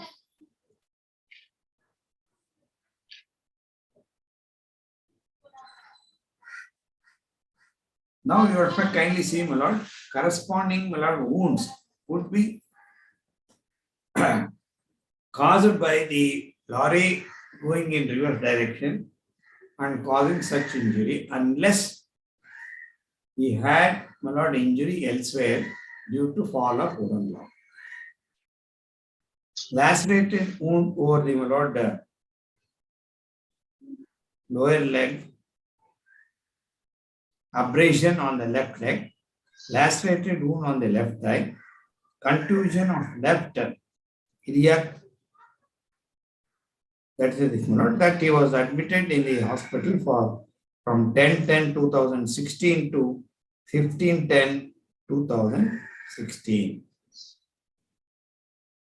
Date of accident, my lord, is 29/8/2016.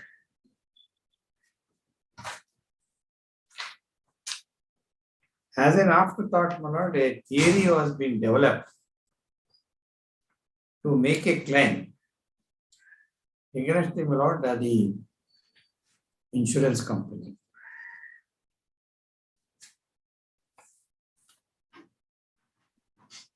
Even otherwise, my lord, my respectful submission, the policy, my lord, shows that there is no covering. And the tribunal has proceeded as if, my lord, he was a third party, though he claimed, my lord, he was a loader. If he is really a loader, my lord, and if his claim has to be, my lord, has to be under the provisions of the WC Act. So these are the, my lord, the anomalies, my lord, which I am bringing it to your lordship's notice to show how the, my lord, the claim has been falsely foisted against the, my lord, insurance company. And moreover, the policy does not cover such a risk. And so far as, my lord, the income, my lord, is concerned, whereas ground 7 may kindly be looked into, my lord.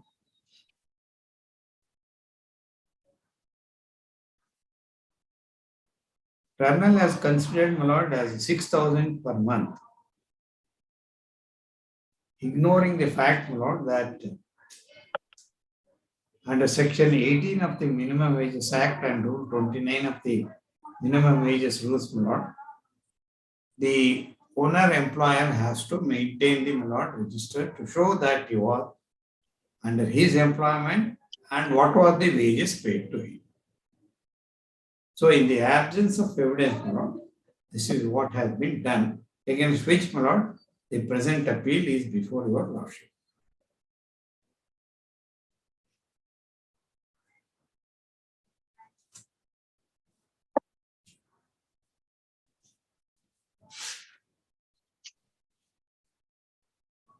Yes, That's all. that's all.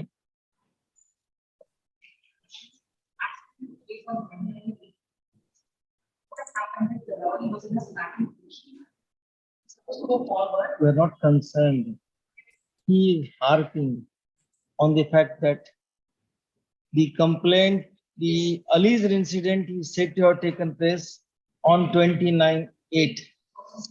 You have admitted in the hospital up to 16th.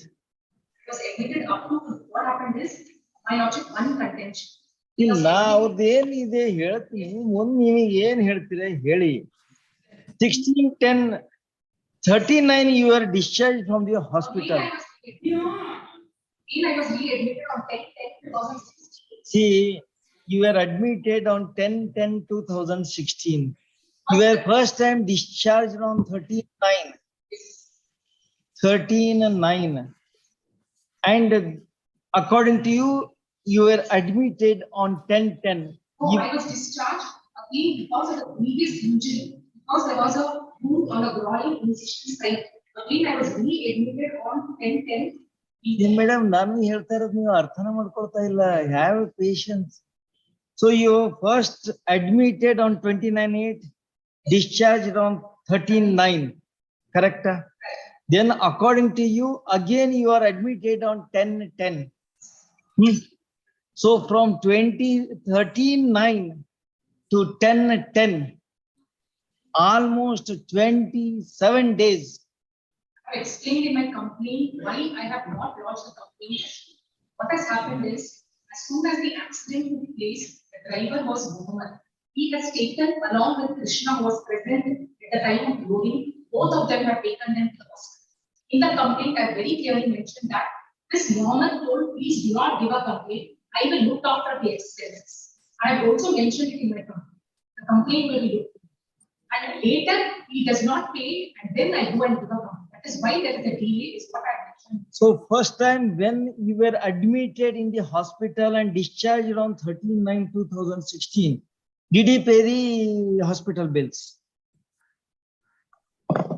According to you, since the driver refused to pay the hospital bills, initially he has assured of payment of hospital bills and subsequently given a go-by to his promise.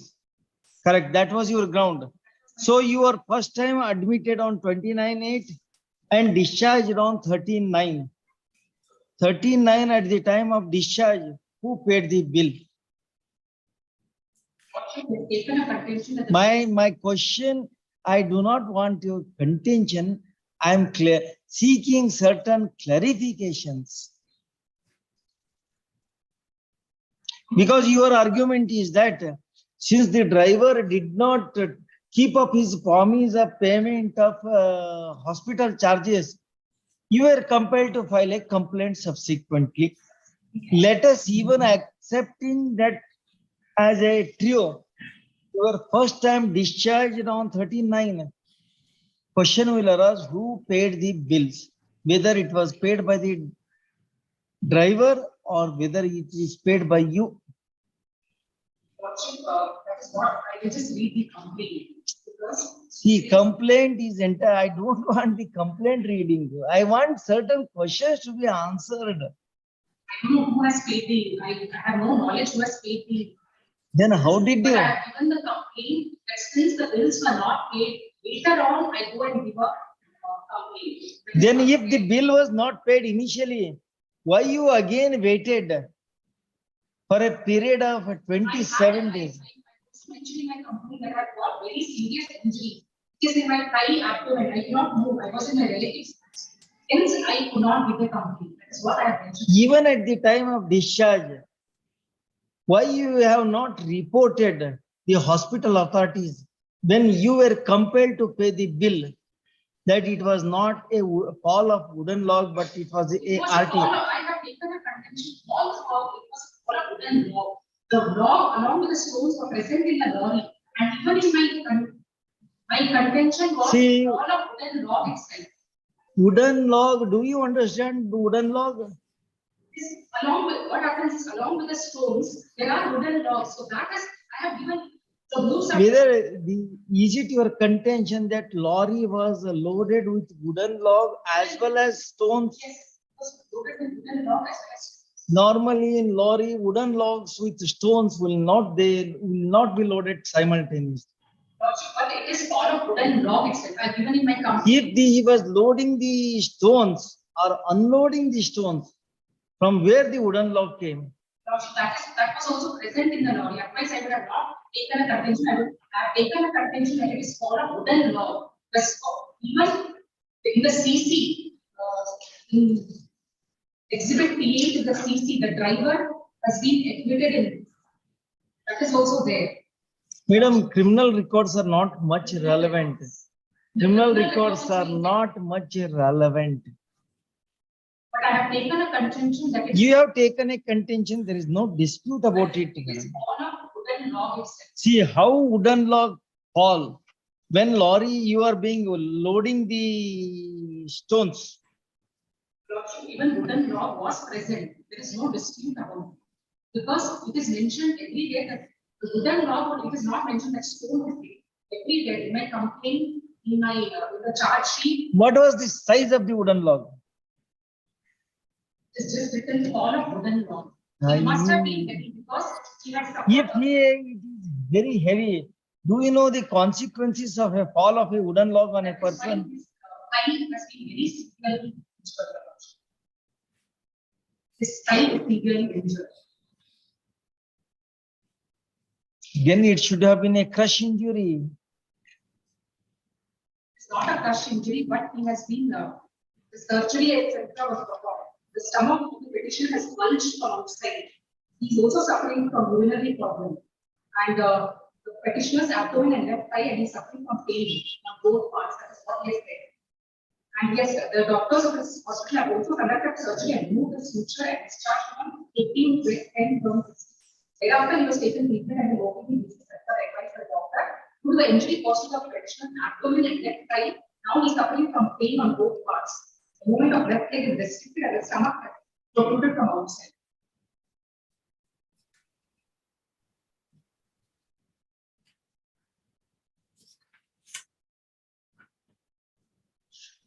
In my complaint, in the charge sheet,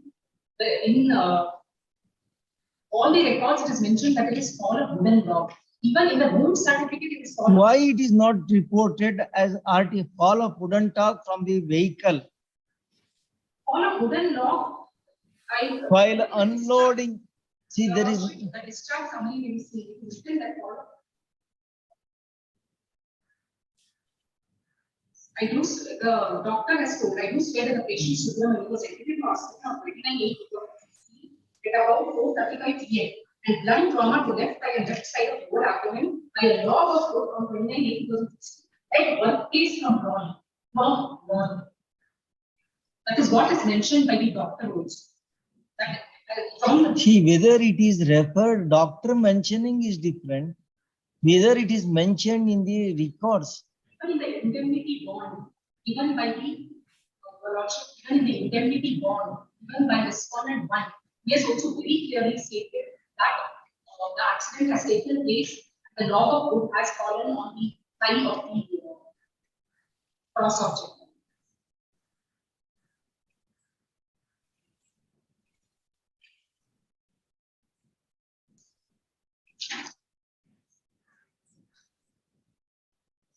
Yes.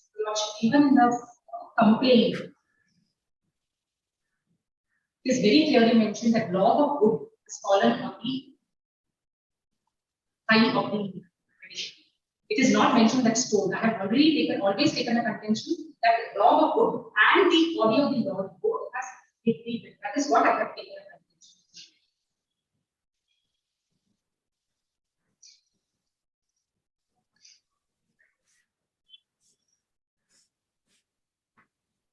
Even in the charge sheet, it is very clearly mentioned. Irrelevant thing. Delay of 45 days, IO blindly submits charge sheet without making serious inquiry. I may be permitted to read the complaint, Your Lordship. You are harping on complaint. Because I have mentioned very clearly that the driver has, that is why I have given the complaint at an early stage. Because the driver, driver is assured, therefore I have asked you a question. I will verify. See, you are discharged on 13/9. I was discharged on 13/9. Then. But I have said also that I got in my relative's house. See, where you were there, it becomes irrelevant.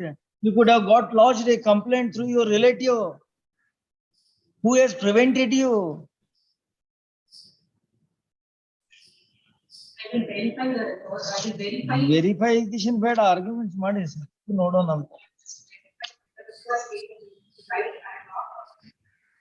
Arguments in other verify the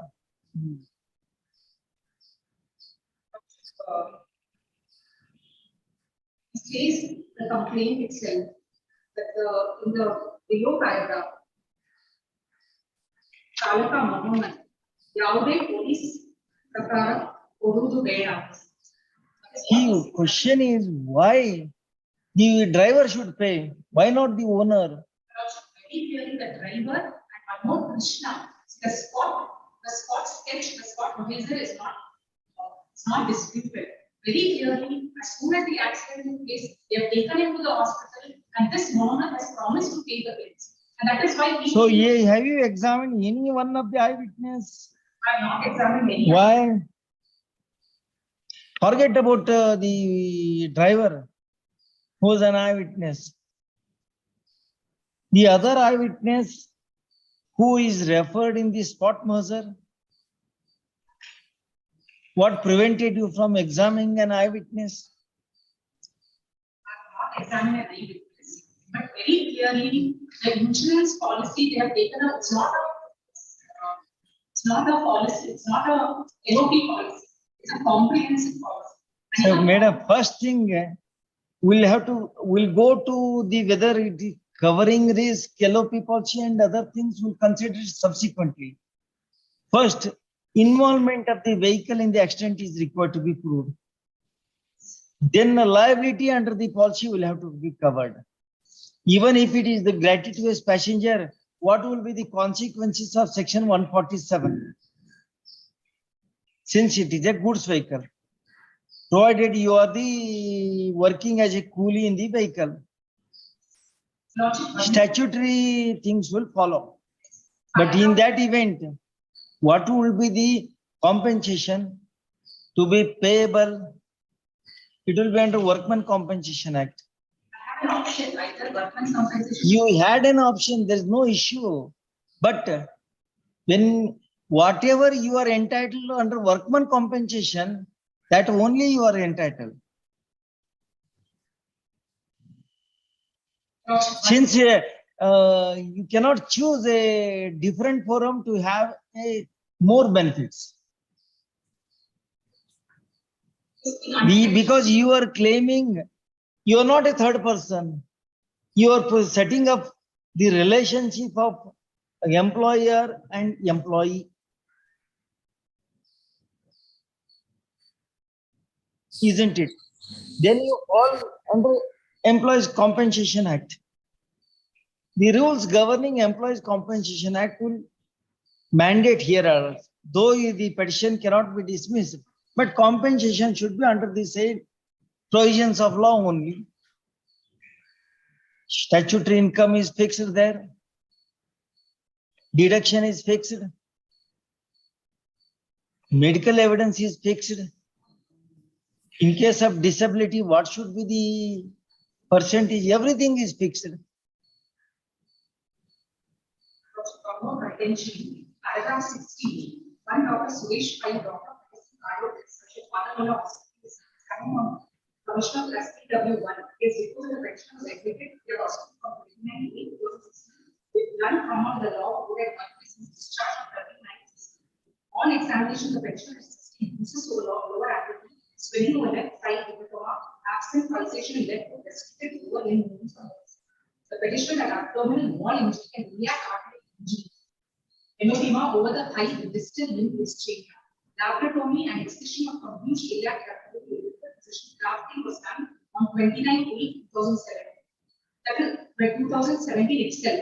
After discharge, this grafting was done. Subsequently, it was readmitted for minor wound, incision, and the wound was sutured, and all operative incisions have been done. Injuries are grievous in nature, and the disability cost of pension is 10%. The case sheet of the pensioner remarks are. That is why even after discharge on 29/8/2016, again grafting was done. Then after that, again he was delayed. So he had a severe injury, hence he did not go. For a person has suffering severe injury, he is required to go personally to the law for lodging the complaint. One more contention is that You are not able to answer. I am observing all along you are avoiding the questions. we did not go, I agree. You did not give history before the doctor. Doctor should have sent a MLC. Doctor should have sent a MLC. Taking steps by the police is secondary. Police may not take steps. They may keep silent. But you are not given proper history. Doctor did not send MLC. Is it your case that you are the sole person in your family? He says that he was a sole person. He goes to his relative's house and stays. What prevented when his relative is capable of taking care of this person? What prevented him from lodging a complaint? He also he expects that a driver will pay the bill satisfying. That is overthink. You are already in discharge and second time you are admitted.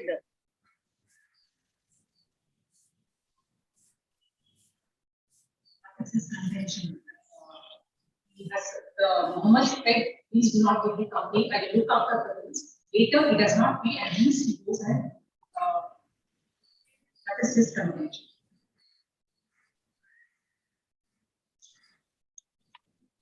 The company.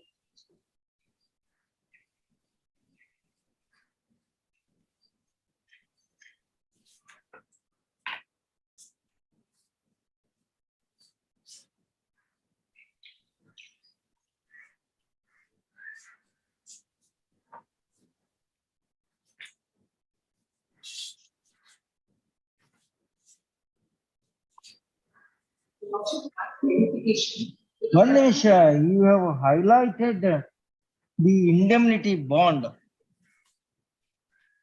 Indemnity bond ಒಳಗ accident admit ಆಗೈತಿ ಅಂತ ಹೇಳಿ ತೋರಿಸ್ಬಿಡಿ.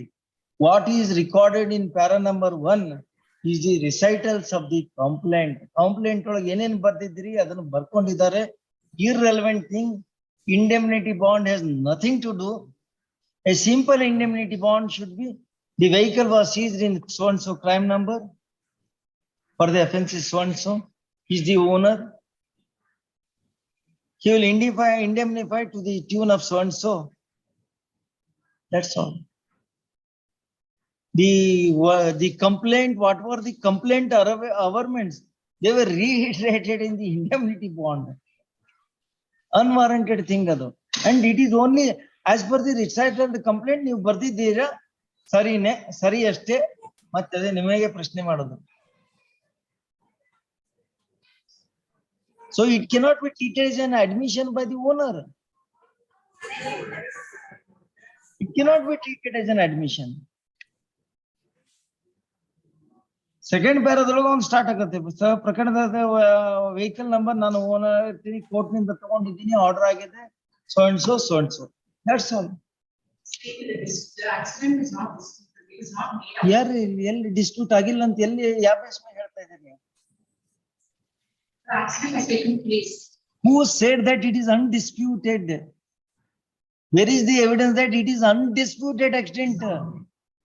Mate, you are arguing that accident is undisputed. Once you accident is undisputed, he is out of the court. He is disputing the very accident itself. They have not challenged either the spot sketch. They have not challenged the charge sheet. They have not challenged. Insurance company need not challenge. Law is settled. Insurance company is not required to challenge the charge sheet. And it is also now settled law that the criminal findings or records have no relevancy. Independently required to be proved in claim petition. And one more contention is exhibit B8 is a discharge summary of Father Muller Hospital. Discharge is on 10/10/2016. It's going to verify whether he was there for all the days in the hospital because there are two discharge summaries. One on 29/8/2016 for the discharge summary. Another discharge summary is on 10/10/2016. Because he was there in Father Muller Hospital and multiple days. Two times he's gone to Father Muller Hospital. Another time he's gone to multiple times. This is why I just wanted to verify whether. Then why you are coming here in an appeal?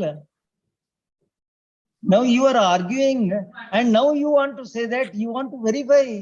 What is the need for filing a That was not admitted. I'm just verifying whether the record was admitted continuously or. See, everything is based on record. Even now you come and submit that he was continuously admitted. Where are the records? P9 and 10 is exert. was discharged on 29/8/2016, and exhibit P10 shows he was discharged on 10/10/2016. 10/10/2016 is different. In 29/8/2016. Yes, different. 29/8 is first discharge. 29/8 First discharge. You already argued that subsequently he was again admitted on 13/9. And on 16/10 he was discharged. 15/10. So according to you, lodged a complaint. So there is no dispute about those things now. Even for the sake of argument, even if in between, even if you now submit that he was continuously inpatient, where is the record? Is there any record? Your record, according to you only, in between he was not admitted in the hospital.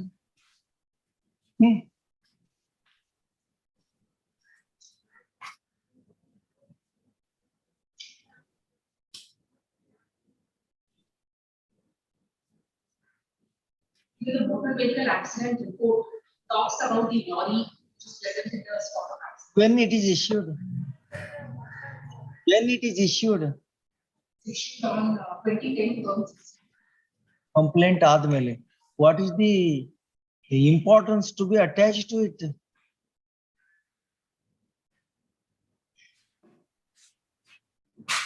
What is the importance to be attached? Because the main contention is that 45 days delay, not 1 or 2 days.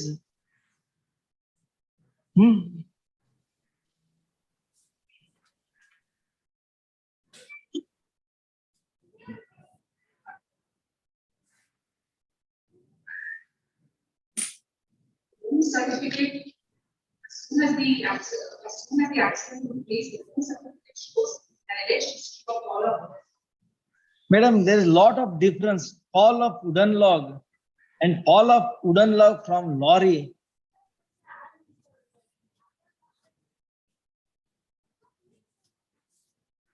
He's harping on that point. Fall of wooden log. It might have occurred anywhere according to him. According to him. Muhammad and Krishna would have not come into picture. Now, Muhammad was the driver of the vehicle. It is not in that event, what prevented you from examining an eyewitness who claims to have shown this spot? I have taken Krishna and Krishna only is examined this spot. ಅವ್ರ argument ಏನ್ ಮಾಡಿದಾರ ಅದ್ರ ಬಗ್ಗೆ ನಿಮ್ ಪ್ರಶ್ನೆ ಕೇಳ್ತಾ ಇದ್ದೀನಿ. ನೀವು ಅವ್ರ ಆರ್ಗ್ಯುಮೆಂಟ್ ಉತ್ತರನ ಕೌಂಟ್ರೆ ಮಾಡ್ತಾ ಇಲ್ಲ. ಅವ್ರು ಎಷ್ಟೇ ಪಾಯಿಂಟ್ ಸ್ಪಾಟ್ ಮಜರ್ ನೋಡಿದ್ರೆ ಐ ವಿಟ್ನೆಸ್ ಸ್ಪಾಟ್ ತೋರಿಸಿದಾನೆ. ಅವನ ಐ ವಿಟ್ನೆಸ್ ನ್ಯಾಗ ಡಿಲೇ ಇದೆ. Why eye witness is not examined? Is it not create a serious doubt in the mind of the court? ಅಂತ ಹೇಳ್ತಾರ ಅವ್ರು.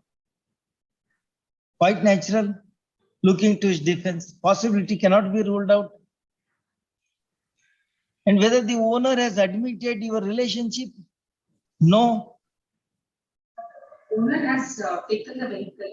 Because one vehicle seize ಮಾಡಿ 45 ದಿವಸ ನಂತರ ಸೀಸ್ ಮಾಡಿದಾರ ಮತ್ತೆ ಅದನ್ನೇನು ಬಿಟ್ಟು ಕೊಡಕ್ ಆಗತ್ತ ಅವನು.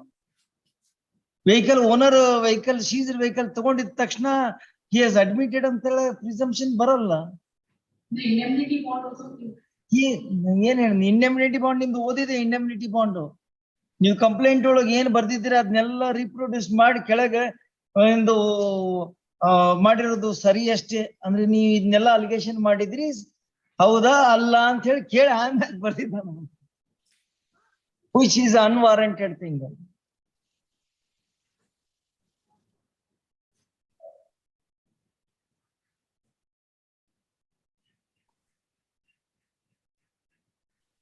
Yes, madam. ನಿಮ್ದೇನು?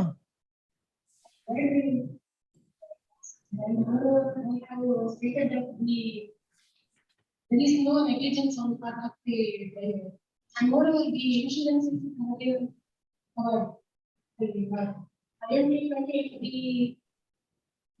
prospector Krishna RWL himself submitted that there is a coverage and IMT 28.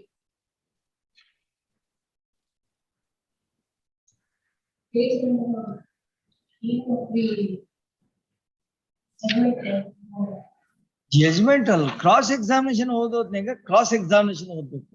Judgement ಒಳಗ ಒಂದು ಅಲ್ಲಿ ಬರ್ದಿದಾರ ನೋಡಿ ಅಂತ ಹೇಳಿ ನೀವು ಅದನ್ನ ನನಗೆ ಬೇಡ ಹೇಳಿ, ನೀವು ಎಲ್ಲಿ ಅಡ್ಮಿಟ್ ಮಾಡಿದ್ದಾರೆ?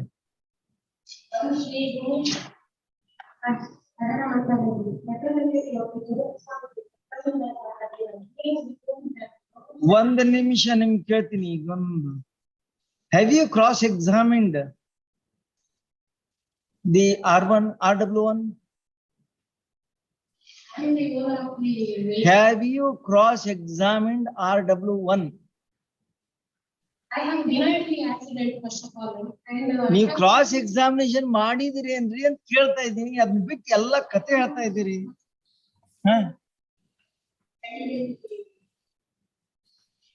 See what he has admitted, that they have collected premium of rupees 150 towards IMT 28 for issuing R1. R1 discloses that it is pertaining to driver.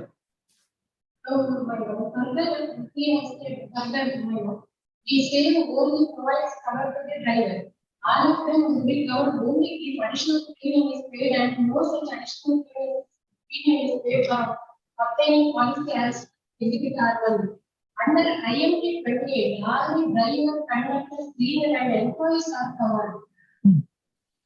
Such contention is taken by taken in the cross-examination of RW1. Exhibit R2 is the relevant clause related to IMT 28. At the time of accident, the petitioner was from Kachcha Road and as per records, the driver was not in negligent vehicle, backward and dash the petitioner. As per Exhibit R1, the coverage of the policy extends even to third party liability.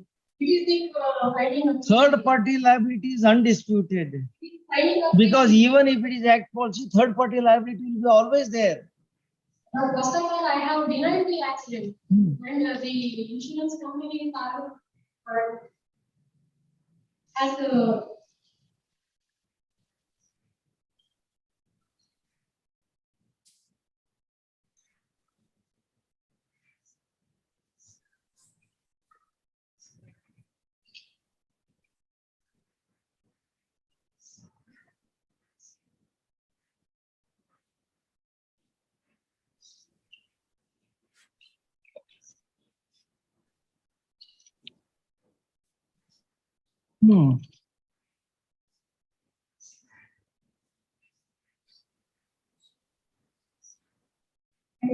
number 30 of the judgment also, which is noticing that in this case, RW has admitted that they have collected premium of rupees 150 towards IMT 28, while issuing the fine as per Exhibit R1. Under IMT 28, all the driver, conductor, cleaner, and employees are covered. ಎಲ್ಲಿ ಹೇಳುತ್ತದೆ ಎಲ್ಲ everybody is covered ಅಂತ ಹೇಳಿ ಎಲ್ಲಿ ಹೇಳುತ್ತೆ? ಅವ್ರು ಬರ್ದಿದ್ದು ಬೇಡ ನನಗೆ. IMT 28 ಕೆಳಗೆ ಹೇಳುತ್ತಾನ?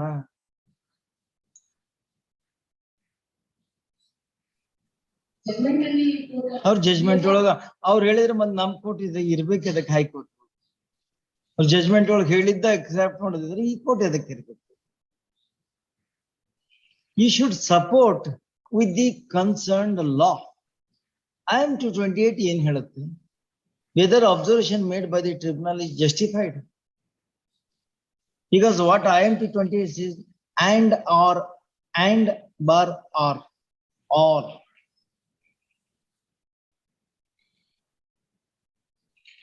It doesn't say and or comma. It uses word and slash or. Nodi. Yeah, because you have highlighted Exhibit R2A portion. Exhibit R2A portion says so. Then observation of the tribunal is justified. If that is not, when he goes against you, then if her claim is accepted, you will be held responsible to pay the compensation. If her contention regarding extent and nature of injuries is substantiated. But IMT 28 comes in your way. Liability will have to be borne out by you. You go to the. I have no documents. Then why you have come here? You are made as a party, you have appeared, and when the matter was being heard for final hearing, you are submitting that you don't have any documents. Is it an assistance expected from a counsel? And you are arguing on IMT 28 based on the finding of the tribunal. You are not prepared to substantiate how the finding of a tribunal is justified.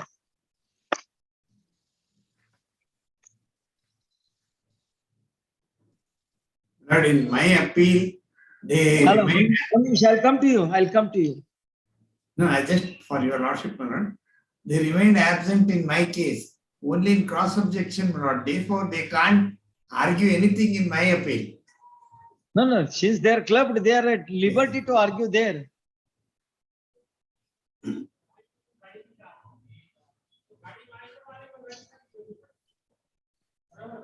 Have you filed objection statement? Petition, I have filed the petition statement and I have stated that I denied the accident. Yes. Then I have taken the position that. Have you led any evidence?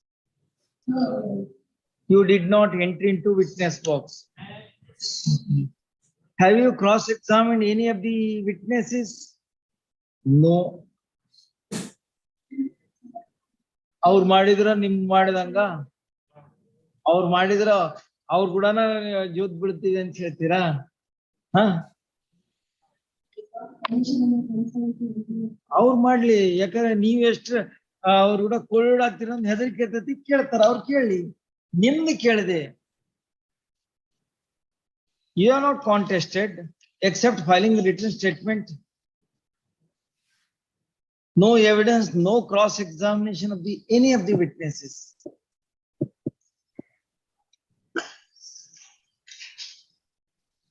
Anything? 28? IMT 28? Anything? Huh? So till today you had no occasion to study, though that was referred in the judgment of the trial court and what that was specific ground by the insurer. The RW himself admitted that the basic coverage under IMT 28. For driver, he asserts that it is for driver. How do you driver say my driver conductor cleaner and ಎಲ್ಲಿದೆ ಅದು ಅಂತ ಕೇಳಿದ್ರ ತಕ್ಷಣ ನೀವು quoted in the trial court criminal my lord, which establishes that ಏನ್ ಹೇಳುತ್ತೆ ಆ citation?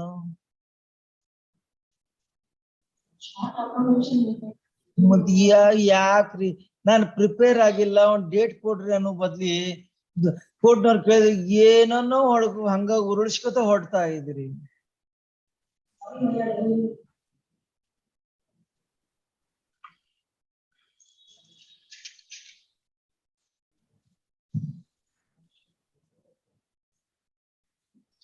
Hold. You get an opportunity. Our movement you can answer, counter it, and meanwhile you can come prepared also. Certain things are there. It is not that easy, because the apex court held that once you have given a history, medical records, they are prevailing. They cannot be ignored until apex court has laid down a law. They cannot be blindly brushed aside. Heard the learned counsel for appellant, insurer, respondent, claimant, bar appellant in crop, the learned counsel for respondents 1 and 2 in MFA crop seeks short accommodation Tuesday, Monday.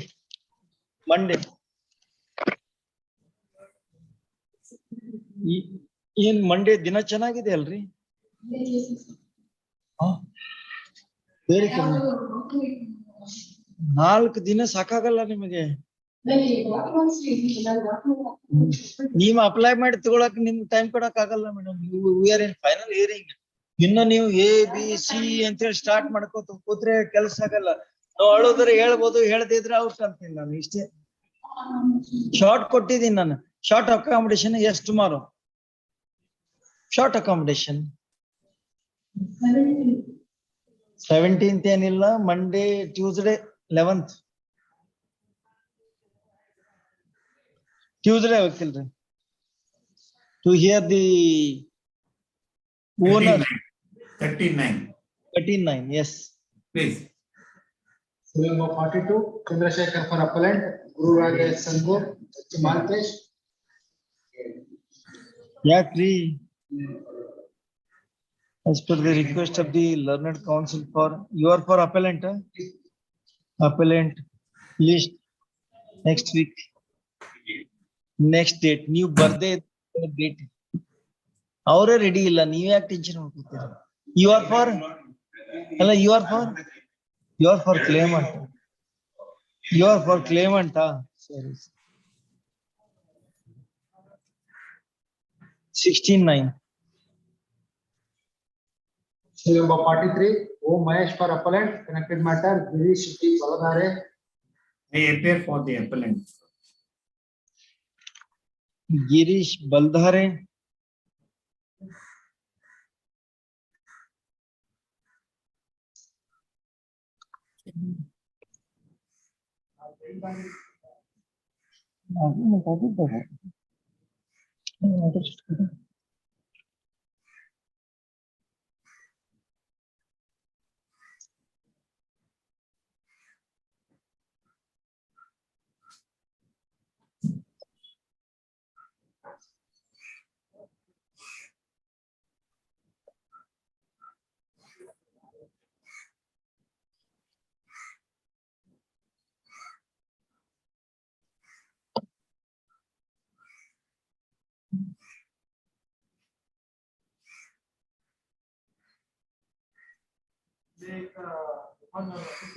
Have you argued this matter?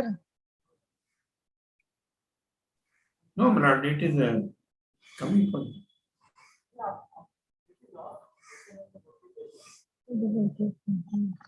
Before some other court, my lord, some facts were mentioned, that's all.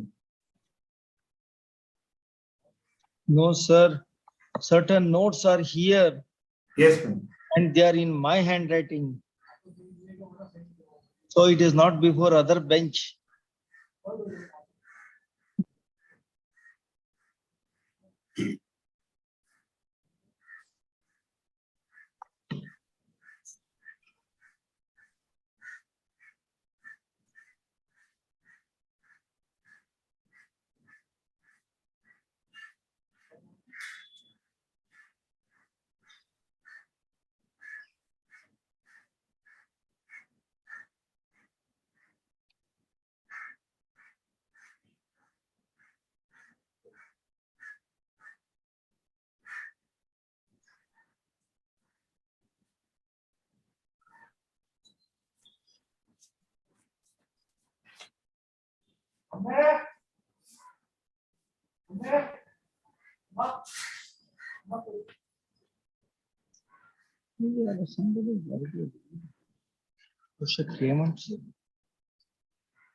ನಿಮ್ದೇನ್ defence ಬೇಕಿಲ್ರ ಇದ್ರಲ್ಲಿ?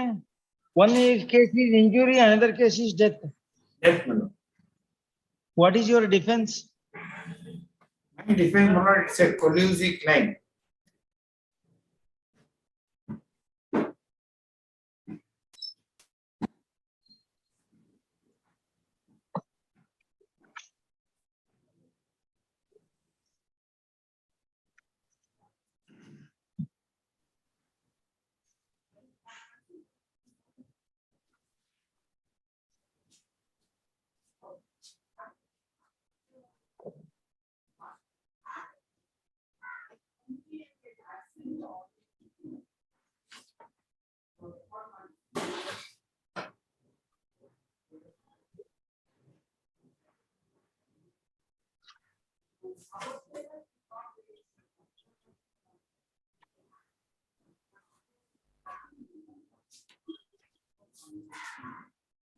What is your ground for asserting that it is a collusive claim?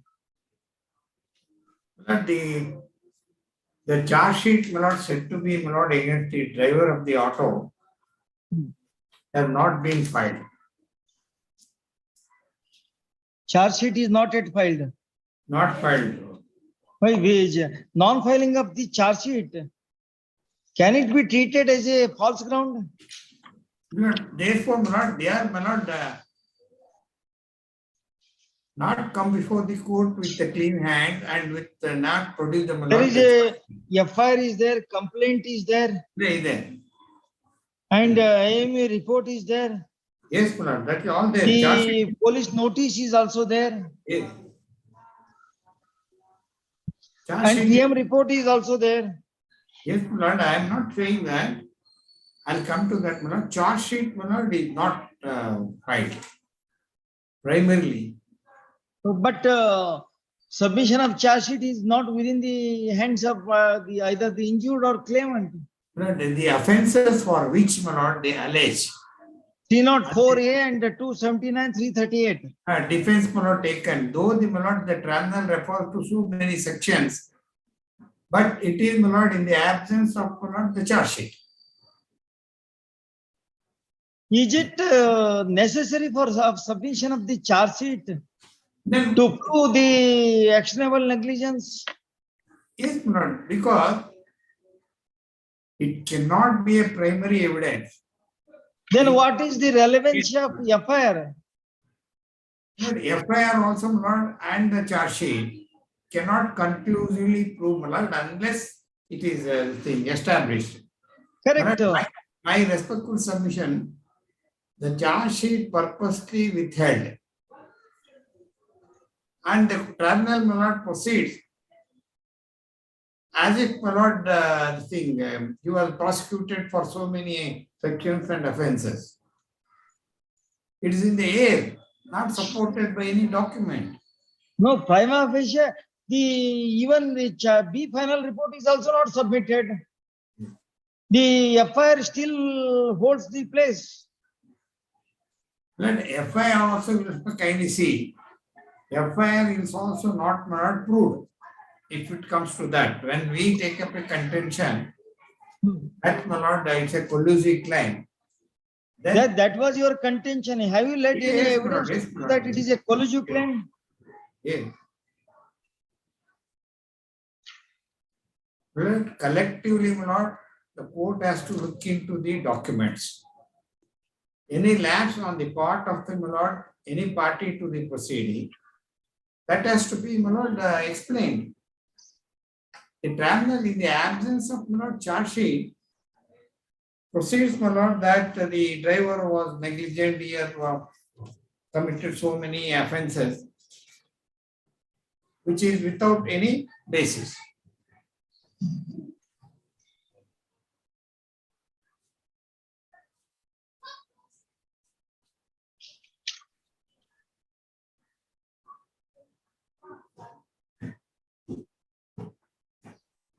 Ground number 6 may kindly be looked into, my lord, in this respect.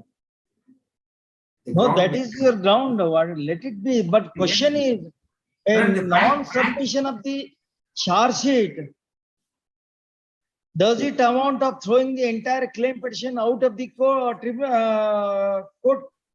Then, when, my lord, the circumstantial evidence, other attending evidence has to be looked into. What you have led? You have led evidence of your officer who is not an eyewitness. He is giving evidence only on the basis of the records. You have not made any efforts to ascertain. You will kindly see, my lord, driver was made as a first respondent. Owner, my lord, was made as a second respondent. Yes. And insurance company, my lord, as the third respondent. Yes. They have denied. Both of them. I'll take your lordship through the, my lord, the reasoning of the tribunal. Para 3, from para 3, my lord. Inquiry 11.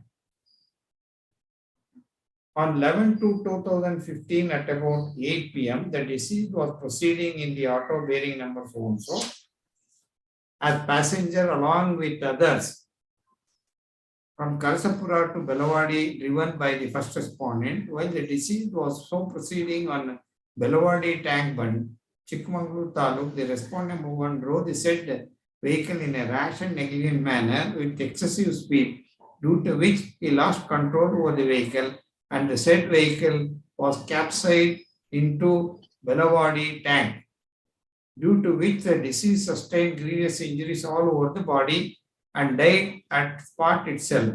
Immediately after the accident, dead body was shifted to MG Hospital, Chikmagalur, where the duty doctor who has conducted the post-mortem on the dead body of the deceased, and dead body was handed over to the petitioner, and then the petitioners have brought the dead body to their native place in a hired vehicle and conducted the funeral and obsequious ceremony, for which they have spent more than so and so, so and so.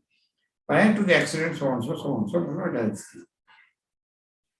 then brief facts are made. Then you also kindly turn to the para 7. After service of notice, respondent 1 to 3 appeared before the court through their respective counsels.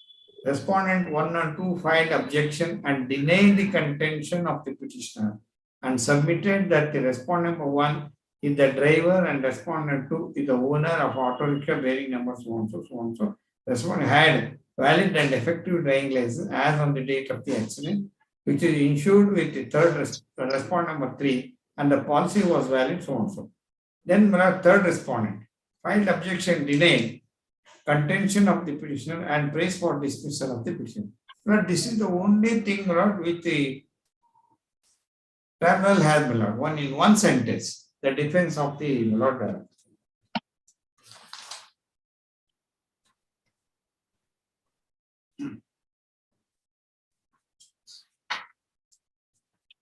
Then I'll take you, Rashid, through the Lord reasoning.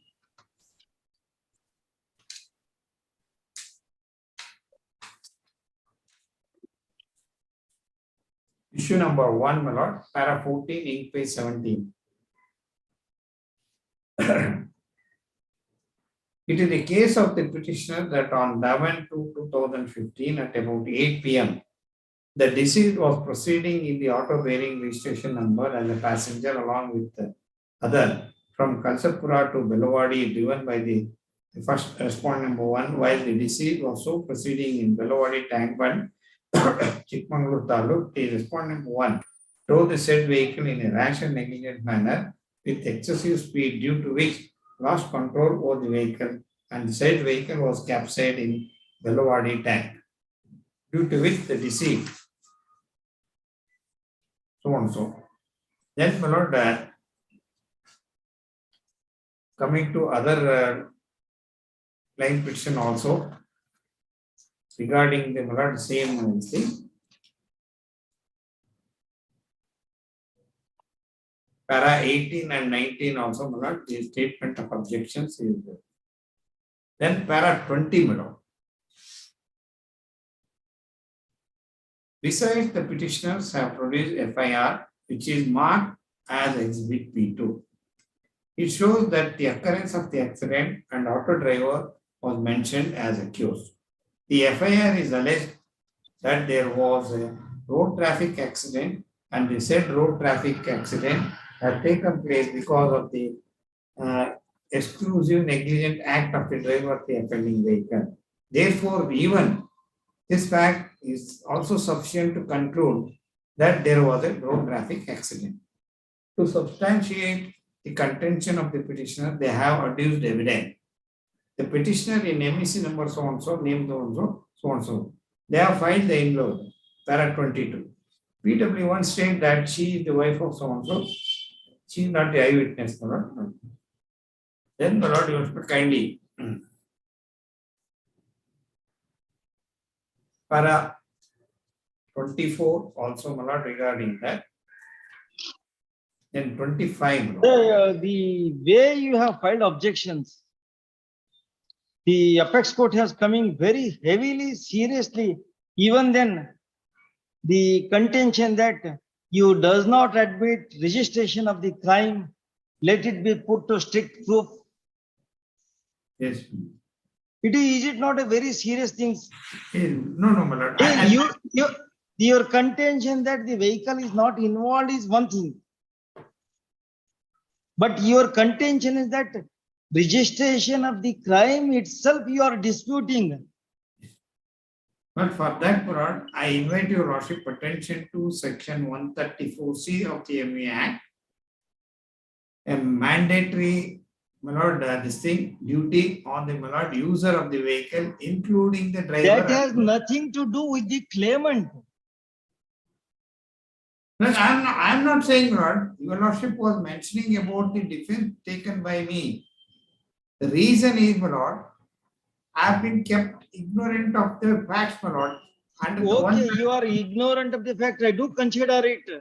But when notice has been served on you, yes, with reference to specific crime, yes, FIR, complaint, etc., yes. still you go on denying the factual Yes, aspects. but here I would like to bring it to your lordship attention, another section, my lord, 158(6), where the investigating officer is mandatorily, my lord, under statutory obligation to supply the material to the insurance company if it is insured. I'm not coming to 158. I'm simply asking you, after each service of notice of the claim petition, wherein details of crime number were referred, then you will kindly, in spite of that, you will ask me kindly take the, my lord, claim petition, whether they have, my lord, produced the required document as required under the, my lord, the rules. To make me, my lord, to any investigation or efforts yes, on next. my side, You want to avoid it, I cannot do help you. Crime petition may kindly be looked into, my lord. Yes. Now I'm simply asking you, when they are specifically quoted the crime number and concerned police station, is it not a duty of the concern, because now everything is available? FIR registered or not, ascertain ಮಾಡ್ಕೊಳ್ಳೋದು flatly deny ಮಾಡ್ತಾ But ಇದ್ದಾರೆ. no provision of Motor Vehicles Act stipulates that. On the contrary, my lord, the owner, insured, driver, user of the vehicle, and the concerned police investigating officer is bound, statutorily bound to, my lord, to inform and supply the material. And while filing the claim petition, my lord, you may kindly see what are the documents produced by the claimants, which is, my lord, mandated.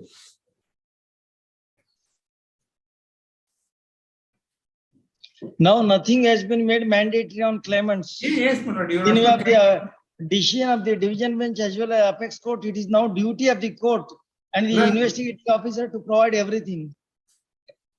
But the rule may kindly be looked into, my lord. After 2013, everything has been changed. After 2013, in view of the amendment brought to the MU Act. With great respect, my lord, the claim petition is required to be accompanied by the minimum 2 documents. Please, you will kindly look into, my lord, the lower court record, whether there was any compliance. 233. You have not raised those objections before the tribunal. But because you also said that. Now, in view of the amendment, those becomes irrelevant. Which amendment, my lord, if your lordship is referring 2013 MUA rules.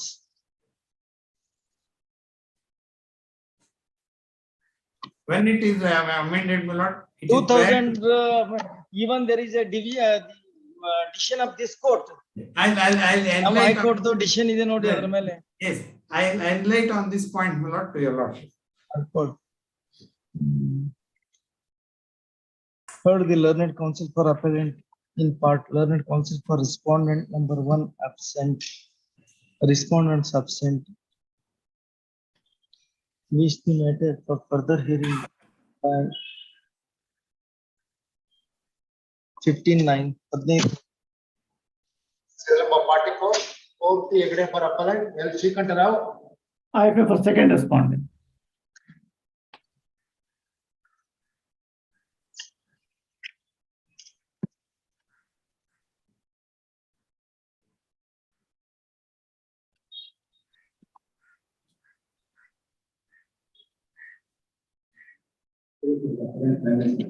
Yes, sir.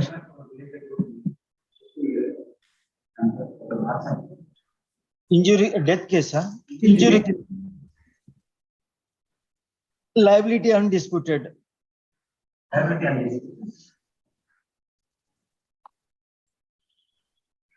Age 50 years. Date of accident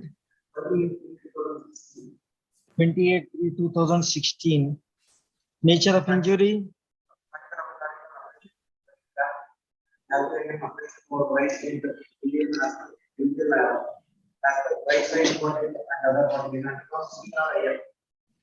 ಏನ್ ಹೇಳಿದ್ರು ಅರ್ಥ ಆಗ್ಲಿಲ್ಲ ನನಗೆ.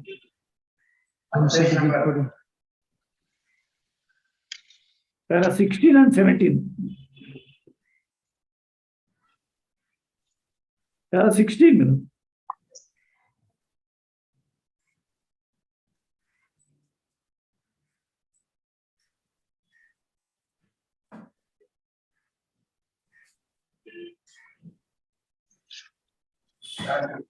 He is fracture of left clavicle, avulsion fracture of right calcaneum, and rupture of right endoachilles.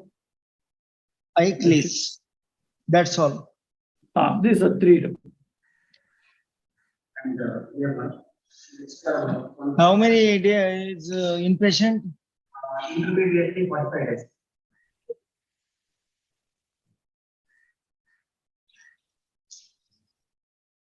Yes. He has undergone operation for insertion of implants and repair of central steel fracture.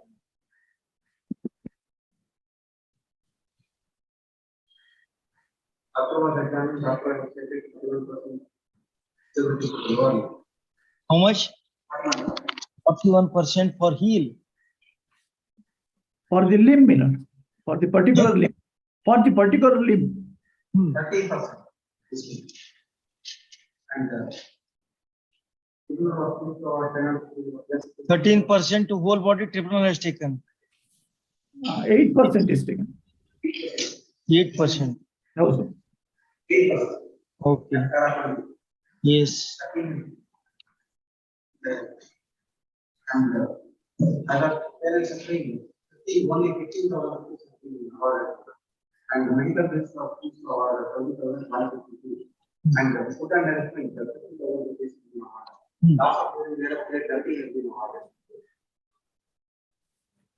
Loss of income due to the disability. Income taken 5,200. And disability 8%. And the future medical, that is nothing has been awarded. For the accident of 2016, she was a nursing work and income she was directly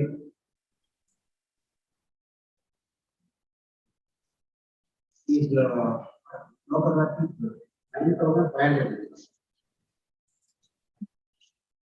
9,500 for a ನೀವು argument C has stated ಅಂತ ಹೇಳಿ ಲೋಕ ಅದಾಲತ್ ಬರ್ತಾ ಇದ್ರಿ. ನಿಮ್ದು ಹೇಳಿ ಏನು ಇಲ್ಲದೆ ಇದ್ರೆ ಲೋಕ ಅದಾಲತ್ ಅದು. ನಿಮ್ದು ಎವಿಡೆನ್ಸ್ ಇತ್ತಂದ್ರೆ that will prevail. If nothing is there will go for Lok Adalat. That's all. Nothing is there. So 9,500. ಮತ್ತೆ ಇದ್ರ ಮಧ್ಯೆ ಹೇಳ್ಬೇಕಾಗಿತ್ತಲ್ಲ. 5,000 ತಗೊಳೋದು ಕಡಿಮೆ ಮಾಡಿದ್ರೆ ನಾವು 9,500 ತಗೋಬೇಕಾಗಿತ್ತು. ಇಷ್ಟೇ ನಿಮ್ದು argument. 10,000 ತಗೊಂಡಿದಾರಾ?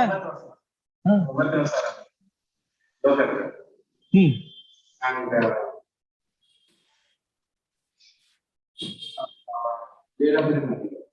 so I seek announcement of the rate of finance. She has undergone 2 operations. ಇಲ್ಲಿ ಪೇನ್ ಅಂಡ್ ಸಫರಿಂಗ್ ಗೆ 15,000 ಕೊಟ್ಟಿದ್ದಾರೆ. ಅಮ್ಯುನಿಟೀಸ್ 50,000 ಕೊಟ್ಟಿದ್ದಾರೆ. ವಯಸ್ಸು ವರ್ಷ ಆಗ್ಬೇಕಾಗಿತ್ತು ಅದು. ಆವಾಗ 25 ಕೊಟ್ಟಾರ ಮ್ಯಾಕ್ಸಿಮಮ್. ವಯಸ್ಸು ಹೊಸ ಆಗ್ಬೇಕಾಗಿತ್ತು ಅಂತ ಹೇಳಿದೆ. ನಿಮ್ಗೆ ಲಾಸ್ ಆಫ್ ಇದಕ್ಕೆ ಅಲ್ಲ, pain and suffering, loss of amenities 50,000. ಕ್ಲಾವಿಕಲ್ ಬೋನು irrelevant. Ornamental bone doesn't cause any disability. ನಿಮಗೆ ಇರೋದು ankle bone fracture. It is an ornamental bone ಅಂತ ಹೇಳಿ observation. It doesn't cause any disability. ಆದ್ರೆ ಡಾಕ್ಟರ್ಗಳಿಗೇನು ತಲೆ ಇಲ್ಲ.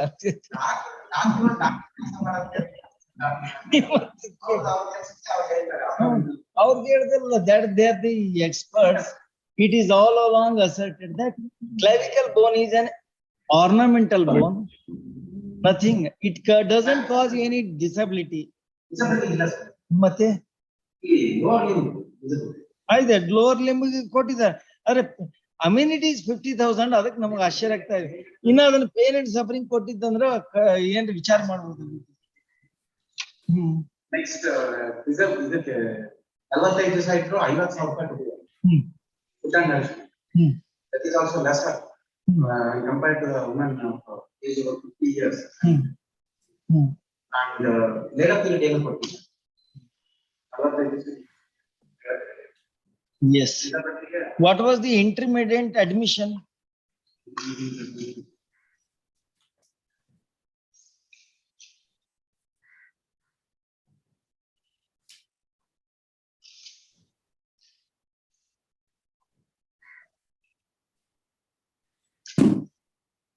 Um, 28/3/2016. In OPD, first admission like 23/4/2016 at page number 15. After that, OPD go. OPD ಆಗಿ treatment. ನಾನು intermediate admission ಕೇಳ್ತಾ ಇದ್ದೀನಿ. OPD is not an admission. First admission ಆಗಿದ್ದು 28/3/2016. 23/4/2016. ಆಯ್ತು, 21 ತಿಂಗಳು ಆಯ್ತು, 30 days. You are arguing that 45 days intermittently ಅಂತ ಕೇಳಿದೆ. ಯಾವಾಗ ಅಡ್ಮಿಟ್ ಆಗಿದ್ರು? ಮತ್ತೆ ಹೆಂಗ್ರಿ ನೀವ್ ಹೇಳಿದ ತಕ್ಷಣ ಹೆಂಗ್ ನಂಬ್ಲಿಕ್ಕಾಗತ್ತೆ? ನೀವ್ ನೋಟ್ಶೀಟ್ ಒಳಗೆ ಎಲ್ಲ ಬರ್ಕೊಂಡು ಅವ್ನ್ ರಿಕಾರ್ಡ್ಸ್ ಬೇಕಲ್ಲ ನಮ್ಗೆ. 28/3 ಸುಮಾರು 27 days ಇನ್ ಪೇಷಂಟ್ ಅಷ್ಟೇ. 28/3 to 23/4. ಹೌದಾ? 27 ದಿನ ಇನ್ ಪೇಷಂಟ್. ನೆಕ್ಸ್ಟ್ ಅಡ್ಮಿಷನ್ ಏನು ಇಲ್ಲ, ತೋರ್ಸಿಲ್ಲ, ನೀವು ಪ್ರೊಡ್ಯೂಸ್ ಮಾಡ್ಲಿಲ್ಲ. ಸರಿ. What is the evidence of doctor? ಒಂದೇ ಅಂದ್ರೆ admission admission ಆಯ್ತಾ ಅವ್ರ ತೋಳಕ್ ಬರಲ್ಲ. So second time admission, no evidence. ಒಂದೇ ಒಂದು ಡಿಸ್ಚಾರ್ಜ್ ಕಾರ್ಡ್ ಪ್ರೊಡ್ಯೂಸ್ ಮಾಡ್ತಾರೆ ಅಂದ್ರೆ ಒಂದ್ಸತಿ ಅವ್ರ infection. What is the evidence of doctor?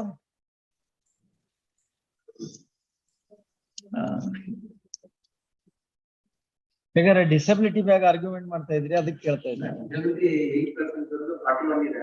Circle ಕಾನೂನು ಅದಕ್ಕೆ ರೀಸನಿಂಗ್ ಕೊಟ್ಟಿದ್ದಾರೆ ಅವರು. ಆ ಇದಕ್ಕೆ 30% ಯಾಕೆ ಇದೀನಿ ಅಂತ ಹೇಳಿ.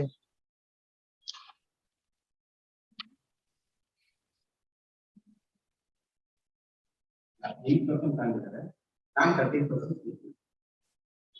18 ಅಲ್ಲಿ ಮಾಡಿದ್ದಾರೆ.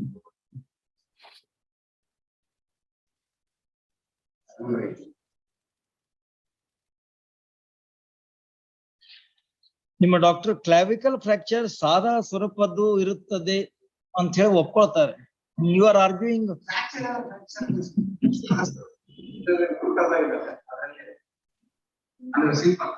Next fracture of right leg.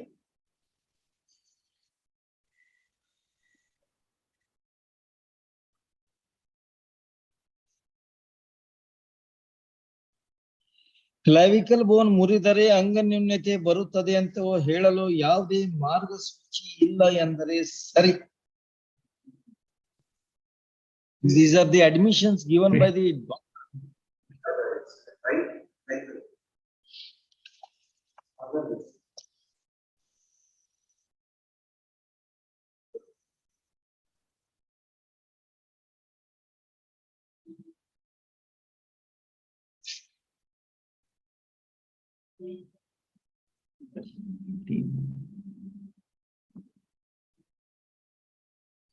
ಮೇಲೆ ಹೇಳಿದ ಗಾಯಗಳಿಗೆ ಎಷ್ಟು ಅಂಗನ್ಯೂನ್ಯತೆ ಬರುತ್ತದೆ ಅಂತ ಕೈಪಿಡಿಯಲ್ಲಿ ಹೇಳಿರೋದಿಲ್ಲ.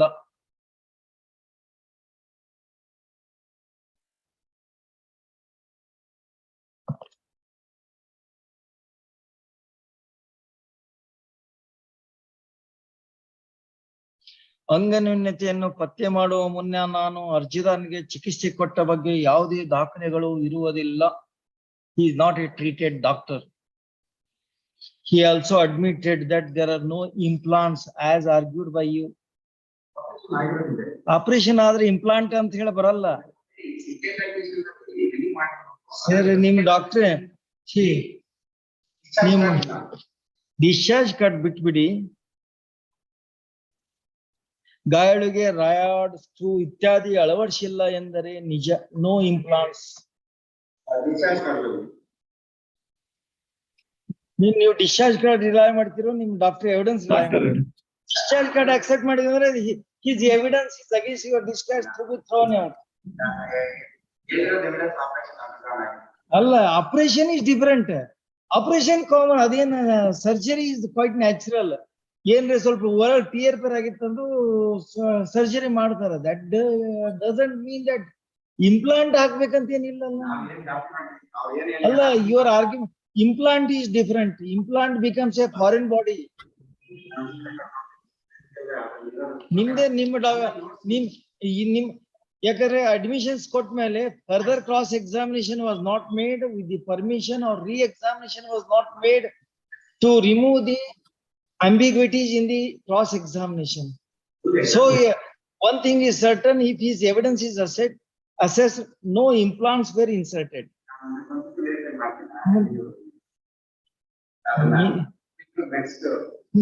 ಈಗ ನಾನು ಡಿಕ್ಟೇಷನ್ ಕೊಡ್ತೀನಿ, ನೀವು ವೆರಿಫೈ ಯಾವಾಗ ಮಾಡೋರು?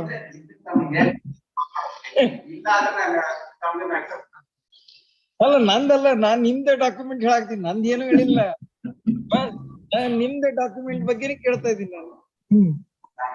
No implants. Yes, disability is 41% lower than you. He is not a treated doctor.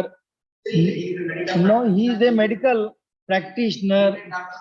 Medical practitioner, he accepts that it's 41%. Follow up treatment kottilla. He is a medical doctor. The question is, then why treated doctor was spared? ಅಲ್ಲಲ್ಲ, ನೀವು ಹೇಳಿದ್ ಗೊತ್ತಾಯ್ತು ನನಗೆ. Even he can give that citation. Okay, there's no. Why the treated doctor was spared? ಅಲ್ಲೇ ಇತ್ತು, ಅದಕ್ಕೆ ಆ doctor ಹೋಗಲ್ಲ. ಪ್ರೊಫೆಷನಲ್ ಈ ರೂಟೀನ್ ಕೋರ್ಸ್ ಡಾಕ್ಟರ್ ಯಾಕೆ ಹೋಗ್ಬೇಕು ಅಂತ ಕೇಳ್ತಾ ಇದ್ದೀನಿ. He has no documents to show that he has examined him. Follow up case sheet maintain ಮಾಡಿಲ್ಲ. Then whether his evidence is trusted, can be trusted. Initially district hospital Procedural ಮಾಡಿರ್ತಾರೆ. ಇದು district hospital ಇಲ್ಲೇ doctor ಮಾಡಿ professor hospital ಅನ್ನು ಸಿಗ್ತಾ ಇದ್ರು. ಆದ್ರೆ ಅವ್ರನ್ನೇ ಕರ್ಕೊಂಡ್ ಬರ್ತೀರಿ, ಕಮಿಷನ್ ಮ್ಯಾಗ ಮಾಡಿಸ್ಬೋದು. ಸಿಂಪಲ್ ಅಲ್ಲ. ಈಗ ಪ್ರಾಬ್ಲಮ್ ನಿಮಗೆ ಆಗೋದು, ಯಾಕಂದ್ರೆ ನಿಮ್ ಕಲಿಗೆ ಏನ್ ತೊಂದ್ರೆ ಮಾಡಿರ್ತಾರೆ, ನೀವು ಏನೇನೆಲ್ಲ ಕತಿ ಕಟ್ತೀರಿ, ಅದಕ್ಕೆ ಸಪೋರ್ಟಿಂಗ್ ಫೌಂಡೇಶನ್ ಇರಲ್ಲ ಅಲ್ಲಿ. The problem is with doctor examine ಮಾಡ್ಕೊಟ್ಟಾರೆ. Yes, yes. Just like that, I think it's on the board to take the result. Yes. As far as my contention is concerned, the company has unsuccessfully contested the claim on the grounds that the vehicle has been implicated and there is an inordinate delay of 15 days in filing the complaint. See, whatever it may be, you are not lodged any complaint, no, counter that's appeal. Now that finding cannot be gone into. True, not. Yes, So now the only issue is regarding quantum. yes, sir. Now your lordship kindly come to para 19 of the judgment. ಈಗ ಒಂದ್ ಹೇಳಿಬಿಡಿ ನನಗೆ ಅಲ್ಲ ಒಂದ್ ನಿಮಿಷ age 50 there is any serious dispute? ಇಲ್ಲ, I don't. So age ಬಗ್ಗೆ there is no dispute. ಇಲ್ಲ. So you are also not disputing the disability to the extent of 8%. 8% I don't dispute. I don't. Yes. I don't. Okay, fine. The income was taken at 5,000, which is on lower side. ಅಲ್ಲ 4,000 ತಗೊಂಡಿರೋದು 4,000 plus 50% add ಮಾಡಿ ತಪ್ಪದು. ಇದರಲ್ಲಿ para 19 of the judgment ನಾವು ಬಂದ್ಬಿಟ್ರೆ ಒಂದ್ಸರಿ they admit that she was getting only 300 rupees per day. Evidence ಅಲ್ಲೂ ಅದೇ ಇದೆ.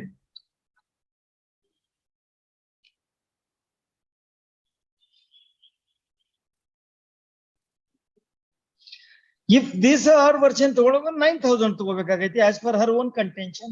ಅದೇ ಅವ್ರದೇ admission. And anyhow it is admitted income means that you should not have raised any objection for at least taking 9,000 also. So you have no objection for taking at 9,000. It has to be brought because I have not challenged the judgment. Since your lordship has gone through the doctor's evidence, I do not want to repeat it. Yes. Anything else? No, it does not. ಅದು 2 round ತಗೊಂಡಿದ್ವಿ, but you have not proved, you have not examined any expert as the witness.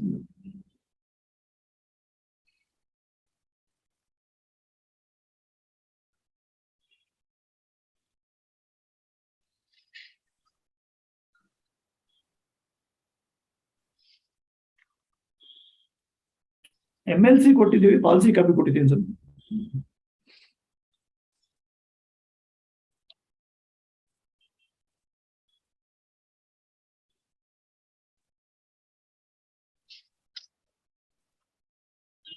Operation ಆಗಿದೆ, ಅವ್ರು ಏನು ಅಂತ explain ಮಾಡಿಲ್ಲ ಅಷ್ಟೇ.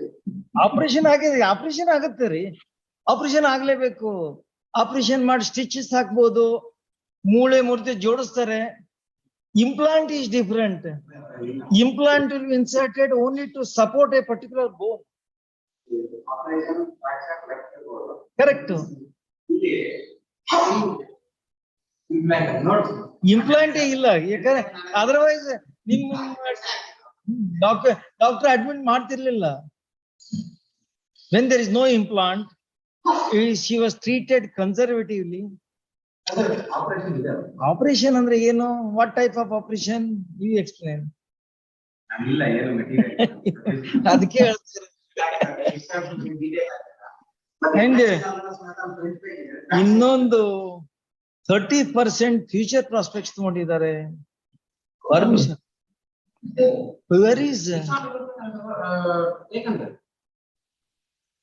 50 years ಎಷ್ಟು ಬರುತ್ತೆ ನೋಡಿ ಸರ್? 50 to 60 ಎಷ್ಟು ಬರುತ್ತೆ? 10% ಇದೆ. ನಾನು ಅದಕ್ಕೆ ಚಾರ್ಟ್ ಮೊದಲು ನೋಡಿದೆ. 10% ಇದೆ, 30%.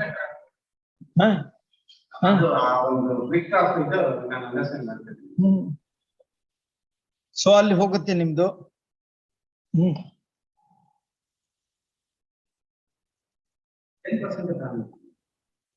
ಅಲ್ಲ, ಇಂಜುರಿ ಕೇಸ್ ನಲ್ಲಿ 8% ಡಿಸಬಿಲಿಟಿ ಫ್ಯೂಚರ್ ಪ್ರಾಸ್ಪೆಕ್ಟ್ಸ್ ಆಡ್ ಮಾಡೋ ಪ್ರಶ್ನೆ ಬರಲ್ಲ ಸ್ವಾಮಿ.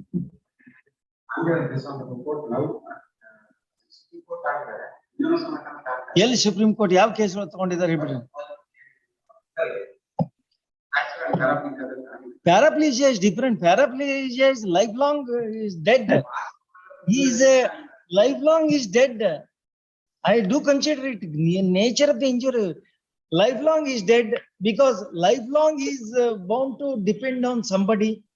Entire lower portion doesn't work at all.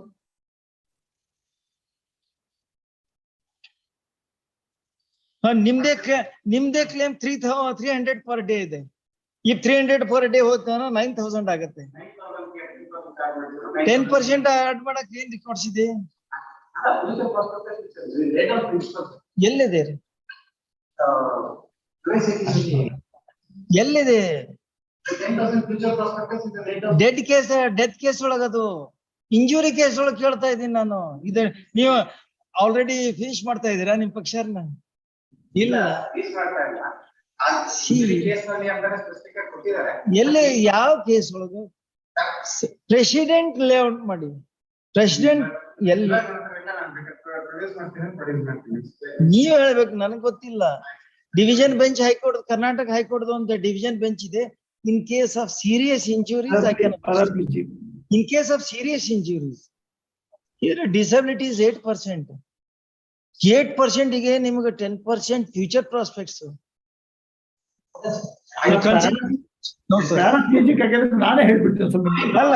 ಪ್ಯಾರಾಪ್ಲೇಜಿಯಾ ಆಗ್ಲಿ, head injury ಆಗ್ಲಿ, I can do consider because it working ಇದೆ ಎಫೆಕ್ಟ್ ಆಗುತ್ತೆ. above 40% ಇದ್ರೆ ಖಂಡಿತ ನಾನೇ ಹೇಳ್ಬಿಡ್ತೀನಿ. So I don't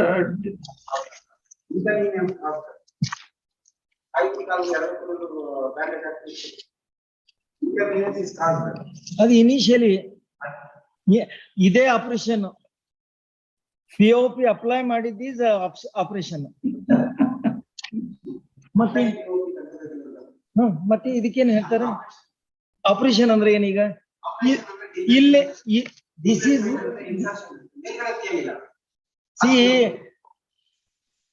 left hand ಗೆ ನಥಿಂಗ್.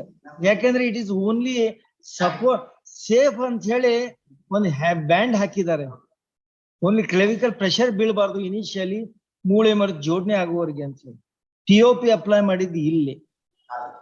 ಏನ್ರಿ ಕಟ್ ಇಂಜೂರ್ ಆಗಿತ್ತಂದ್ರ ಸ್ಟಿಚಸ್ ಹಾಕಿ ಆಟೋಮೆಟಿಕ್ಲಿ ಫ್ರಾಕ್ಚರ್ ಇದ್ದಿದ್ರಿಂದ POP ಹಾಕ್ತಾರೆ. POP is only to support that area, no implants. ನಾವೇನ್ ಮಾಡ್ಲಿ ಹೇಳಿ? ನೀವು ಡಾಕ್ಯುಮೆಂಟ್ಸ್ ಕೊಟ್ಟು ನಾವೇನ್ ತಲೆ ಕೆಡ್ಸ್ಕೊಂಡಿಲ್ಲ, ಎಲ್ಲರಿಗೂ ಚೆನ್ನಾಗಿ ಕೊಡ್ತೀವಿ ಕೇಳಿದವ್ರಿಗೆ. Supporting document because he get a just compensation.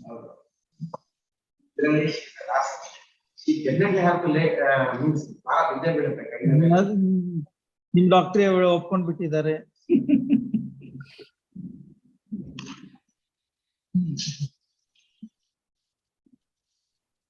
This appeal is filed under section 173(1) of the Union Act by the claimant being dissatisfied with the quantum award passed by first additional senior civil judge and MECT for Chitradurga, MEC number 1103 of 2016, dated 14th day of August 2017. The brief factual aspects leading to the case that on 28/3/2016, the claimant at 8:30 p.m. the claimant appellant is proceeding by walk on the left side of the road in front of her house in Naganhalli village, and at that time rider of the motorcycle bearing KA 16/S8281 came from Chitradurga side in a rash and negligent manner and dashed against petitioner, resulting in the extent the petitioner suffered grievous injuries and she was shifted to the hospital and she was inpatient for 45 days. That she has spent huge amount and she was earning towards medical expenses, and she was earning as she was doing mason work and earning ₹300 per day. She is permanently disabled and as such she filed a claim petition under section 166 of MU Act claiming compensation of ₹8 lakhs from respondents. Respondent number 1 and 2 being the owner and the insurer of the offending vehicle. The respondents have contested the claim and disputed the liability. The tribunal, after assessing the oral and documentary evidence, come to conclusion that the extent in question is because of actionable negligence on the part of the rider of the offending vehicle, and awarded a total compensation of rupees 2 lakhs 48 with interest of 6% per annum by fastening the liability on respondent 1 and 2 jointly and severally. Being dissatisfied with this award, the claimant is before the court seeking enhancement. Third, the learned counsel for appellant claimant and learned counsel for respondent insurer. There is the records. The learned counsel for appellant would contend that the tribunal has erred in taking the income on lower side. He would further contend that tribunal has also committed an error in taking the disability at 8% and no compensation is paid under the head of loss of income during laid up period. Hence, he would seek for enhancement. Per contra, the learned counsel for respondent insurer would support the judgment and award passed by the tribunal. The tribunal has held that the claimant has suffered injuries due to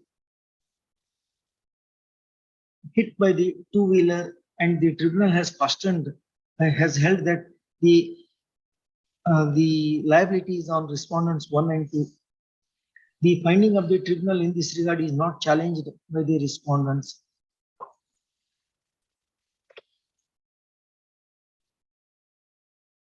The medical records disclose that the claimant has suffered injury on her left shoulder, she has suffered fracture of left clavicle bone, avulsion fracture of right calcaneum, and rupture of right tendoachilles.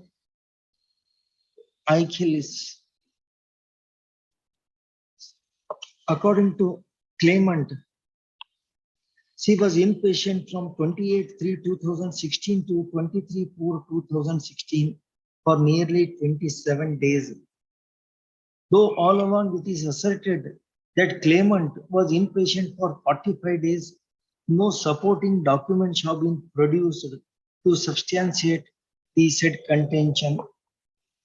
Next.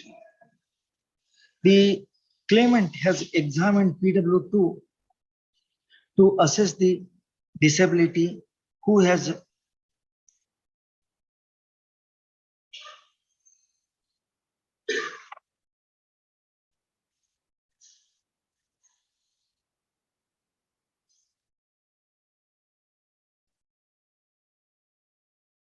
stated that the claimant has suffered partial permanent disability of 41% with respect to the affected limbs. However, the tribunal has noticed that he is not a treated doctor and he has no documents to show that he has given any follow-up treatment.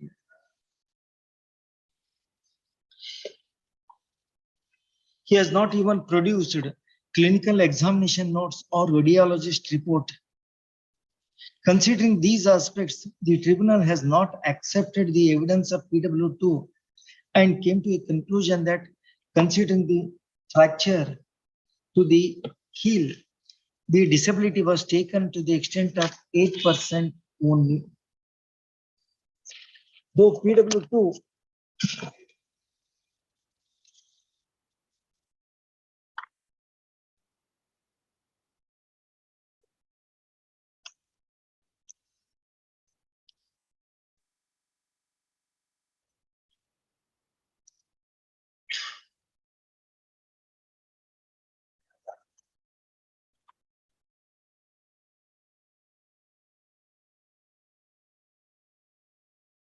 the disability given by the PW2 is including disability pertaining to clavicle bone, but his cross-examination itself disclosed that the clavicle bone does not, there are no medical, there is no medical guidelines to treat any disability in respect of fracture of clavicle bone. He also admits that it is only a supporting bone. He further admits that no implants have been inserted.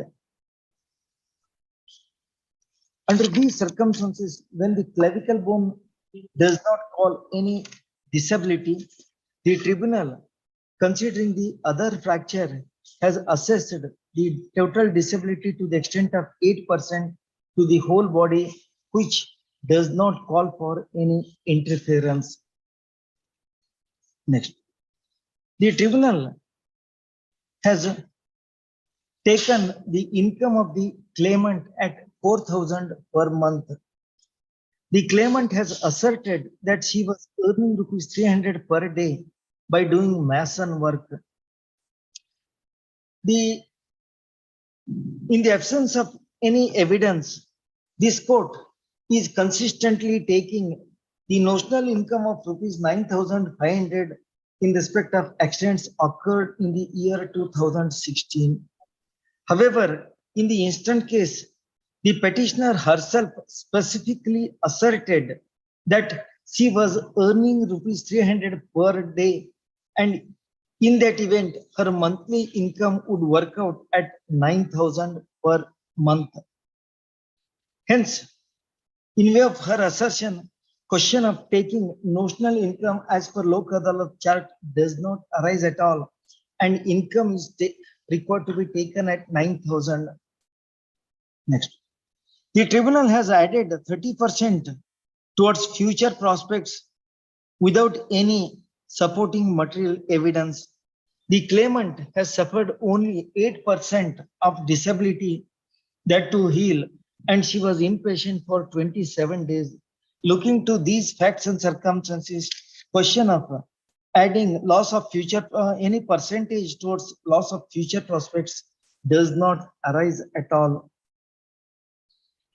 If the income of the, admittedly, the claimant was aged about 50 years and multiplier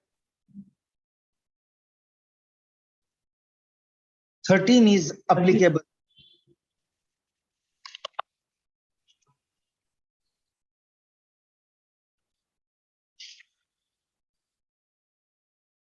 Multiplier 13 is applicable. Hence, 1,12,320. Your income would be 9,000 into 12 into 13 into 8 divided by 100. 12,320. As such, claimant would be entitled for 1,12,320 under the head of loss of future income, as against 64,896 awarded by the tribunal. Next, the tribunal has awarded rupees 20,152 under medical expenses. It is based on documentary evidence, and as such, it does not call for any interference. The tribunal has awarded rupees 50,000 under the head of nourishment and miscellaneous expenses, which is on higher side. Further, the tribunal has also awarded 50,000 under the head of loss of amenities, which is on higher side, but awarded a meager compensation of rupees 15,000 under the head of pain and suffering. However, considering the fact that the excess compensation was awarded under the head of nourishment and amenities, the compensation awarded by the tribunal under these heads does not call for any interference. However, the tribunal has not awarded any compensation under the head of loss of income during laid up period. The records disclose that claimant was inpatient for 27 days, that is almost for a month. She suffered fracture of heel, and because of this injury, she ought to have been, considering her nature of the work, she ought to have been prevented from attending her regular work at least minimum for a period of 3 months. Hence, I propose to award 27,000 bracket 9 into 3 under the head of loss of income during laid up period. As such, claimant would be entitled for total compensation under various heads as under 64,896 ಇದ್ದಿದ್ದಷ್ಟೇ change ಮಾಡಿ 112,320 ಮಾಡ್ಕೊಡ್ರಿ plus add ಮಾಡ್ರಿ ಇದೊಂದು loss of income during laid up period ಉಳಿದೆಲ್ಲ same ಮಾಡ್ರಿ. As such, claimant ಎಷ್ಟಾಗತ್ತೆ ನೋಡ್ರಿ 112,320 20,152 1,15,320 plus 27,000. As such, claimant would be entitled for total compensation of so and so as against 2,48,000, 2,48,000 awarded by the tribunal. As such, the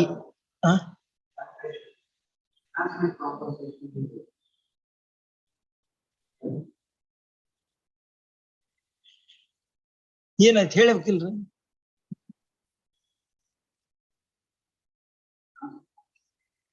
$74,000 ಮೇಲೆ ಆಗುತ್ತೆ.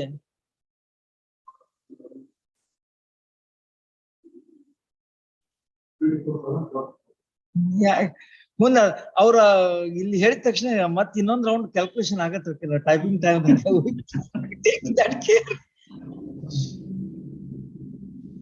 ಇಲ್ಲ ಮತ್ being spoken ಅಂತ ಹೇಳಿ ಬರ್ಬೇಕಾಗತ್ತೆ. ಸೊ ಅದನ್ನೆಲ್ಲ ಎರಡೆರಡು ಸಲ ಕ್ಯಾಲ್ಕುಲೇಷನ್ ಮಾಡ್ತೀನಿ.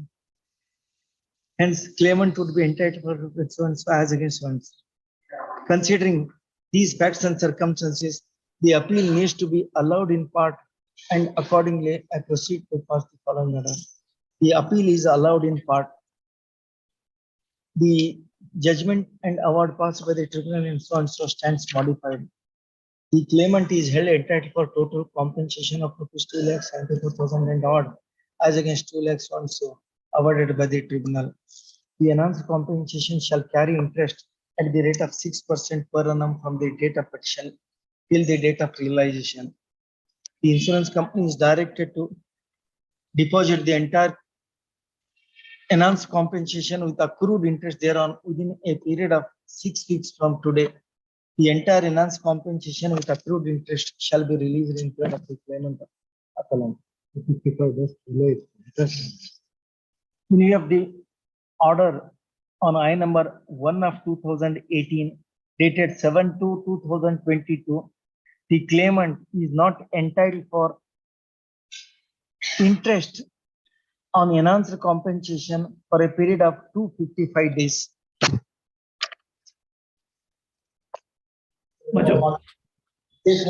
For appellant, A.N. Krishnaswamy.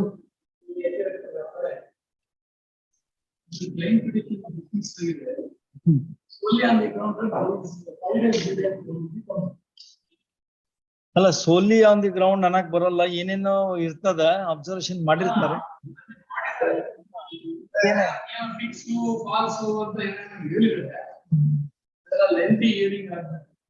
ಆಯ್ತು ಲೆಂಟಿ ಹಿಯರಿಂಗ್ ಮಾಡೋಣ ಅಂತ ಏನ್ ತೊಂದ್ರೆ ಇಲ್ಲ. ನೋಡಿ 19/9 ಆಯ್ತು 29. 46, S. Raju for appellant, O. Mahesh. Serial number 46.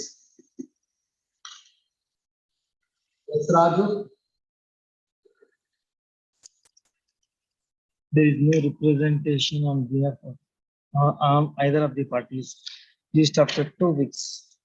Passed over matter, serial number 40, Prakash M.H. for appellant. I appear for the respondents in both the matters, my lords.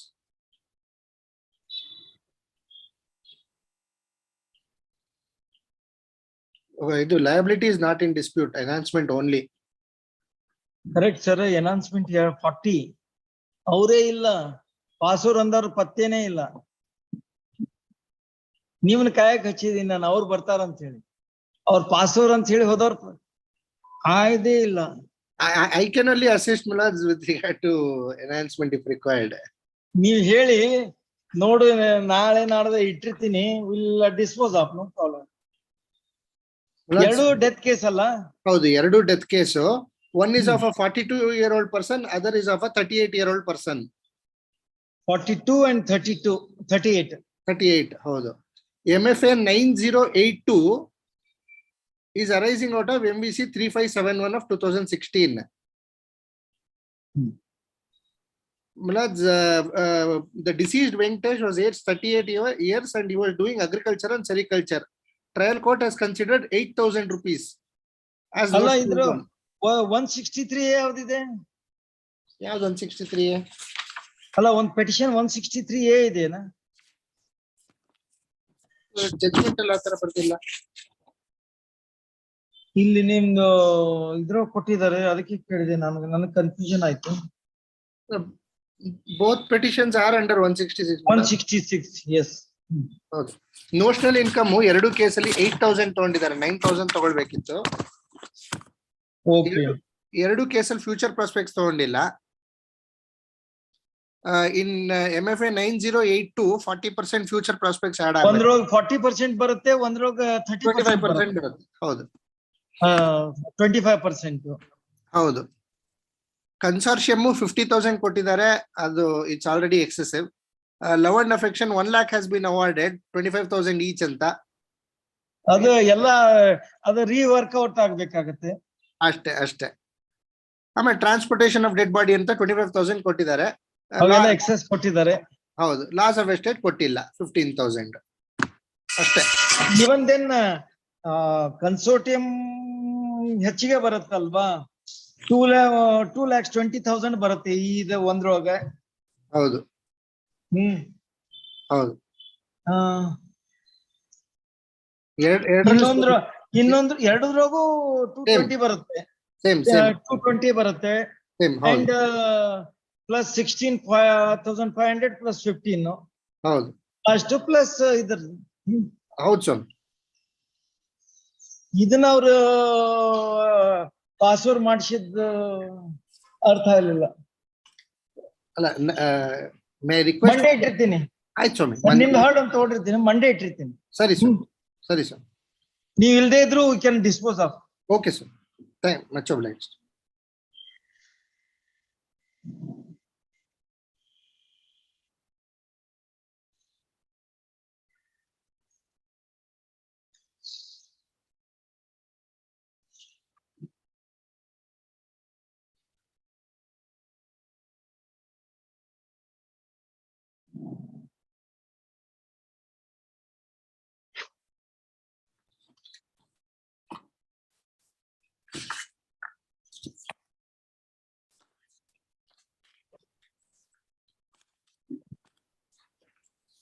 Third partly released on Monday, not further reading.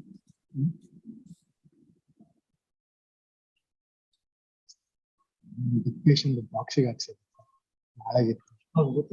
ನಾಳೆ repeat ಮಾಡ್ತೀನಿ. Home ಆಫೀಸಲ್ಲಿ ಇದೆ, ಇವತ್ತು ನೋಡ್ಬೇಕು, ನಿನ್ ನೋಡಕ್ ಆಗ್ಲಿಲ್ಲ.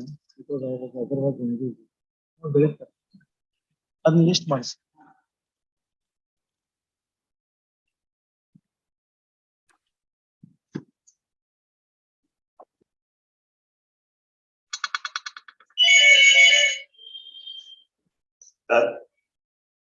Sir ಬಂದೆ, ಈಗ ತಾನೇ ಎದ್ರು ಅವರು.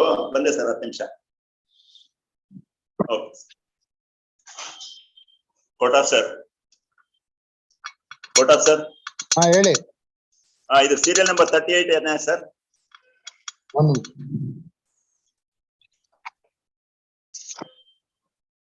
2 weeks ಅಡ್ಜನ್ ಆಗಿದೆ ಸರ್. Okay, thank you.